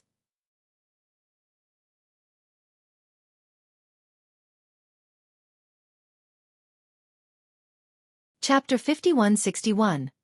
Spectators on both sides saw the beauty of life in the duo's love.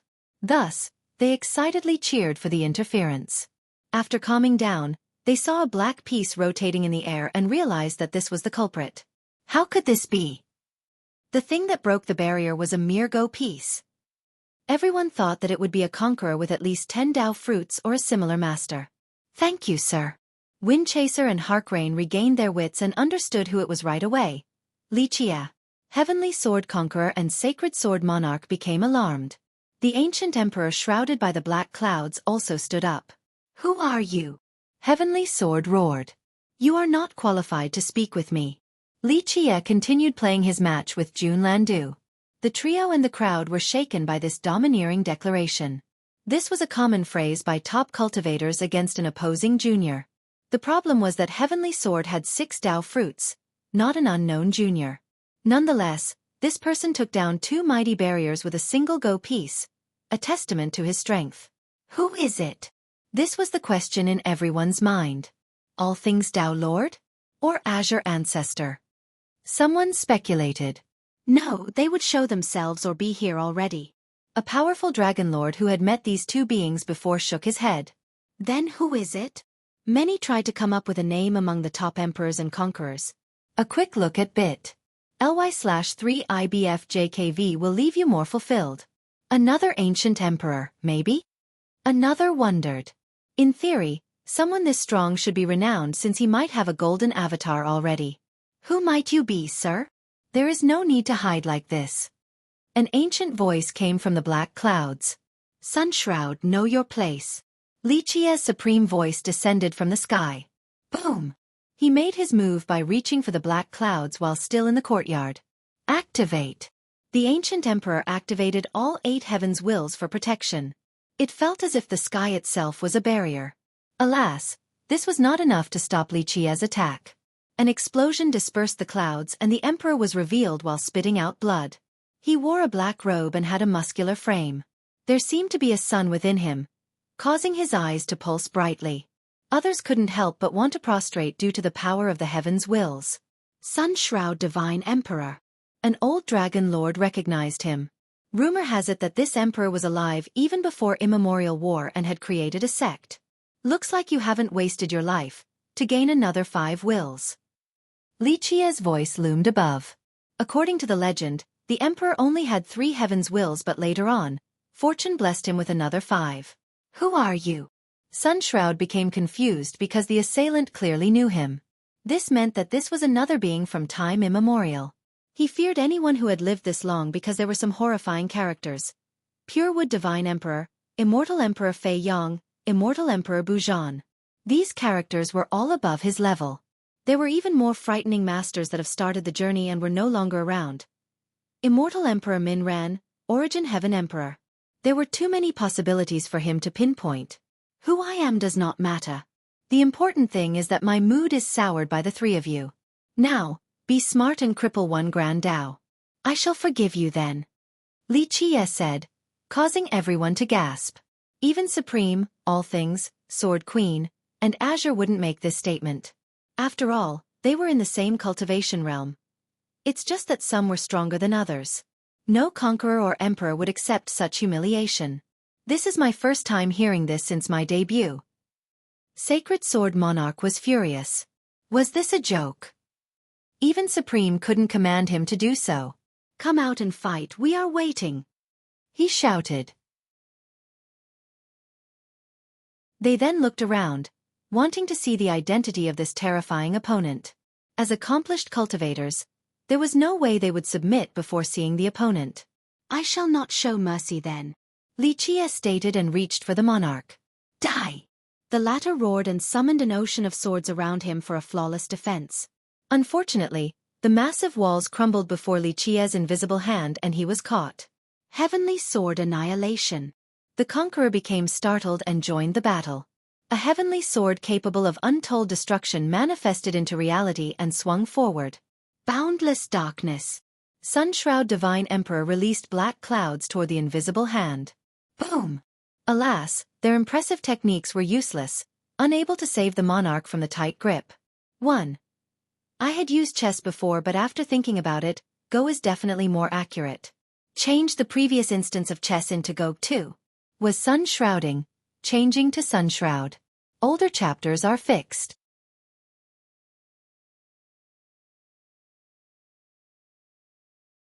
Chapter 5162. The monarch struggled and activated his sword Dao.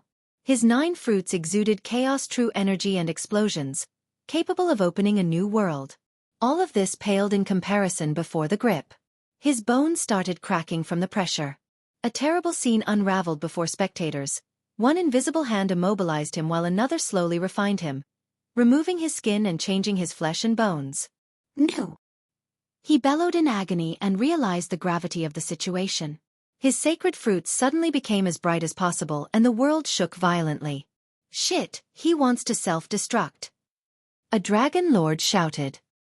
His true fate appeared, for he preferred to die than to be subjected to whatever this fate was.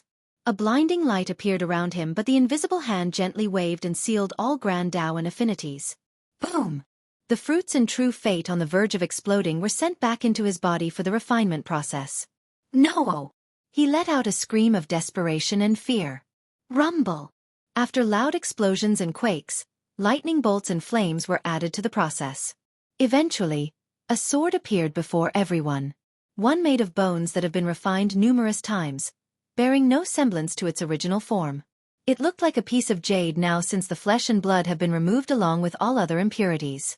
9 sacred fruits were embedded into the blade in a balanced manner. Thus, their power remained. Ancient ancestors and dragon lords were at a loss for words. A 9-fruit dragon lord had just been refined into a skeletal sword while still alive. Watching the actual methods traumatized some of them. This was doubly true for his allies, Heavenly Sword Conqueror and Sun Shroud Divine Conqueror. They had tortured and killed mortal enemies before. This was just the way of cultivation. Alas, this refinement process was new to them since it was so perfect.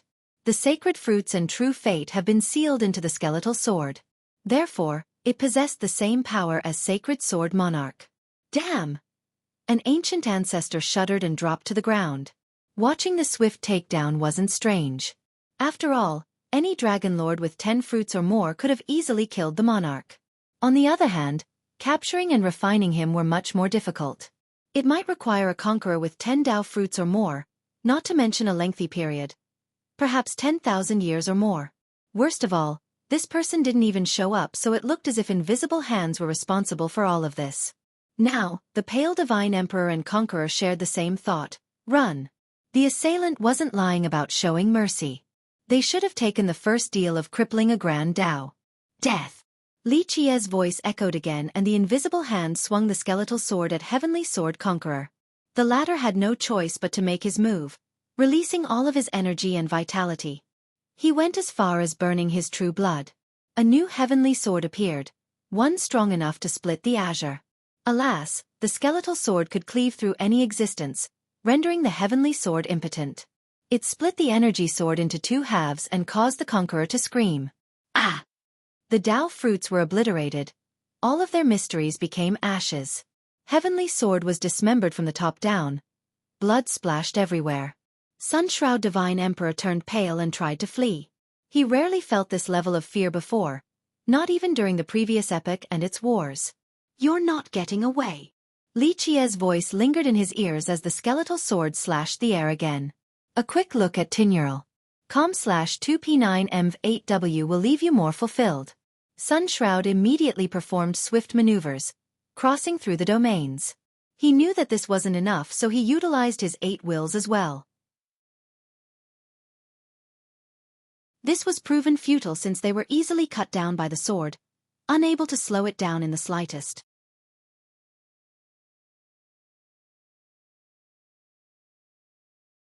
Chapter 5163. Ah! Sky Shroud Divine Emperor was dismembered as well. His 2 halves fell to the ground. In spite of his speed and masterful maneuvers, he couldn't escape the frightening slash. 3 powerful cultivators were slain just like that before the speechless crowd. They were invincible in the mind of regular cultivators, but now, a mysterious being killed them all without needing to actually be present. A quick look at poreed.com will leave you more fulfilled. Conquerors and even ancient emperors were insects in comparison. Anyone else got a problem here? The voice spoke again while the skeletal sword remained in an offensive pose. No one answered. Not even Supreme or All Things Tao Lord. Everyone held their breath because even breathing right now could be construed as dissent. Good. Li Qie said before raising the skeletal sword for a throw. Whoosh! It smashed into Heavenly Sword School's ancestral ground, blowing everything into smithereens. Ah! The ancient ancestors and the upper echelon became ashes in the blink of an eye. They had no chance of putting up a fight. This was karma for starting this mess, destroyed by a weapon made of their strongest ancient ancestor. From start to finish, no one had an idea of who this being was. It was as if the entire world was not qualified to know his existence. A few seconds later, those nearby felt the invisible hand dispersing and everything became normal once more. Wind Chaser and Hark Rain Conqueror were nowhere to be seen. There was no trace of the attacker either, only the destruction of Heavenly Sword and the corpses of 3 masters to remind everyone of the battle. "Who is it?" someone whispered after a long while. "Is there anyone like this in the upper continents?" A dragon lord said softly. These big shots kept a hushed tone, seemingly not wanting to offend someone. "I don't think so." A knowledgeable ancient ancestor mused this issue. Because if such a person exists, no alliance would stand a chance. Everyone felt that a being of this level joining an alliance would completely shift the balance. "You don't think an entire alliance can win?" A dragon lord said. What about conquerors and Tao lords with anima? The same for the ancient emperors and monarchs?" someone asked. However, these apex beings were in the immortal continent, either Immortal Tao City or Celestial Court. "I just know that changes are coming after this." One big shot gazed at the sky and commented on the destruction of Heavenly Sword. "Sigh, another loss." Jun Landu smiled wryly and shook his head. Meanwhile, Wind Chaser and Hark Rain Conqueror kneeled before Li Chia. He accepted their gesture and smiled. "Wonderful things still exist in this world, let us cherish and invest in them." "We will remember your guidance, young noble." The 2 conquerors bowed again. "You 2 have finally become official after this tribulation. The future is rather promising." Jun Landu smiled. The 2 of them bowed toward him as well, aware that Jun Landu was the driving force behind Li Chia's involvement. He smiled and waved his hand, telling them to leave. They knew that he didn't like having guests in his courtyard, so they obeyed. The middle-aged man got up and didn't say anything, only bowing toward Li Chia before leaving. After his departure, Jun Landu said, "Sir, the last few leisurely days weren't so bad, right?" "I don't know how leisure I was." Li Chia smiled. The food still left a lingering taste. "It's a shame that I can only taste these delicious flavors alone. How boring." He shook his head. "A carefree life is enviable. I'm afraid I can't be idle though." Li Chia said. "Right, the mortal world cannot hold your ambition back. On the other hand, I prefer to stay here since I truly love it." Jun Landu said. Li Chia gazed at Peace Village and said, "This blessed land is lucky to have you. Or perhaps it is because of this blessed land that my life has some value." Jun Landu said. "Karma in everything." Li Chia patted his shoulder. "This world deserves a happy ending. It is all due to the wise sages before us." Jun Landu said, "I am just tagging along, more than content to just stay here." He closed his eyes and took a deep breath, seemingly becoming one with Peace Village for an eternity. "Must be nice," Li Chia said sentimentally. After a brief pause he said, "This short break is over, it is time for me to leave." Jun Landu's expression became serious. He got on his knees and respectfully bowed. "Sir, I'm not sure if we will ever meet again since I might be a pile of dirt upon your return. Being able to spend the last few days with you was an honor of a lifetime. Meeting you has left me with joy as well." Li Chia smiled and bid farewell.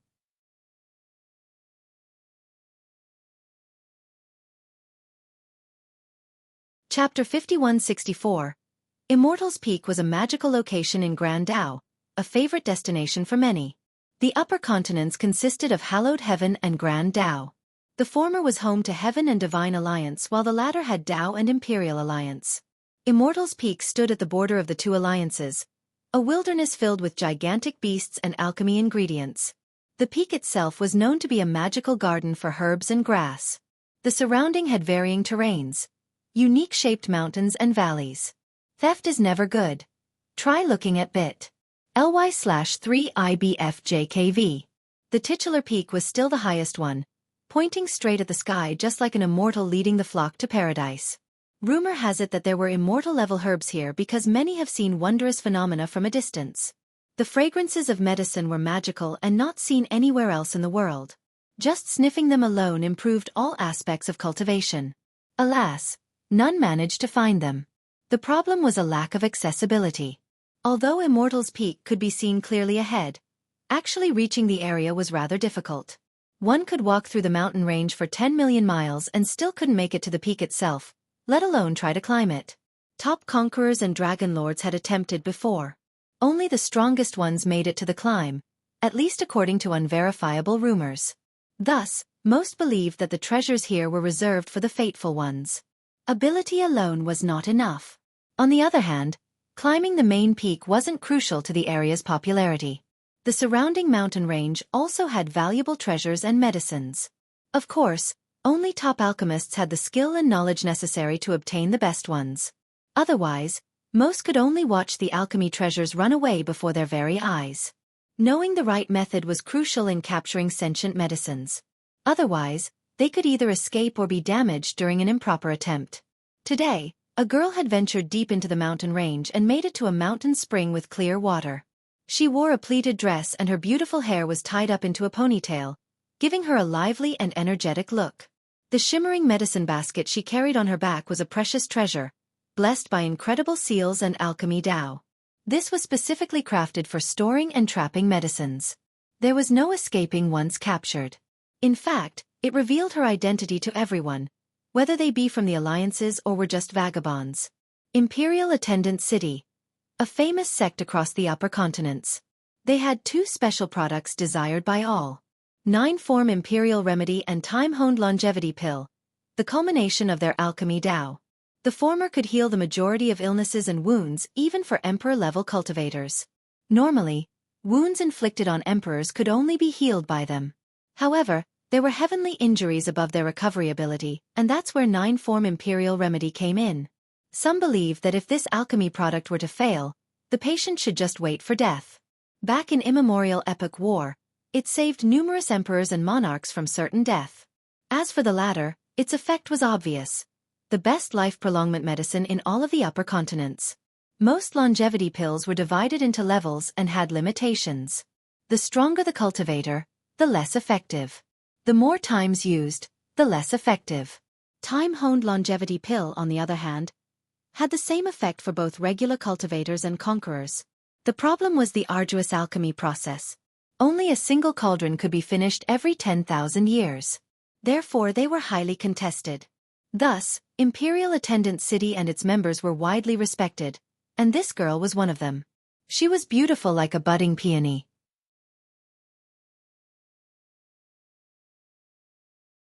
She had a bright aura radiating joy to those who lay eyes upon her, leaving them with happiness as well. She has been pursuing a precious medicine after spotting it during her visit. It has been escaping other pursuers but she managed to keep up. The mountain stream was overgrown but she still noticed the target, unable to escape the lure of her alchemy whistle. She pushed aside the thick grass in order to search for it. Whoosh! A green branch suddenly sprung for her face. She reacted quickly and waved her hand to form a barrier. Boom! It easily destroyed her barrier with lightning speed and didn't stop. She became alarmed but her medicinal basket flashed brightly. A female figure manifested into reality and attempted to stop the branch. Unfortunately, this branch was just too strong and crushed the visual phenomenon. She covered her eyes, awaiting death due to the gap in power. However, nothing happened for a long while. She calmed down and removed her hands. Her face was yet to be pierced by the branch. She saw a youth standing in front of her, one as ordinary as could be, whether it be his physical characteristics or his robe. Nonetheless, he managed to capture the spirit branch and immobilized it with his hand while still relaxing with a smile on his face. Thank you. She was still frightened by the near-death experience. Who gave you that basket? He asked. My master. She answered. Name? Xie asked again. She was taken aback by his impolite mannerism and abrupt questioning.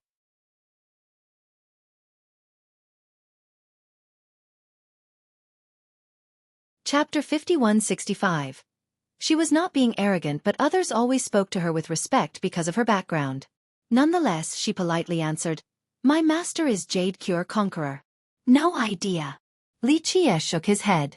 This frustrated her because who didn't know her master? Jade Cure Conqueror had 2 Dao fruits. Of course, this meant that she was far from being the strongest. However, others had nothing but respect for her due to her peerless alchemy Dao. She was capable of producing the 2 ultimate pills of her sect. Thus, even characters such as Supreme needed to ask for her help in due time. From there, one could easily see her influence and fame, making Li Qie's ignorance unfathomable. My master is in charge of alchemy in Imperial Attendant City. She elaborated.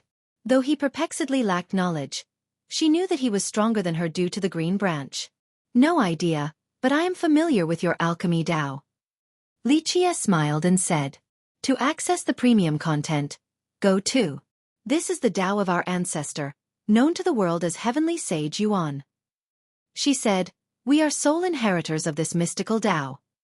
I see. Li Qie smiled after hearing this because he was the one who created this art. His smile confused her. Was he looking down on their Dao? No, it didn't quite seem that way. Our ancestor saved numerous emperors and monarchs in immemorial epic war using this Dao. She elaborated with pride. Others addressed the founder of Imperial Attendant City as Heavenly Sage Yuan. The reason for the word heaven was that she had created pills for the sake of mending the heaven. During the war, she saved countless top cultivators from the people, or the casualties would have been far worse. Thus, she earned a special spot in the historical annals. After the Great War, the relationship between the 2 sides drastically improved.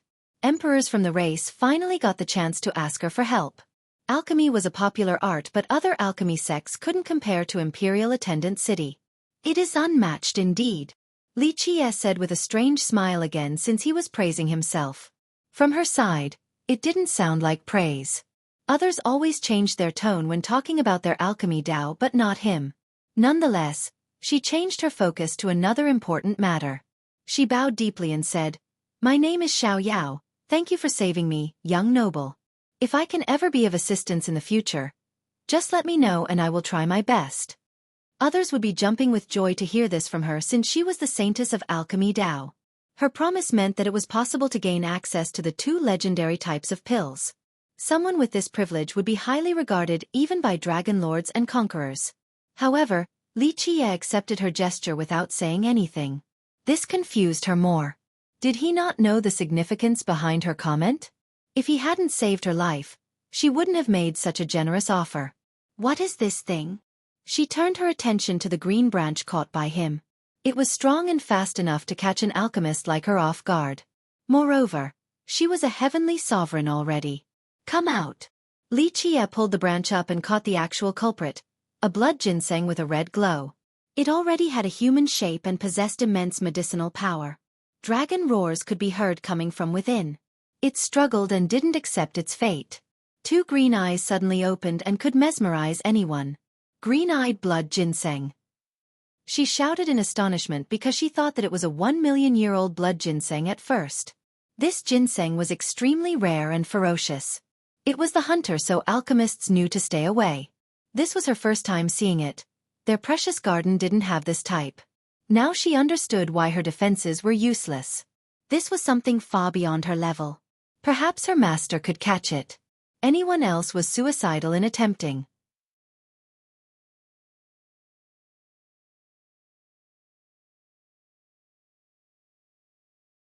Chapter 5166. Li Qie flicked the disobedient ginseng's head as if he was disciplining it. Bam! The ginseng immediately closed its eyes and let out 2 pitiful cries. It lay in his hand like a well-trained pet. What? She became slack-jawed after seeing this. According to the scrolls, this type of ginseng was violent. Her master would need to use a special seal in order to imprison it. What was that flick just now? If it were so docile, no one would need to learn alchemy and special techniques. Was that an alchemy technique? She asked. No, just a flick. Li Qie shook his head. She had no response but thought that he didn't need to lie to her. Plus, it didn't matter even if it was an alchemy technique since she learned nothing from it. Young noble, are you an alchemist? She asked with uncertainty, thinking that he was a hidden master. No, I just know a little bit about alchemy. Li Qie smiled. Of course, he wasn't a simple alchemist since he was the one who taught alchemy ancestor. I see, she murmured. Boom! Their conversation was interrupted by someone landing from the sky. He wore a red robe while pulsing with a frightening demonic aura. The vegetation nearby withered due to his presence. Crimson Dragon Monarch. She became alarmed after seeing him. Miss Xiaoyao? Excuse me. He politely said. He was a crimson serpent who later on attained the Tao. His venom had slain numerous foes before. His affiliation was Divine Alliance. As a two-fruit dragon lord, he didn't need to be polite to a junior like her. However, her background was unique and he might even need to ask her sect for help in the future. A 1,000,000-year-old blood ginseng. He gazed at the ginseng in Li Qie's hand. She didn't bother correcting his mistake because she made the same one. You caught it? He asked Li Qie, thinking that the guy got lucky. Yep, came across it by chance. Li Qie answered. The monarch didn't hide the greed in his eyes. This ginseng was extremely nutritious. Eating it might give him a third fruit or at the very least, prolong his life considerably. Are you a member of Alchemy Dao? He hesitated, not wanting to provoke the wrong person since Alchemy Dao's influence couldn't be understated. Everyone wanted to please this sect so they would be more than happy to take care of its enemies. No. Li Qie smiled and shook his head. This novel is available on bit.ly/3IBFJKV. The monarch glanced at the saintess, hoping to see the truth. She shook her head as well since this was the truth. Little brother, I can feel a fateful connection between the ginseng and myself. The monarch's greed triumphed after receiving confirmation. How so? Li Qie asked. The monarch took out a pot and said, This is a priceless vessel. Would you like to make a trade? He paused for a bit before adding, It can create a treasure each day for you and will guarantee a lifetime of wealth. The saintess thought that this was ridiculous. The monarch must be thinking that he was talking to a naive junior. He was right about the pot's effect. It could produce a treasure each day, but this was limited to the mortal level. For example, a shining pearl or jade, completely worthless in the eyes of masters. I'm not interested in trading it. Li Qie shook his head. Little brother, let me know what you want. How about joining Divine Alliance? I can give you a glowing recommendation. The monarch insisted. No need. Li Qie flatly refused. This infuriated the monarch. If it wasn't for the saintess' presence, he might have just taken it already. It is meant to be with me. He repeated. Yes, you brought this up already. Li Qie nodded. So I must have it. The monarch's eyes became fierce. That's your issue. Li Qie ignored the implication. Brat, be smart and hand it over. The monarch changed his tone and uttered coldly. And if I refuse? Li Qie smiled. The monarch was surprised, thinking that there was something wrong with the brat's brains. Did he not know how to act before a dragon lord? Do you know who I am? He asked. Just a nobody. Li Qie shook his head. Ha ha ha. The monarch trembled with rage before bursting out in laughter. The saintess thought that the monarch was indeed relatively famous. However, the guy didn't even know her master, let alone him. Brat, don't you know your impudence is deserving of death? Hand the blood ginseng and take the pot right now or I will end your life. The monarch shouted, still insisting on a trade instead of robbing Li Qie. You really want this blood ginseng? Li Qie smirked. Yes, hand it over now. The monarch thought that Li Qie was finally about to give up.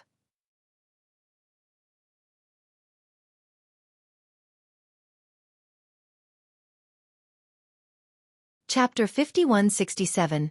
I'm just worried that you won't be able to keep it. Li Qie said. There is nothing I, Crimson Dragon Monarch, can't handle. The monarch laughed. He's telling the truth. The saintess interjected.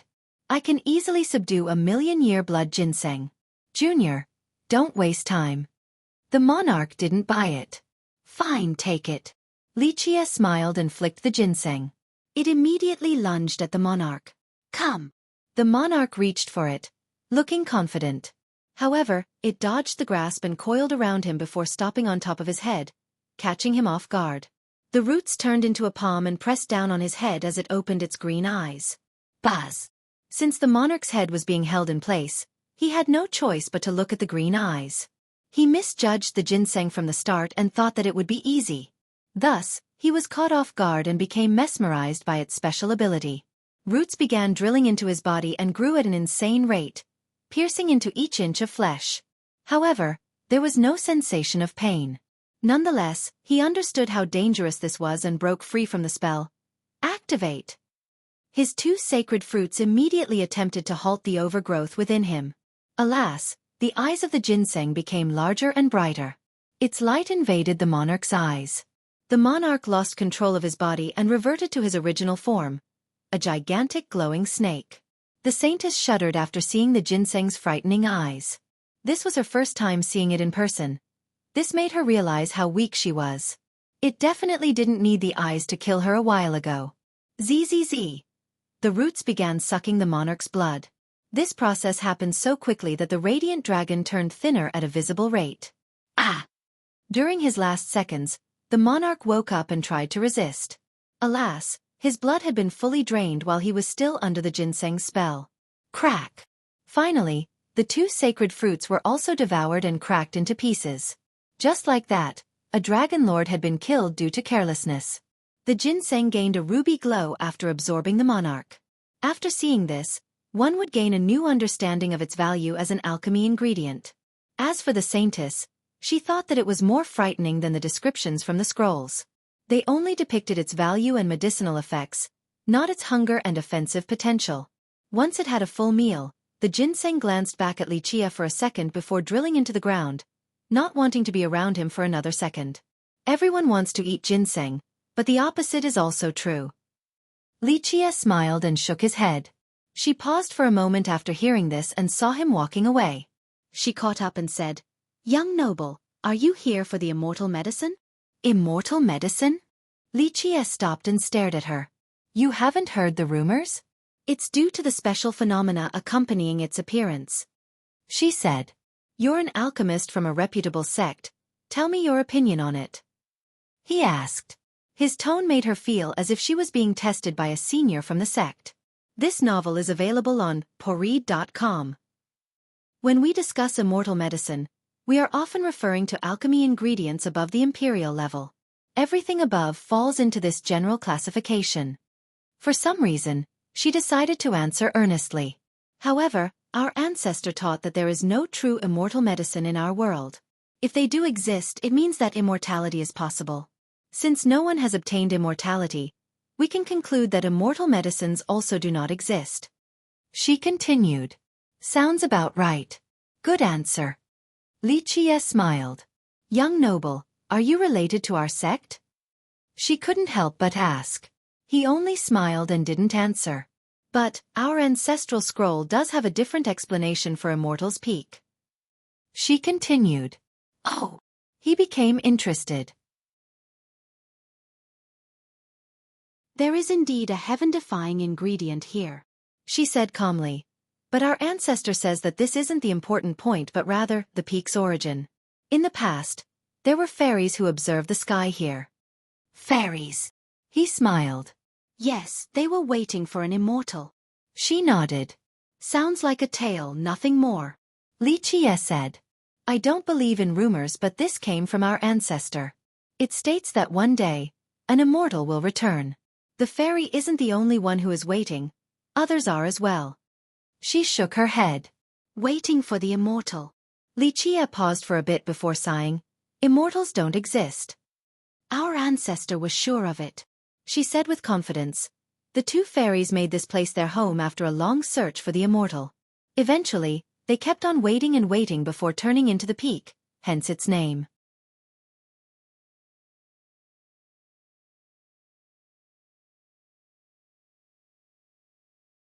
Chapter 5168. Xueqi glanced at the peak and let out a sigh again. You don't think there are immortals? The girl saw his expression and asked.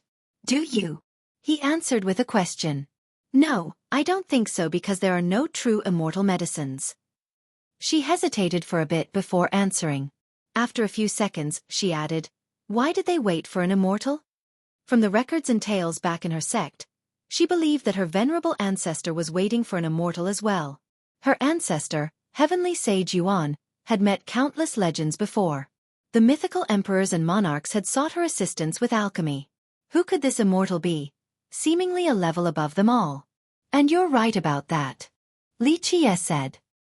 She felt disappointed despite being right since she wanted to hear the opposite answer. Rumble. Suddenly, an armored cavalry descended from above, led by a youth wearing an iron cap with a sharp and indomitable aura. A quick look at bit. ly/3IBFJKV will leave you more fulfilled. He was an immortal sovereign, a top genius. Saintess. He bowed toward her and his men did the same, creating a wave of steel. Crimson Dragon Monarch? He then noticed a corpse and became alarmed. He rushed over and asked, "Saintess, are you hurt?" "I'm fine." She waved her hand. The youth maintained caution due to the monarch's death. He stared at Li Qie in disbelief before asking with a serious tone, "Who may you be?" "Crown Prince, mind your tone," the saintess chastised. The youth immediately bowed after hearing this. "Yes, Saintess." He was the Crown Prince of Iron Tree, the son of a dragon lord. Alas, his prestige couldn't compare to hers. Moreover, he had a crush on her as well, but unfortunately, he had ample competition. Numerous behemoths were willing to have a marriage alliance with any member from Alchemy Dao. In this case, she was the successor.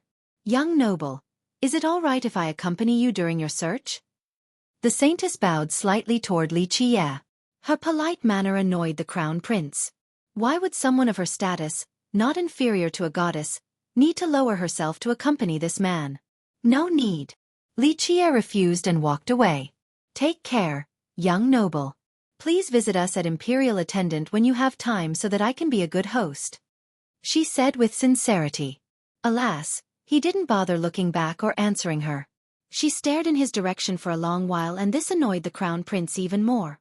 The goddess in his heart had never treated another man like this.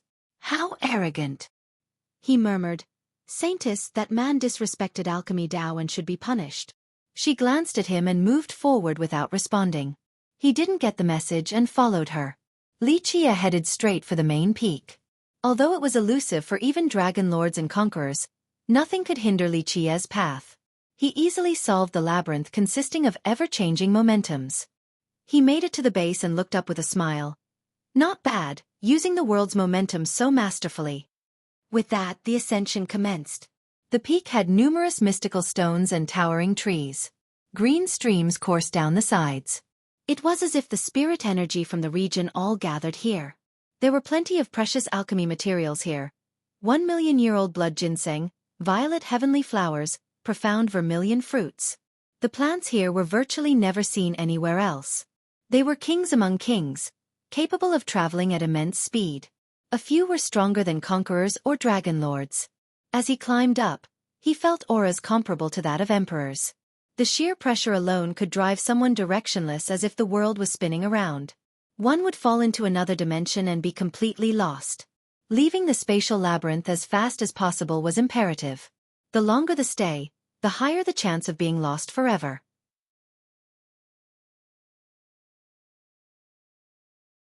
As for Li Qie, he only needed a few steps to cross through the dimensions. The special formations couldn't slow him down. Pop! With a final step, he crossed through all the obstacles. "Impressive," he couldn't help but praise. He saw his destination, a garden surrounded by a clear stream. The rarest and most precious plants and flowers could be seen here. This included various types of king medicines. Tiny heads quietly peeked out of the ground after noticing an intruder. Though they hid just as fast, their medicinal fragrances filled the garden. They were clearly sentient and this garden served as their home. A perfect garden. No wonder why amazing plants can grow here. This is what I've been trying to find. He nodded after analyzing the peerless garden.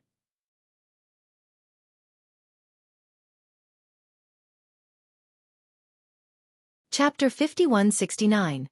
His goal was to find a particular medicine in order to revive the corpse. This was the second step after obtaining the coffin of the Qian from Junlandu.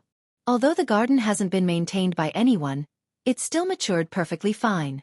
The plants had their own autonomy and fortune to reach the Tao. They kept the garden proper themselves. It was protected by supreme formations and the veins of heaven and earth. Thus, even apex emperors didn't dare to take the risk of coming here. A quick look at Tinural.com/2P9MV8W will leave you more fulfilled. The king medicines kept an eye on this uninvited guest to see if he bore malice. After all, just obtaining a single king medicine meant a lifetime of benefits.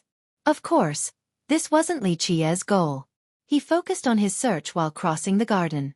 He reached a mound with an arched gate supported by two large pillars made from an unknown type of rock. They appeared capable of upholding the heaven itself. There were two stone chairs on the platform. Sitting on them made one feel as if they were in charge of the cosmos while looking down on the rest of the world. Li Qie then stared at the rhyming couplet written on the two pillars. The two saints together make the heavenly Tao a no bother. He smiled after reading this popular couplet originating from 8 Decelaces. It described two saintesses, Saint Miao and Saint Wu. They were no longer seen in 8 Decelaces, resulting in rumors regarding their death or seclusion. Some peerless cultivators researched this matter, and understood that the two saints were looking for something their entire life. Most believed that their pursuit was the immortal Tao. It seemed that the true answer was that they had left 8 Decelaces and ascended to the 6 continents. Li Qie didn't need to think since the answer was obvious. Waiting for the immortal. He sighed and shook his head. Time waits for no one, why did you two waste time here? He also understood why this place had the medicine he was searching for. Buzz! The Tao platform recognized his aura and activated on its own volition. Runic arcs and Tao power appeared, gathering the essences of the world. Rumble! A bright beam shot up into the air after a full activation. This was seen by everyone in the region including Saintess Xiao Yao. She was shocked because it was different from anything seen previously. For some reason, Li Qie's face popped up in her mind. She thought that he might have something to do with it. Look at this phenomenon. Is it an immortal medicine? The Crown Prince of Iron Tree became excited. Saintess, should we go take a look? He asked. If he could somehow climb the peak and obtain the medicine, it wouldn't be difficult to marry her in the future. No need. She shook her head in response. An apex conqueror would have taken it long ago. We lack the fortune and ability to do so. In history, ancient ancestors from Alchemy Tao have attempted to climb the peak. Alas, none of them have been successful. Her master had failed as well. Nonetheless, she believed that the founder was able to reach the top and that there was a connection between the two. Of course, this was only her personal speculation. Rumble!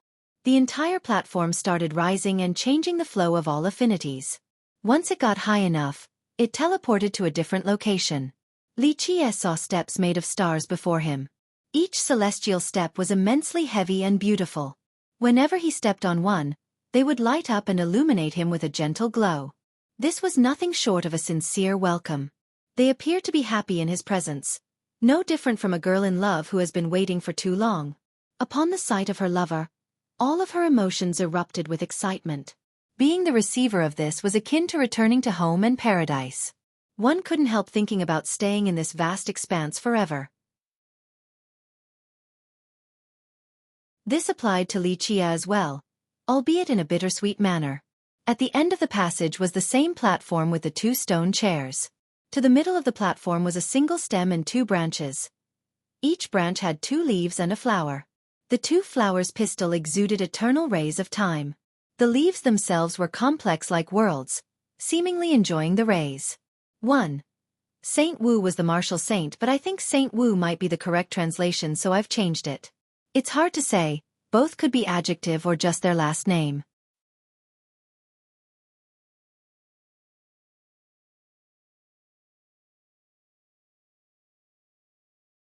Chapter 5170. The rays alone could illuminate 3,000 worlds and command respect and attention. How could 2 mere flowers possess such wonders? Soul-bearer cosmic vessel. Li Qie sighed and said. The name made it sound like a boat, but in reality, this was a unique alchemy flower. Li Qie needed them in order to hold the soul of that corpse. According to the rumors, the fairies turned into a mortal's peak during their wait. In reality, they actually died here and implanted a strand of their soul into the flowers. They waited and waited, but alas, time ran out for them. Nonetheless, their obsession and desire remained. They hoped that the wait could continue even after death. This became possible after they came across this special flower. Let's meet again then. Li Qie sighed and woke up the souls. Buzz. The rays turned into waves of light afterward, eventually culminating into an ocean of light with two figures at the center. One was a gentle orchid while the other had the might of a war god. They were supreme in both physical appearance and temperament, looking to be a perfect pair. As they gazed upon Li Qie, time reversed back to Dongting Lake of the Nine Worlds. Alas, these sweet memories were too short and the last separation was final. In this ephemeral moment, Li Qie suddenly had a thought of just being a fisherman back at the lake. No soaring through the air or connecting a grand plan. Working at sunrise and resting at sunset like a mortal, spending time with his loved ones. Even a few short decades were more than enough. Everything becomes nothing in due time. No need to worry. He gently caressed their face. Although these were soul remnants, they were still sentient and could feel his touch. Tears inadvertently streamed down their cheeks. The presence of love made life worth living. On the contrary, was it worth living for ages in an icy solitude? That would drive anyone crazy in time. They became satisfied with the meeting and pointed at the sky. Boom! The area suddenly changed and a mirror manifested into reality. It depicted a battle starting with descending emperors. A quick look at poreed.com will leave you more fulfilled. Emperors and monarchs from the people rushed to meet them, resulting in an earth-shattering clash where blood flowed like rivers. One emperor and monarch fell after another. Eventually, a loud detonation interrupted the battle and a dark portal opened, making way for a dark hand. It completely obliterated all the emperors standing in its way. The alliance was overpowered until reinforcement came. A group of female cultivators normally praised as empresses and fairies. They harnessed the power of a heavenly Tao and started a realm of beasts alongside a primordial forest. Even a wheel of time was created for this battle. These various domains empowered and granted them enough power to fight their enemies. They slew opposing emperors and eventually took down the gigantic Dark Hand. Alas, images of their death also popped up in the mirror. Despite persevering and winning the battle, the majority of emperors and empresses exhausted their strength. Some perished from severe injuries while others' lifespan came to an end. A long-lasting peace due to their sacrifices. Li Qie lamented. The emperors and monarchs used their power and lifespan to support the various domains, granting both offense and defense to the empresses. The latter exchanged everything and came out victoriously against the Dark Hand. The loss in this battle was just as devastating as a Moriel epic war. The only difference was the relative lack of involvement from Immortal Dao City and Celestial Court. With that, the mirror disappeared and the stars returned. The two saints then stared at Li Qie in unison. Though they wanted this moment to last forever, their soul was on the verge of disappearing. Poof! The light around them dimmed down.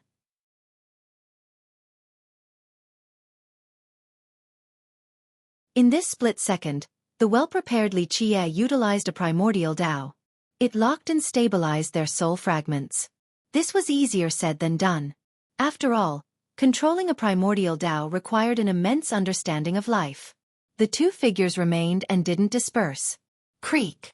Li Qie slowly opened the coffin of the Qian, revealing the corpse that was immersed in Sever aqua. He then took his time understanding the flowers before using an ultimate art to extract its essences. Buzz!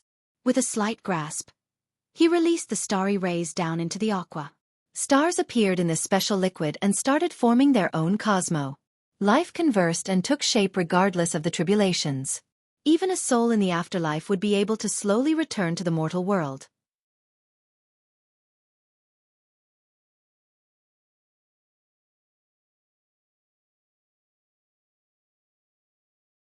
Chapter 5171. He closed the coffin and stored it, preparing for another difficult task. He raised both hands and summoned the most profound Tao. Visual phenomena of the yin and yang becoming chaotic emerged. The river of hell started flowing backward. Just one wrong move and the gate of hell would open. Thousands of ghosts and fiends would appear to drag him into the abyss and devour him. However, his primordial light was eternal. He stood at the center of life and death. Neither heaven nor hell could sway him, for his wish was more powerful. He stabilized the soul fragments and morphed them into a cosmic light. With that, he infused the light back into the two flowers. Cannot endure in this cold void. I will lend you my assistance. He sighed and said. He forcefully pulled the flowers that were growing in the void before refining this dimension into them.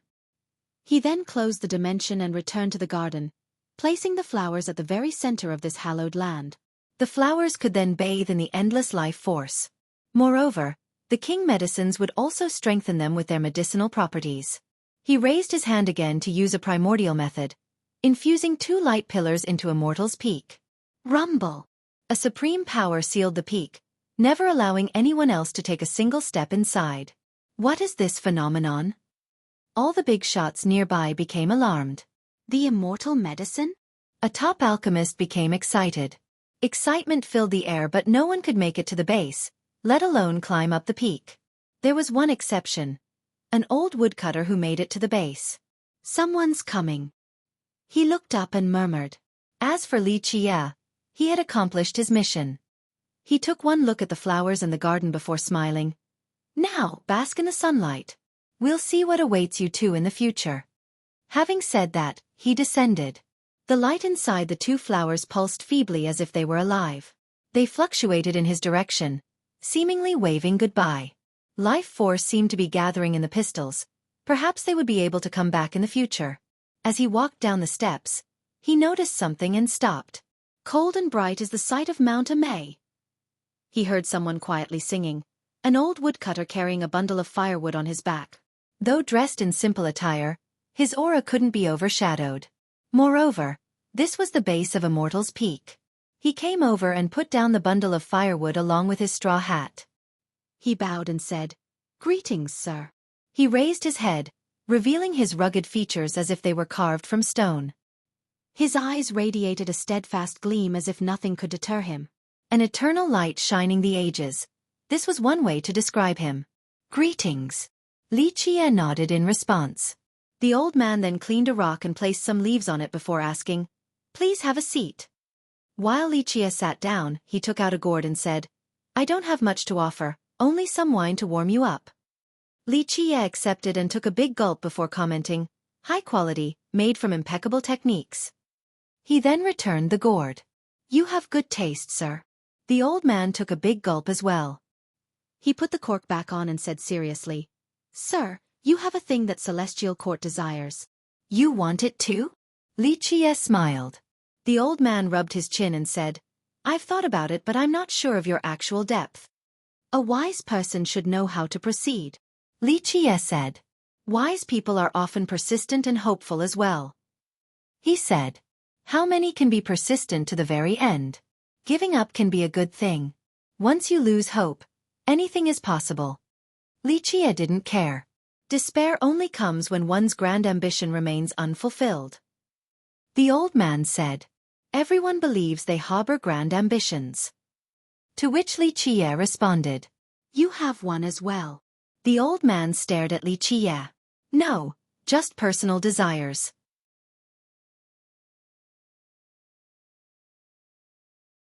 Li Qie corrected with a smile. When embarking on the path toward the Grand Tao, one should aspire to think on a grand scale and possess a vision that extends through eternity. The old man said solemnly. "I have calluses in my ears from listening to these grandiose words." Li Qie interrupted him. "You are merely displaying your skill before a true master. My heart-stirring speeches have become realities, eternal truths and mantras passed down for eras.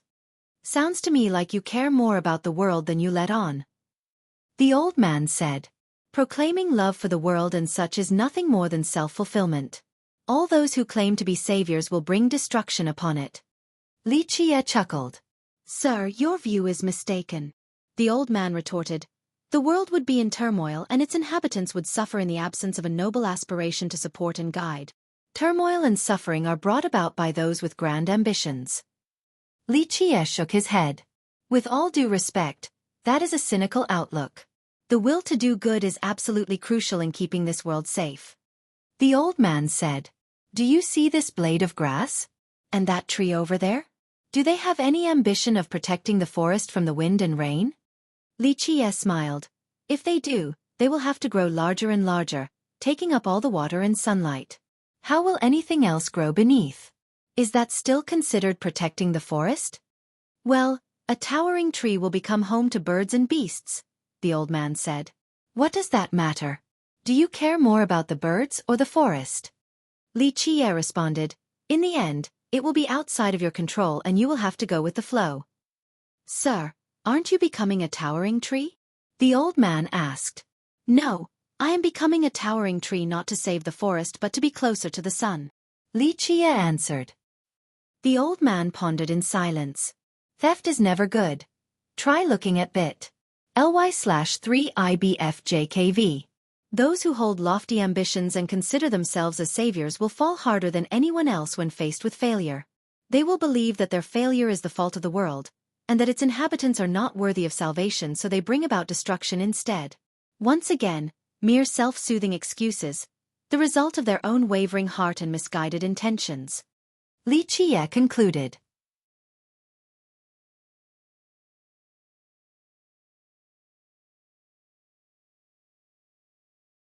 Chapter 5172. I do not agree with your view, sir. The old man eventually said.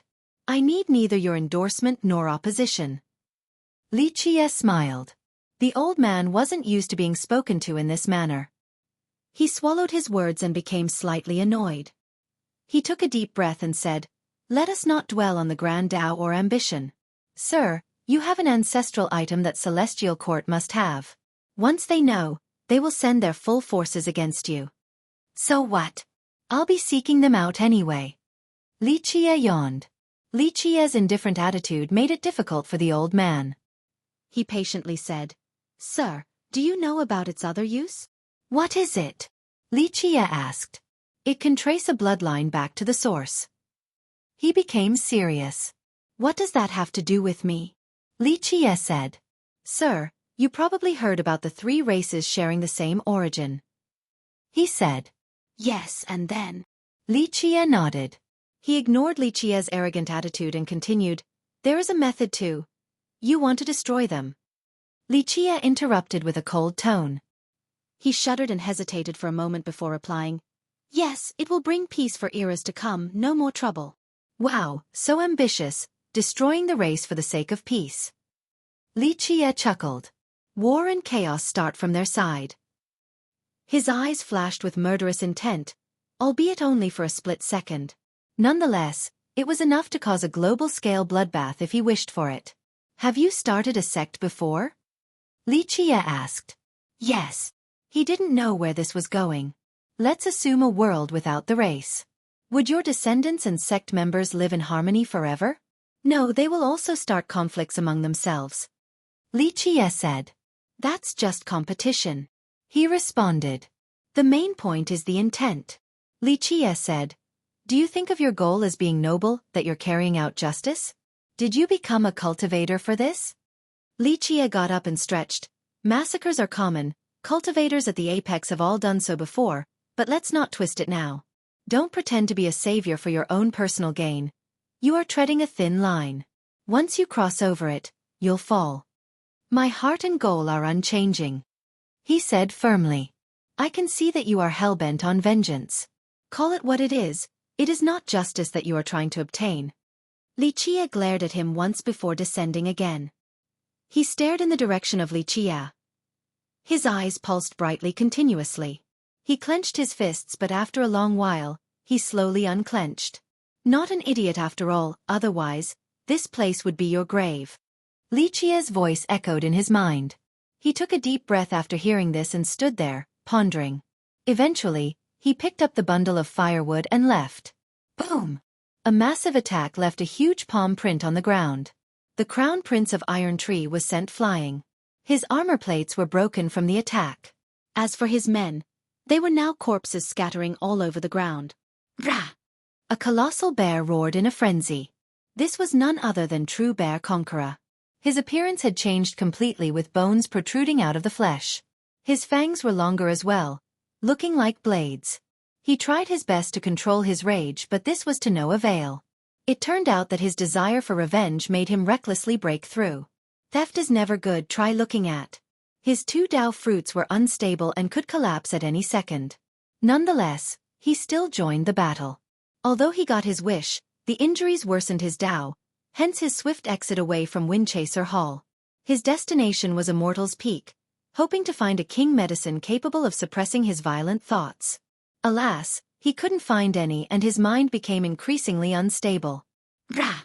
He grabbed numerous plants and pills and hurriedly ate them. Run! Saintess Xiao Yao shouted at the Crown Prince, wanting to run. She stuck around because she came across a precious plant. However, True Bear Conqueror appeared out of nowhere. Of course, they didn't know that this wild bear was actually a conqueror.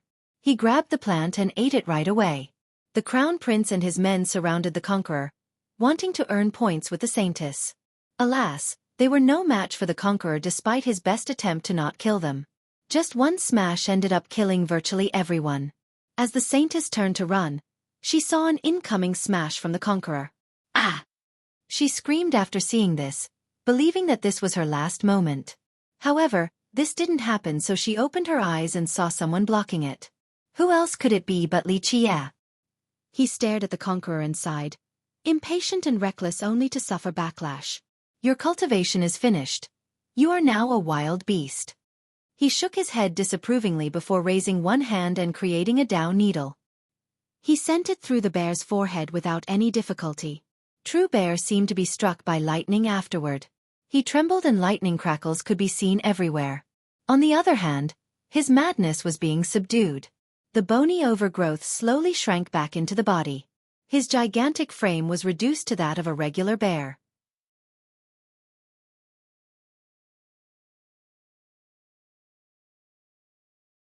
Chapter 5173. Young noble, you have saved me twice now. I don't have much, so the only thing I can do is offer my wholehearted service. Xiao Yao calmed down and bowed toward Li Qie. It's okay. I don't need a servant. Return from whence you came. Li Qie waved his hand and interrupted her. She became embarrassed right away. Who wouldn't want the service of Alchemy Dao's future successor? Alas, he didn't seem slightly interested. As you wish, young noble. She didn't know what to do outside of whispering with her head lowered. The Crown Prince had just gotten up and saw this. He risked his life only to see her plead allegiance to this ordinary brat? Even a fool could tell that she had special feelings for him. Is this your beast? He shouted with jealousy. Li Qie ignored him and continued to stare at True Bear, who was regaining his wits. This could have been the worst possible end for him, becoming to a frenzy beast with no sentience. It would have been better if he had died earlier during the near collapse of his two new Dao fruits. Now, Li Qie managed to subdue the rage and even protected his grand Dao and the fruits. He maintained the conqueror at his best state. Unfortunately, he was now sealed in his true form.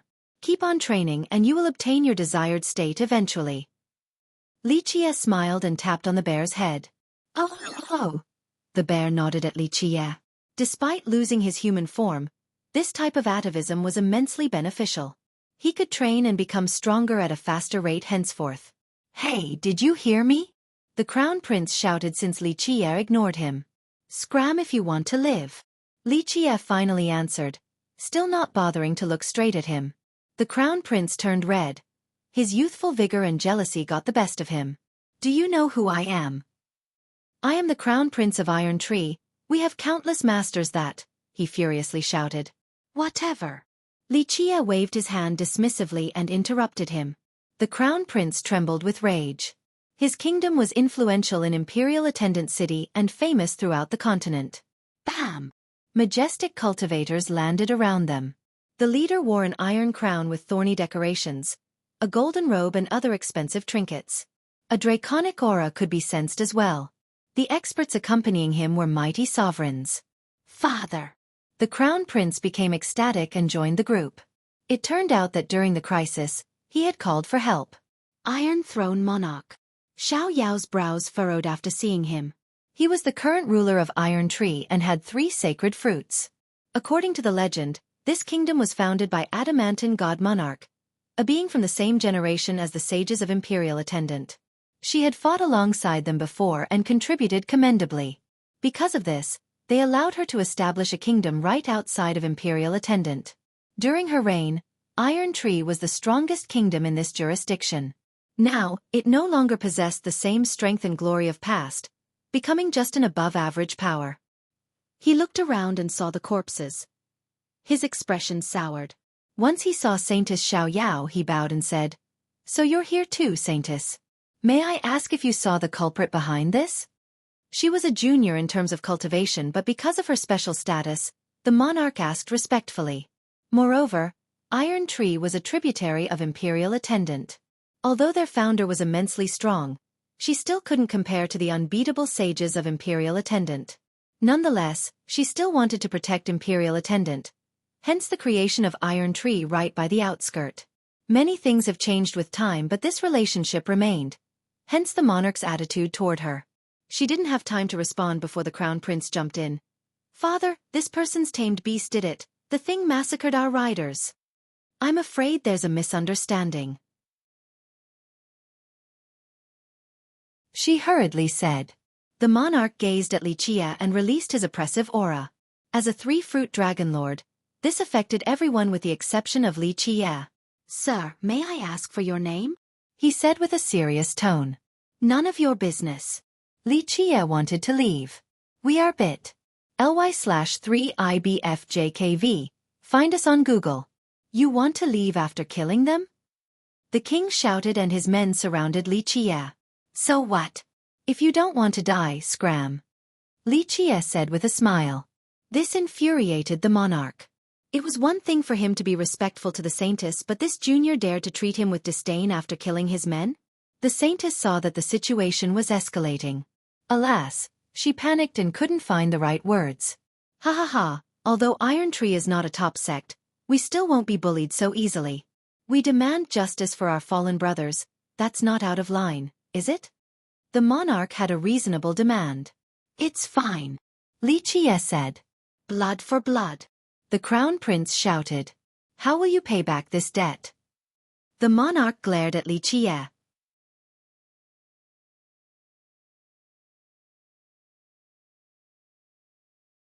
Chapter 5174. "I don't think I'll be paying this back with my blood," Li Qie responded. The Saintess calmed down and interjected. "This has nothing to do with the young noble. He saved us from the beast. No, look at how obedient it is to him. He released it wantonly with no regard for human lives."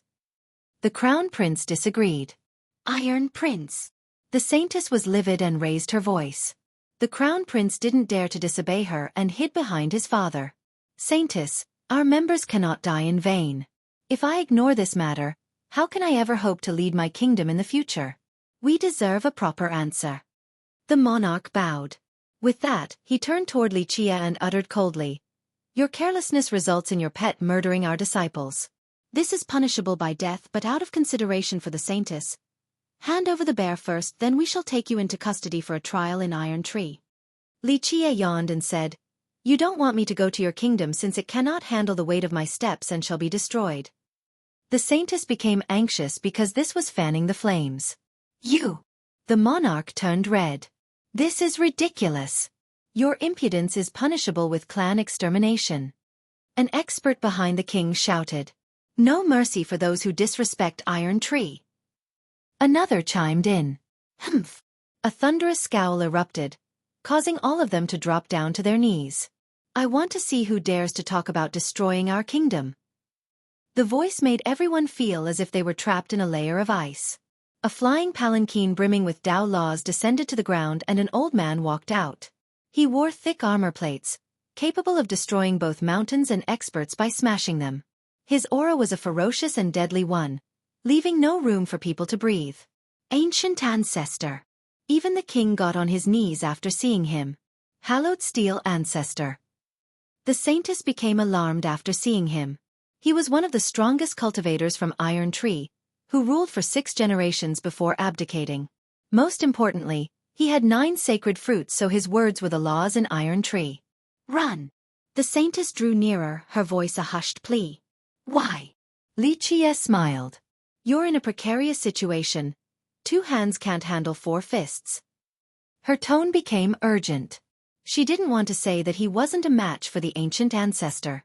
Moreover, there must be other masters from the kingdom present if he was here too. She even pushed him away, thinking that she would buy him time afterward. Unfortunately, He still stood there with a smile. This made her feel like an ant crawling on a hot pan. "Let's see who you are, arrogant soul dash." The ancient ancestor was imperious as he looked around. However, he couldn't finish his sentence after he saw Li Qie and became frozen. The imperious aura suddenly disappeared right away to everyone's astonishment. The members of Iron Tree thought that he would instantly kill the junior or at least give them the command. Bam! A loud bang hit the ground due to his armor plates. This was because he was on his knees. Bam! Bam! Bam! He kowtowed repeatedly, smashing his forehead onto the ground. Everyone became slack-jawed at the sight of their 9-fruit dragon lord kowtowing before this junior without uttering a single word. Keep in mind that he was a famous cultivator across the upper continents as well. However, the monarch reacted quickly and kowtowed, following his ancient ancestor's lead.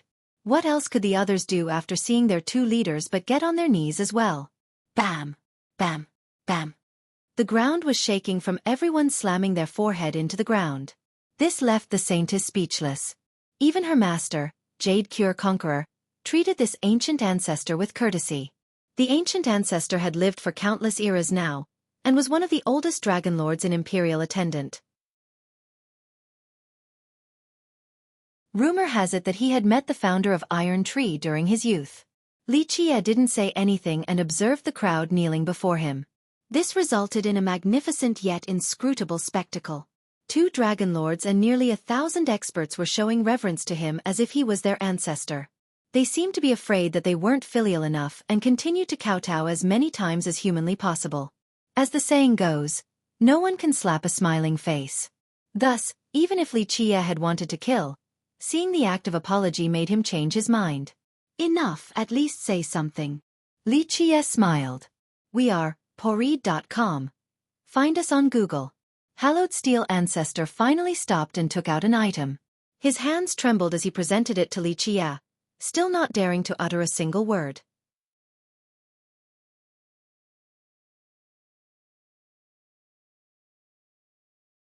Chapter 5175. The item was a necklace with a heart-shaped pendant, something normally worn by women. It was intricately crafted from an unknown gemstone with a radiant glow, possessing a profound sophistication. Opening the pendant revealed a portrait that looked rather animated due to the special method. Search bit. ly/3IBFJKV for the original. Li Qie was surprised for a second since this was his portrait. Where did you get this? He asked Hallowed Steel. This was passed down to me during my youth by our founder before her passing. Hallowed Steel said softly. Adamantine God Monarch didn't have children, so as a member of a side branch, he was chosen to carry the heirloom. During his youth, she had told him many wondrous tales including the Great Wars. However, she also told him about the times before that. He recalled a legend regarding one man. Whenever she told stories about him, she would open the pendant to gaze at the portrait, lost in a deep trance. As he grew older, his knowledge also expanded and he understood the significance behind this. I see. Li Qie understood. Her last message was, if I ever come across the man in the pendant, give it to him. Hallowed Steel looked up to stare at Li Qie and understood that it was really happening. This has been on his mind since his childhood, but he never expected to meet Li Qie before. He managed to survive for so long, and as he was facing the end of his lifespan, he finally met the man himself. He understood the gravity of the situation.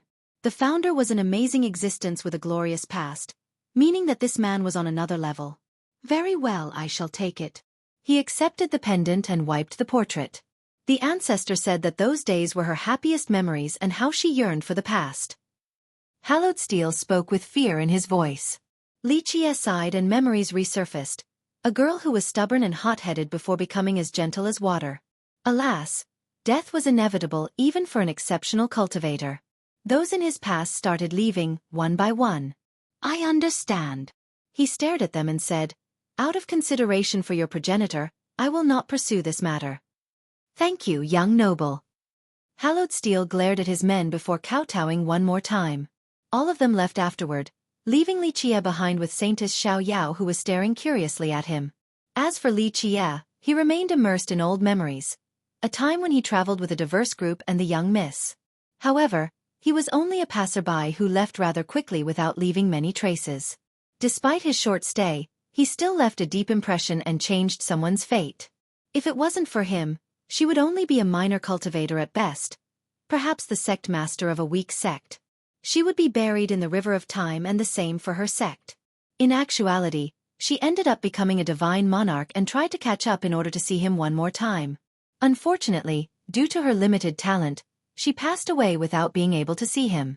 The only remaining trace of their relationship was her memento. The Supreme is emotionless because time does not permit otherwise. Li Qie said softly, understanding that no one could overcome the restriction of time. He then glanced back at the girl and said, "Why are you still here? This place is dangerous and you're not strong enough. I'm looking for a particular medicine." She was scared to look at him in the eyes. "What?" He frowned. "A floating immortal lotus." She felt tense when talking to him. "There's one here indeed," he said. "Right, you saw it too. I couldn't catch it fast enough and it ran away."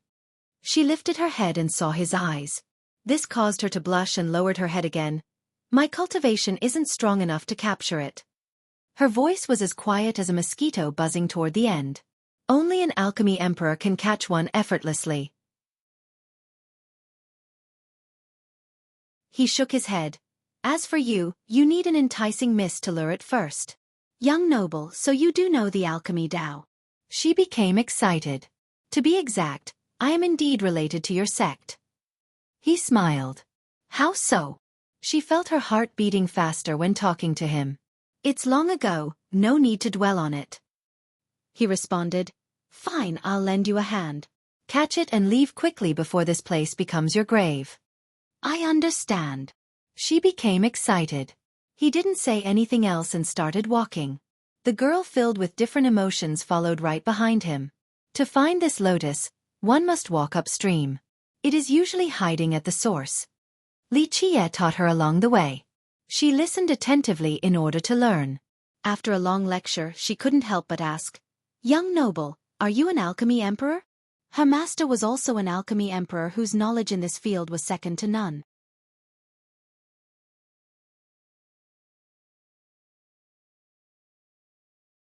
Chapter 5176. From what she heard so far of Li Qie's impeccable view of alchemy, she felt as if he was a better alchemist than her master. Such thought seemed improper, but she truly had this impression. His alchemy method was more refined and exquisite. "I'm not." He shook his head. "Where are you from, young noble?"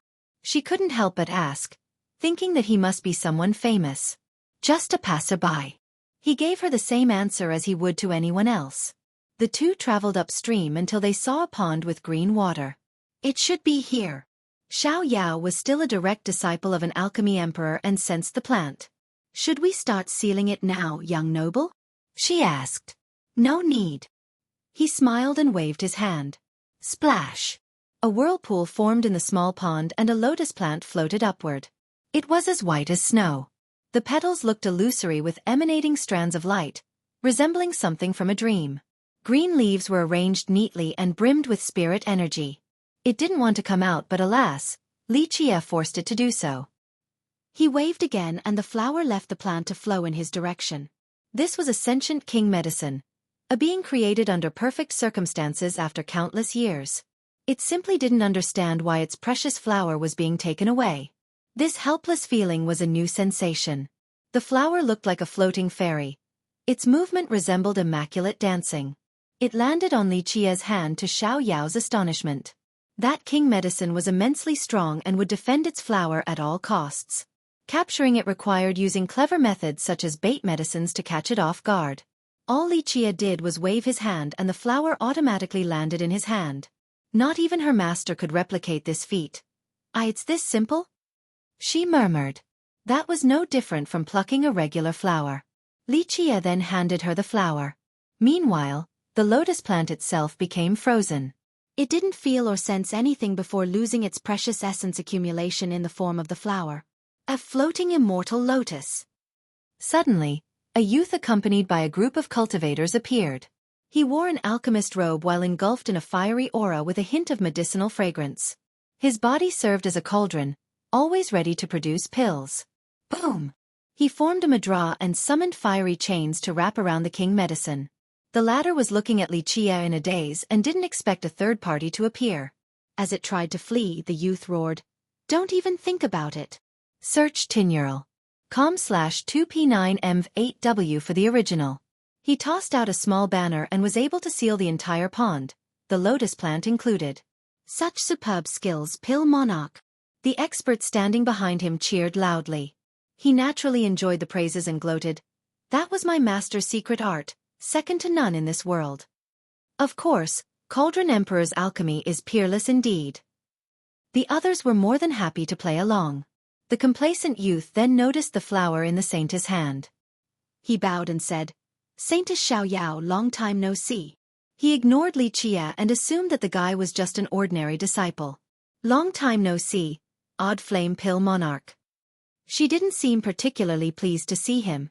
The youth was a supreme genius in terms of alchemy. His master was Dark Flame Cauldron Emperor, the most capable rival of Jade Cure Conqueror. The youth had done a commendable job in learning from his master. "You're here for the floating immortal lotus as well?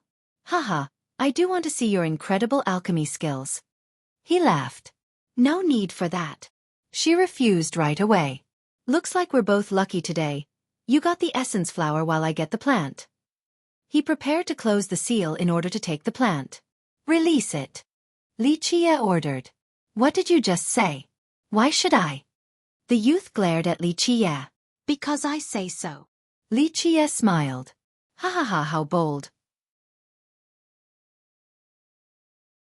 The monarch laughed and asked the saintess, "Is he a member of Alchemy Dao?" "No," she responded flatly. "Good then, brat, do you know who I am?" The monarch said imperiously. "No, release it now." Li Qie said, "You must be tired of living, to actually be making demands before me." The monarch said. He was confident due to his influence as a top pill master. "It's best that you listen," the saintess told him. This surprised the monarch, but he ended up laughing boisterously before declaring, "I am taking all the king medicines from Immortal's Peak today. Those who stand in my way shall be eradicated."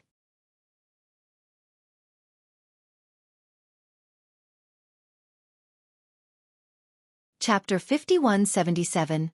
Boom! He whistled afterward and 6 large figures descended. They exuded mighty Dragonlord auras, looking like gods. His entourage became intimidated. They initially followed him, hoping to build a relationship for the future. They didn't expect him to have these powerful cultivators as guards. No wonder why he wasn't afraid of anyone. Orthodox 6 gods. The saintess was surprised to see these powerful dragon lords. Rumor has it that they came from an ancient clan that was no longer around. Now, after coming across some ancient scrolls, they became dragon lords and vowed to establish their clan again. Of course, some believed that they were merely embellishing their background and adding non-existent prestige. "I am here under my master's order to take all the king medicines in Immortal's Peak." Odd Flame Pill Monarch was confident. Some thought that this was a bold claim, but others believed in his ability. After all, he had the alchemy knowledge and 6 capable cultivators. "I will not show mercy to those who stand in my way," he emphasized while staring at Li Qie. "Go!" He then focused on closing the seal in order to seize the lotus plant. It tried to escape but couldn't break the technique. Pop! Li Qie raised his hand and dispelled the seal, allowing the plant to run. "Brat, you dare provoke me?" The pill monarch was furious after seeing this. "Yes," Li Qie responded. "Fine, I will show you a fate worse than death then." His eyes flashed murderously as he ordered, "Gods, capture him and tear out his tendons." "Odd Flame, enough of this," Xiaoyao shouted. "Saintess, this has nothing to do with you." Odd Flame was livid. "Junior, surrender obediently now." The leader of the 6 stepped forward and uttered coldly, "You're a dragon lord? Willing to be someone's hound over some minor gains? How shameful." Li Qie criticized. "Humph, you're asking for this." The god roared. "Don't kill him. We'll crucify him here to nourish the plants with his blood." Odd Flame snorted. "Sigh, a bunch of fools. Since you want to capture all the king medicines, I'll let you meet them," Li Qie said before whistling.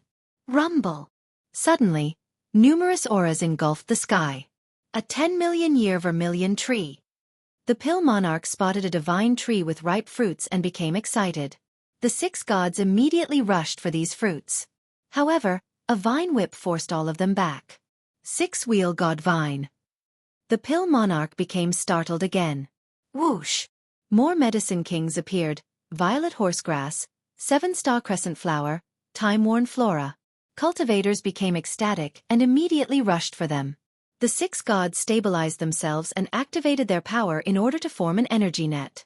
Unfortunately, these medicine kings seemed to be working together and summoned an incredible earth vein. Rumble! Endless spirit energy oozed out of the vein. Shit! The young monarch was a genius and could see that something was wrong, prompting him to escape. As for the others, they were blinded by greed and didn't grasp the situation correctly. The only thing on their mind was capturing the king medicines. It was too late once they realized the precarious situation. The earth vein's momentum suppressed everything. Ah! The human cultivators were reduced into meat paste by the pressure. The 6 gods resisted the pressure, but it was too late. The medicine king's roots drilled into their body for a draining process. Ah! Even their sacred fruits were devoured in no time at all. These famous cultivators unexpectedly became dried corpses in the wilderness. The only person managing to escape was Odd Flame Pill Monarch. He noticed that something was off after hearing Li Qia's whistle and decided to run. A stampede of king medicines. Xiao Yao turned pale since she had never seen so many of them together in one place. Alchemists can be too reckless. Humans are viewed as potential food as well since these king medicines have lived for too long. Even a rabbit will bite when pushed to the edge. Li Qia said. Search Poreed.com for the original. She trembled in horror due to the overwhelming auras. Li Qia was right. Any of them could eat her alive, just like cultivators eating plants and pills. He waved his hand and the group immediately dispersed, once again shocking her. She calmed down and thought that not even her master could do this. Only one person could do so. Heavenly Sage Yuan. Though the world knew of Heavenly Sage Yuan as an ultimate alchemist, Xiao Yao heard that the progenitor was actually an incredible agriculturist, capable of planting and nurturing king medicines. One particular legend stated that when the progenitor visited a mountain, all the plants there wanted to leave with her. This included medicine kings. Members of Alchemy Dao had never seen something similar in real life before until now. Xiao Yao immediately believed that the legend was real after seeing Li Qia's summon.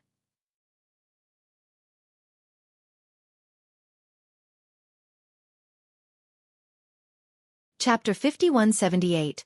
You got your floating immortal lotus now, it is time to leave.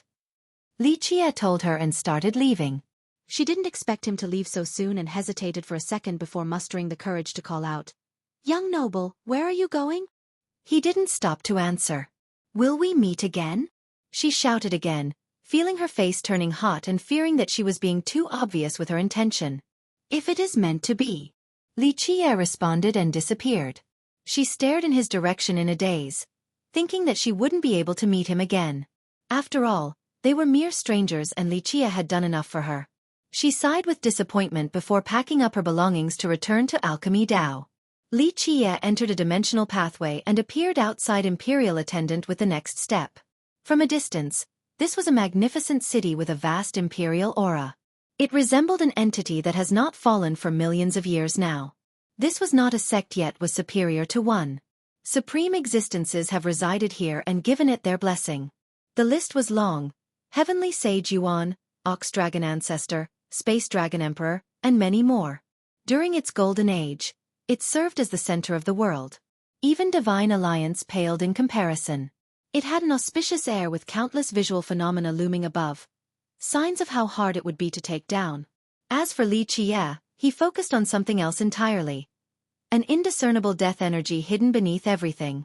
A frightening existence had died here, yet their death energy still remained.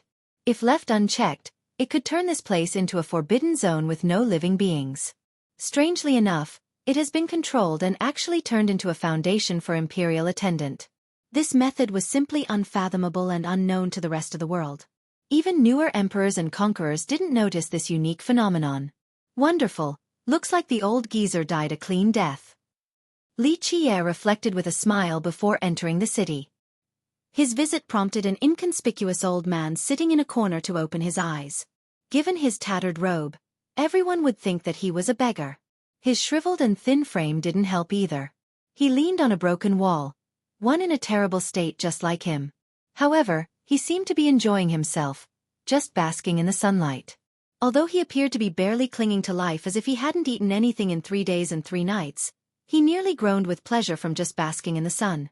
This alone satiated all of his needs.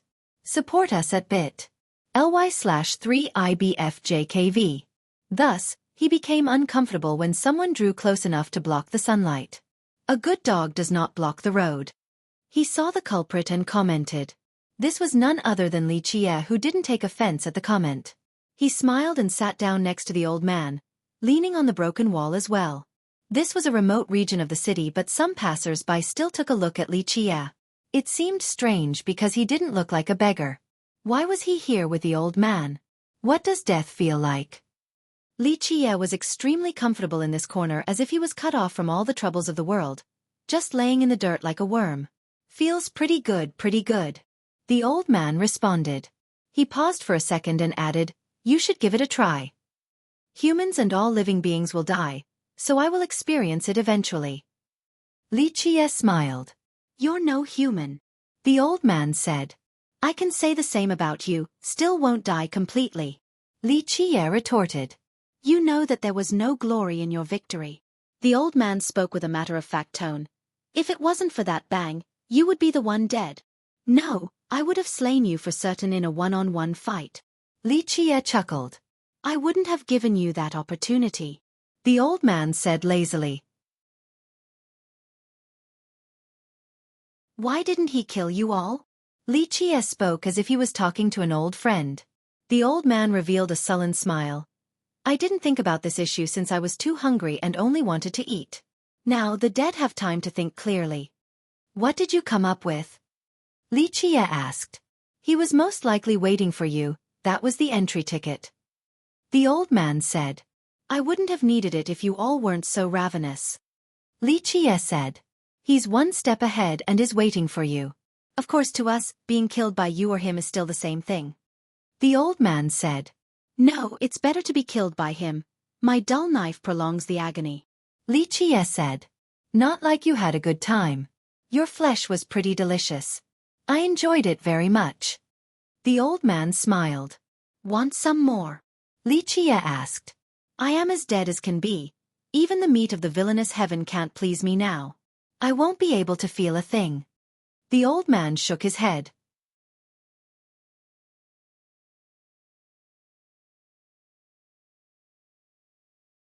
Chapter 5179. I do have to say that I admire you for taking care of loose ends even after death.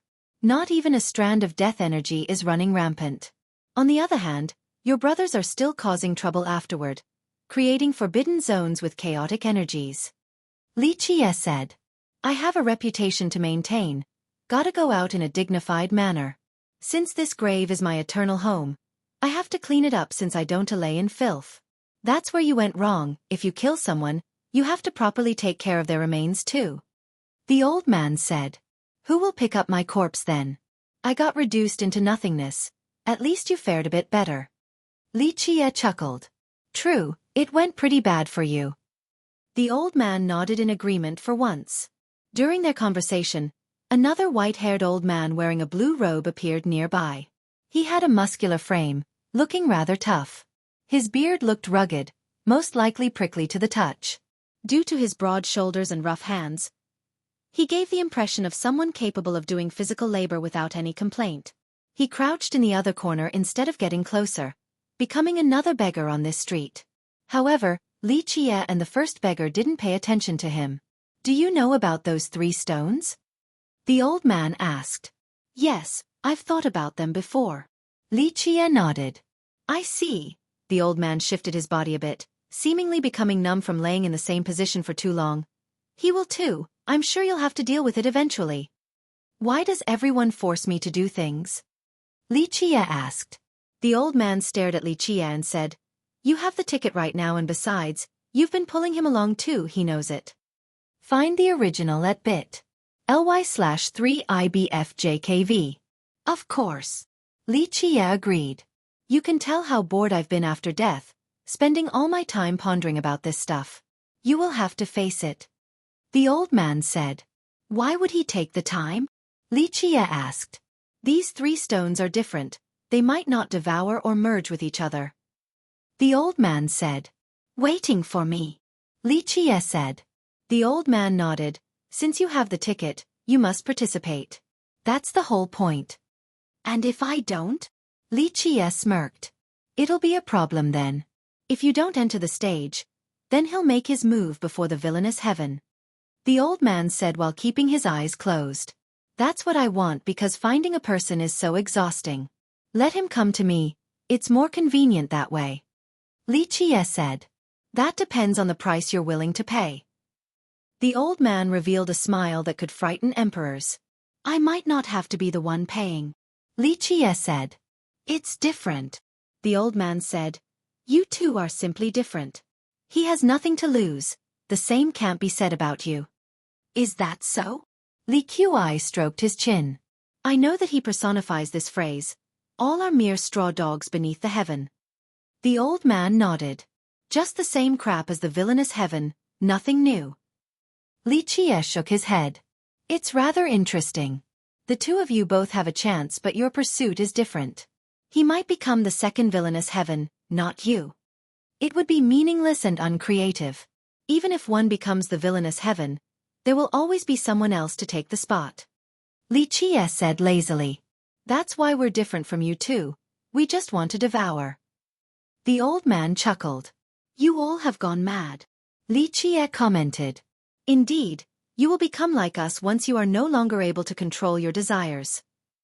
The old man said. It won't happen to me. I know what I want and what I seek, that's all there is to it. I do not covet anything else. Li Qie said. Hence my statement regarding our differences. However, he may be the same as the villainous heaven.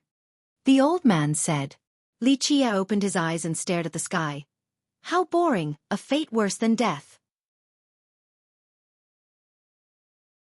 I have no complaints about death right now, feels pretty good. The old man nodded. Meanwhile, the old man dressed in blue sitting in the other corner prepared a large piece of paper and wrote something down. For sale. The characters were written crookedly. He raised the piece of paper, seemingly advertising himself to passers-by but most importantly, Li Qie and the other old man. Since the two were sunbathing with their eyes closed, they didn't seem to notice him. Nonetheless, he kept on raising the piece of paper in their direction. The old man started the conversation again. Though you have killed all of us, it doesn't mean that all obstacles are gone. You need to kill more before reaching the villainous heaven. Right beneath. Li Qie wasn't surprised. Ha ha ha. The old man laughed and said, the villainous heaven thinks that all realms are within the constant cycle and never gave much thought about what looms right beneath. The shadows down there are challenging indeed. Who doesn't have a shadow?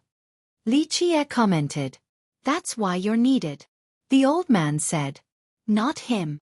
Li Qie chuckled. If I were the villainous heaven, I would be trying to cooperate with you instead of him. The old man smiled. Oh, for what reason? Li Qie asked. If you need someone to work with, would you seek out someone who is identical to you? The old man stared at Li Qie. I'm unsure, but that makes sense. Li Qie nodded. Therefore, the villainous heaven will look for you, and that's when you need to deliver a blow during the negotiation. The old man said confidently. A kind man such as myself never takes advantage of someone during their time of need. Li Qie shook his head. Ha ha ha, what will you ask for then? The old man didn't buy it. We'll just talk for a bit. I don't have that many demands. Li Qie smiled. Fucker. The old man couldn't help but curse, seemingly on the verge of standing up to smack Li Qie. However, he exercised restraint and only said, that's precisely taking advantage of someone during their time of need. Ha ha. Li Qie seemed a bit embarrassed. Maybe. I wouldn't want to negotiate with you if I were in his shoes, you bloodsucker. The old man said. Well, who would you want to be killed by? Li Qie asked. This question required the old man to take his time. Neither. He eventually answered. The villainous heaven is the heaven because he's exceptional and superior in some aspects. He is certain of victory. Hence your eternal defeat. Li Qie said. True. The old man admitted. So many epochs and they couldn't defeat the villainous heaven, only to be imprisoned and driven crazy by hunger. I'm sure it's interesting for him, watching you all fight to the death. The old man said. Not necessarily. Li Qie smirked. Don't tell me you want to team up with him? The old man stared inquisitively at Li Qie. He wants to join forces with me even more perhaps. Li Qie stroked his chin. Definitely plausible. The old man nodded. We do not need to restrain our desires, but you, on the other hand, are willing to do so.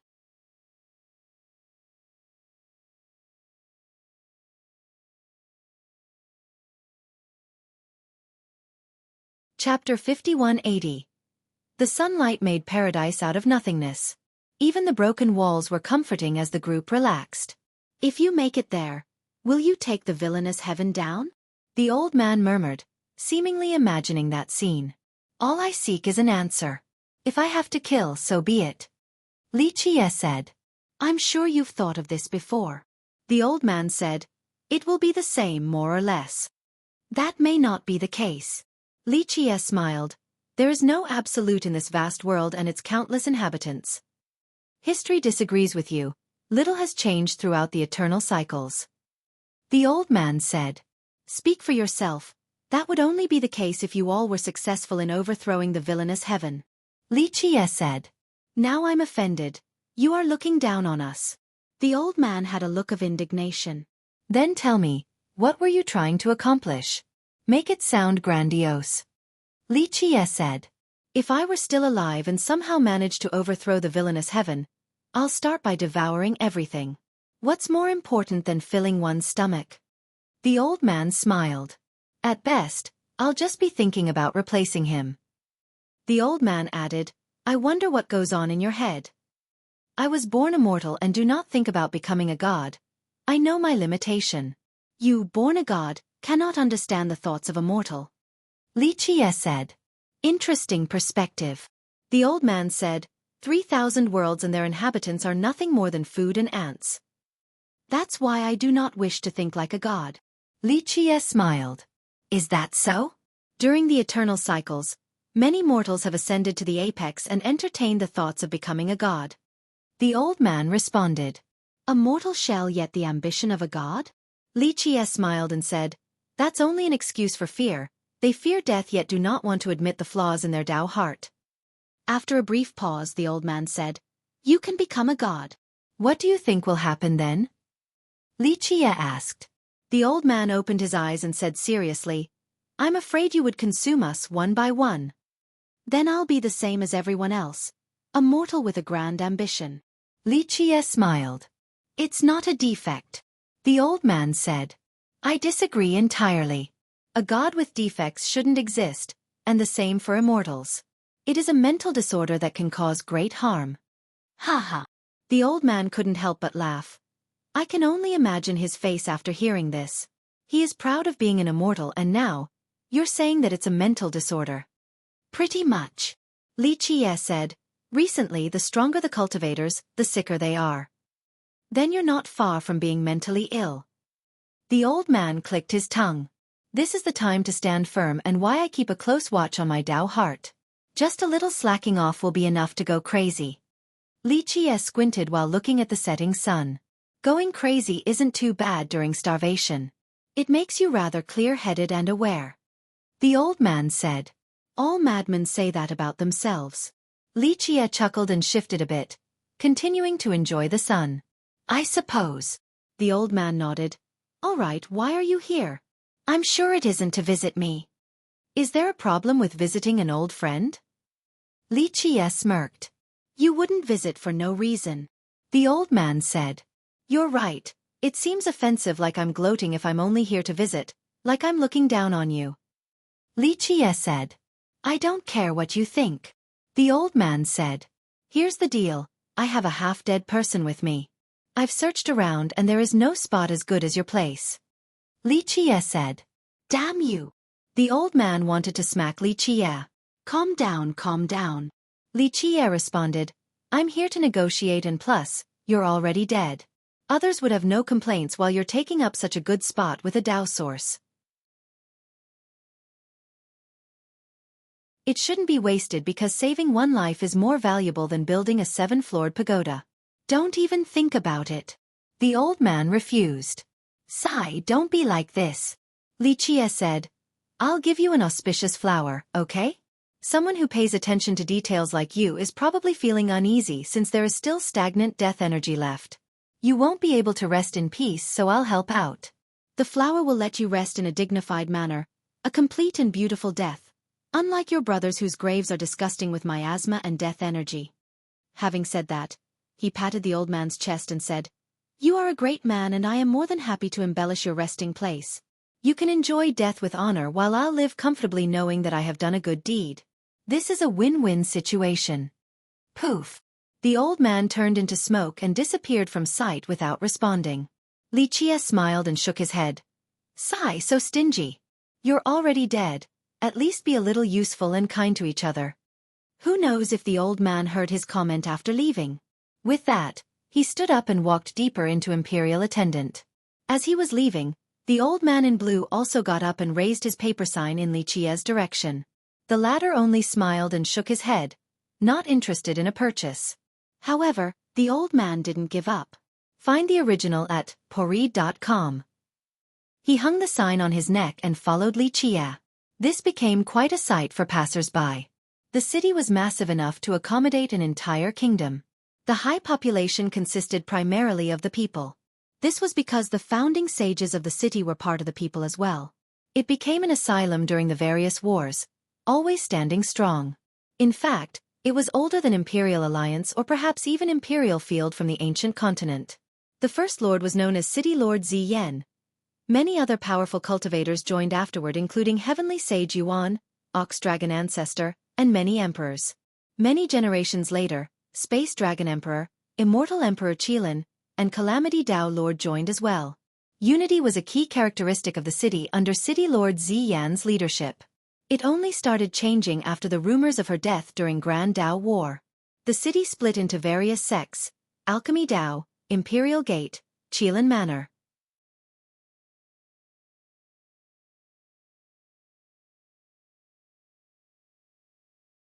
Chapter 5181. The duo crossed through many streets and alleys, commanding attention along the way. Of course, given the scale of the city and its diverse visitors, they weren't too surprised. Li Qie didn't seem to mind the uninvited companion who insisted on following him. Eventually, they reached a small courtyard. The old bricks have been battered by time.